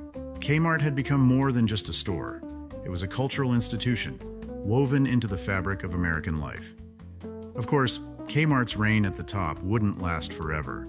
As the retail landscape shifted and new competitors emerged, the once mighty giant would face challenges that threatened its very existence. But for those who grew up during Kmart's golden age, the memories of those glory days will never fade. The joy of walking into a Kmart and seeing the bright fluorescent lights, the meticulously organized shelves, and the friendly faces of the employees, these are the things that made Kmart so special. It was a place where you could find not only what you needed, but also a sense of community and belonging. And nothing quite encapsulates this spirit quite like the legendary blue light specials. Ah, the blue light specials. Just the mere mention of those words is enough to send a tingle of excitement down the spine of any true Kmart aficionado. Picture this. You're strolling through the store, minding your own business, when suddenly a voice comes over the intercom. Attention Kmart shoppers, we have a blue light special in aisle 5. Instantly, a flurry of activity ensues. Shoppers drop whatever they're doing and make a beeline for the designated spot, eager to snag a deal before time runs out. The famous blue police light flashes above the crowd, adding to the sense of urgency and excitement. These surprise 15-minute sales, which first started in 1965, became a hallmark of the Kmart shopping experience. You never knew when or where they would pop up, but when they did, it was like hitting the jackpot. From clothing to kitchenware, toys to electronics, blue light specials offered deep discounts on a wide range of merchandise. But the fun didn't stop there. Kmart also knew how to keep shoppers energized and satisfied with their in-store cafeterias. After a long morning of bargain hunting, there was nothing better than taking a break with a hot meal or a quick snack. Whether you were in the mood for a classic grilled cheese sandwich, a steaming bowl of chili, or just a refreshing icy, the Kmart Cafe had you covered. For kids, a trip to the cafeteria was often the highlight of the visit. They would beg their parents for a few quarters to buy popcorn or a soft pretzel, savoring every bite as they sat at the colorful tables and watched the bustling activity of the store. Speaking of kids, back-to-school shopping at Kmart was an annual tradition for many families. Every August, the store would transform into a one-stop shop for all your educational needs. From pencils and notebooks to backpacks and lunchboxes, Kmart had it all. And of course, no back-to-school shopping trip was complete without picking out a new outfit or two for that all-important first day. But it wasn't just the products that made Kmart so appealing. It was the way they were presented. The store's marketing team was a force to be reckoned with, creating memorable advertisements and catchy jingles that stuck in your head for days. Who could forget the blue light song that played during commercials, or the saving place slogan that promised unbeatable value? Kmart also had a knack for tapping into pop culture trends and partnering with celebrities to create buzz. In 1987, they teamed up with home goods guru Martha Stewart to launch an exclusive line of products, which was a huge hit with shoppers. And in the early 90s, Kmart's Jaclyn Smith collection of clothing and accessories brought a touch of Hollywood glamour to the aisles. These iconic experiences, from the thrill of the blue light specials to the comfort of the cafeteria, are what made Kmart more than just a store. They were a reflection of the era, a time when shopping was as much about the journey as the destination. And for those who grew up during Kmart's heyday, these memories are a cherished part of their childhood. So while the blue light may have dimmed in recent years, the impact that Kmart had on American culture during the 70s and 80s is undeniable. It was a place where bargains were plentiful, where families could spend quality time together, and where a little bit of magic seemed to lurk around every corner. But Kmart's influence extended far beyond the walls of the store itself. In many ways, it served as the heart of the community, a gathering place where neighbors could connect and share in the daily rituals of life. In an era before online shopping and mega malls, Kmart was more than just a store. It was a community gathering place, a source of local pride, and a reflection of small-town values.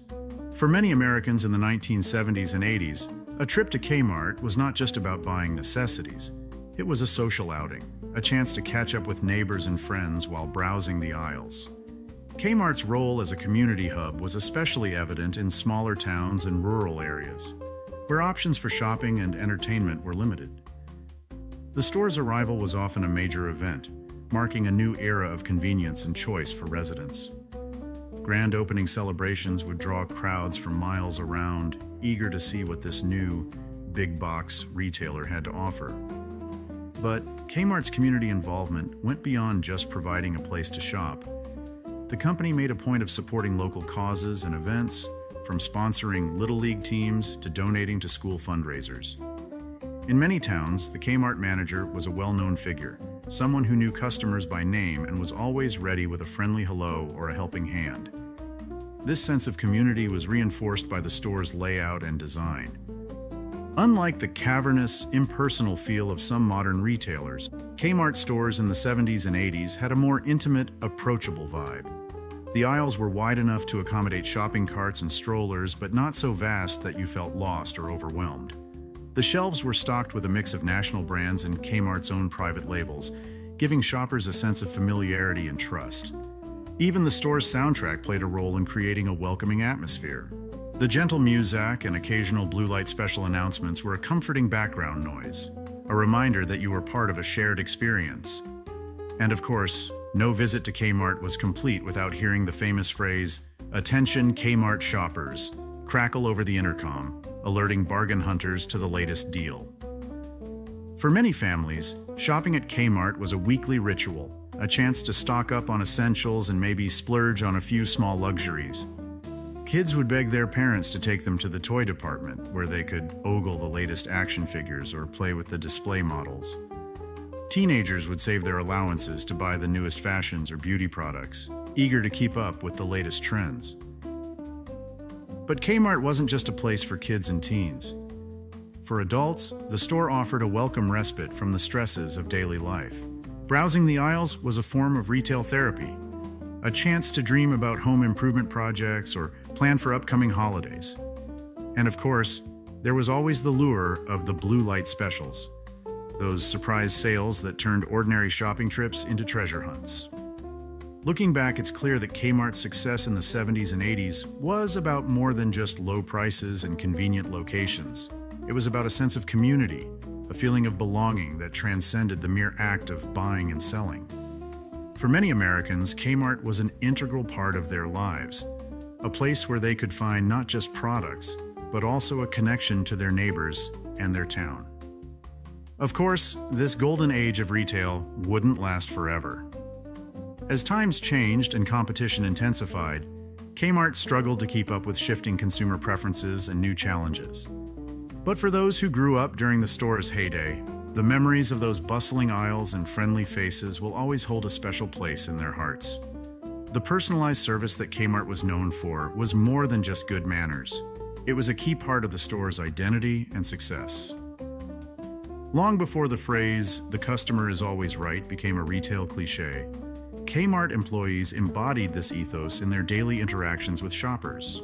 In an era when online shopping and self-checkout lanes have made retail experiences increasingly impersonal, it's worth remembering a time when customer service was the cornerstone of a successful business.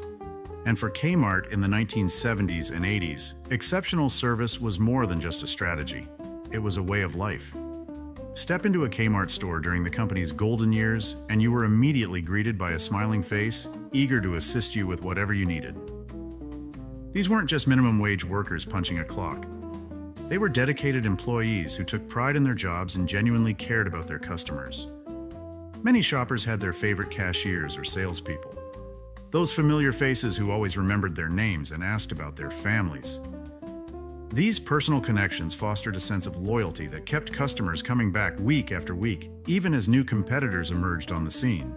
One of the most iconic elements of Kmart's customer service was the famous "Attention Kmart shoppers" announcement. That simple phrase, echoing through the store's speakers, became a cultural touchstone, a reminder that you were part of a shared experience. Whether it was alerting bargain hunters to a blue light special or simply reminding customers of an upcoming sale, these announcements created a sense of excitement and urgency that was hard to resist.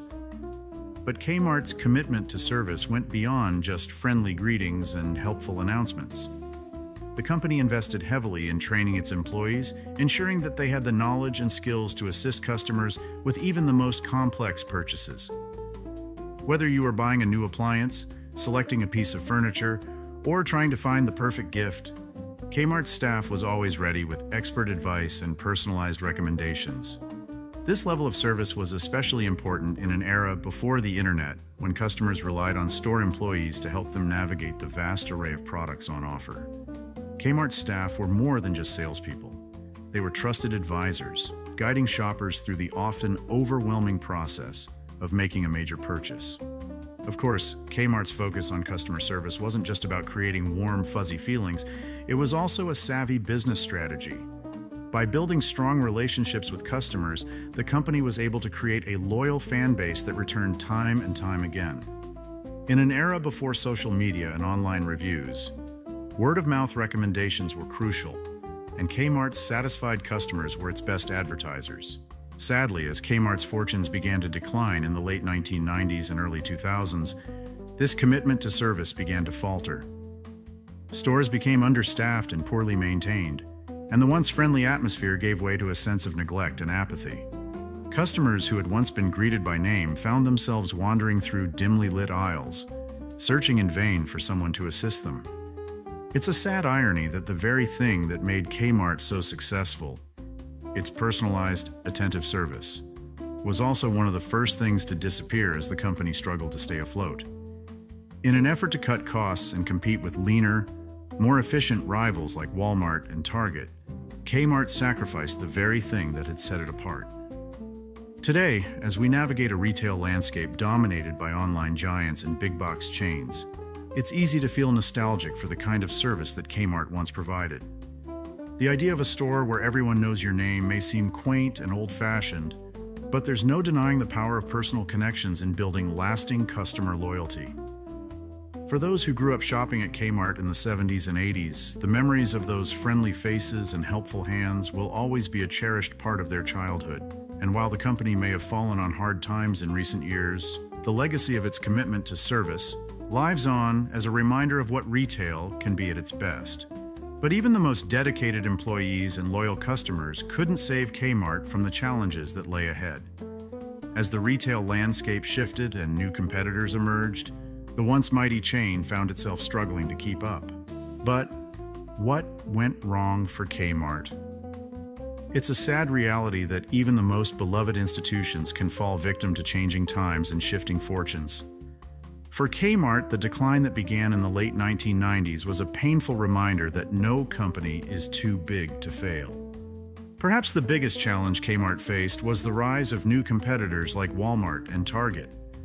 These retailers had a leaner, more efficient business model that allowed them to offer lower prices and more convenient shopping experiences. As customers began to flock to these newer stores, Kmart struggled to keep up. Part of the problem was that Kmart had become complacent in its success. After decades of dominance, the company had grown accustomed to being the top dog in the discount retail world. But as new rivals emerged, Kmart was slow to adapt to the changing landscape. One key mistake Kmart made was neglecting its stores. As the company focused on expanding its empire and acquiring new businesses, many of its existing locations fell into disrepair. Shoppers who had once enjoyed the bright, clean aisles of their local Kmart now found themselves navigating dimly lit, poorly stocked stores with cracked floors and leaking roofs. Another misstep was Kmart's decision to expand into new markets and product categories without a clear strategy. In the 1990s, the company acquired a number of different businesses, from Borders Books to the Sports Authority. But these acquisitions proved to be more of a distraction than an asset, draining resources and focus away from Kmart's core business. As the new millennium dawned, Kmart's problems only grew worse. The company was saddled with massive debt from its various acquisitions and expansions, and sales continued to decline as customers abandoned ship for newer, more appealing retailers. In 2002, Kmart filed for Chapter 11 bankruptcy protection, closing hundreds of stores and laying off thousands of employees. It was a stunning fall from grace for a company that had once been the second largest retailer in the United States. After emerging from bankruptcy, Kmart tried to reinvent itself by merging with Sears in 2005. But the combined company, known as Sears Holdings, continued to struggle. More store closures followed, and the company's debt load only grew heavier. In 2018, Sears Holdings filed for bankruptcy once again, this time with even more dire consequences. The company announced plans to close hundreds of additional stores, leaving only a handful of Kmart locations remaining. For many longtime Kmart shoppers, it was a heartbreaking end to an era.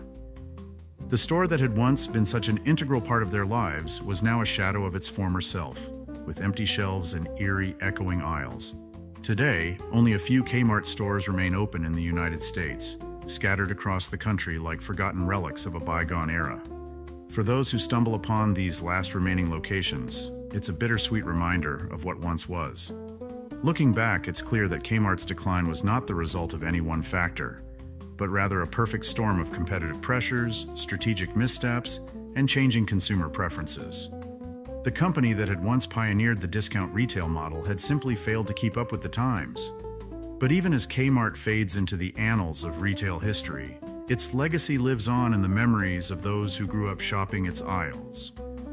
For a generation of Americans, Kmart will always be more than just a store. It will be a cherished part of their childhood, a reminder of a simpler time when the world seemed full of endless possibilities. And so, as we bid farewell to this once great institution, we do so with a mix of sadness and gratitude. Sadness for what has been lost, but gratitude for the countless memories and experiences that Kmart gave us during its remarkable run. It may be gone, but it will never be forgotten. As we look back on the remarkable story of Kmart, it's clear that this iconic retailer left an indelible mark on American culture and commerce. From its humble beginnings as a 5-and-dime store to its meteoric rise as a discount retail giant, Kmart shaped the way generations of Americans shopped, worked, and lived. Though the company may have fallen on hard times in recent years, its legacy endures in the hearts and minds of those who knew it best. For the millions of shoppers who grew up browsing its aisles, leafing through its catalogs, and eagerly awaiting those famous blue light specials, Kmart will always hold a special place in their memories. So to all those who once called themselves Kmart shoppers, this is your story too. Share your memories, your experiences, and your nostalgia for this beloved American institution. Because as long as we keep those stories alive, Kmart will never truly be gone. It will live on as a testament to a time when retail was more than just a transaction. It was a way of life.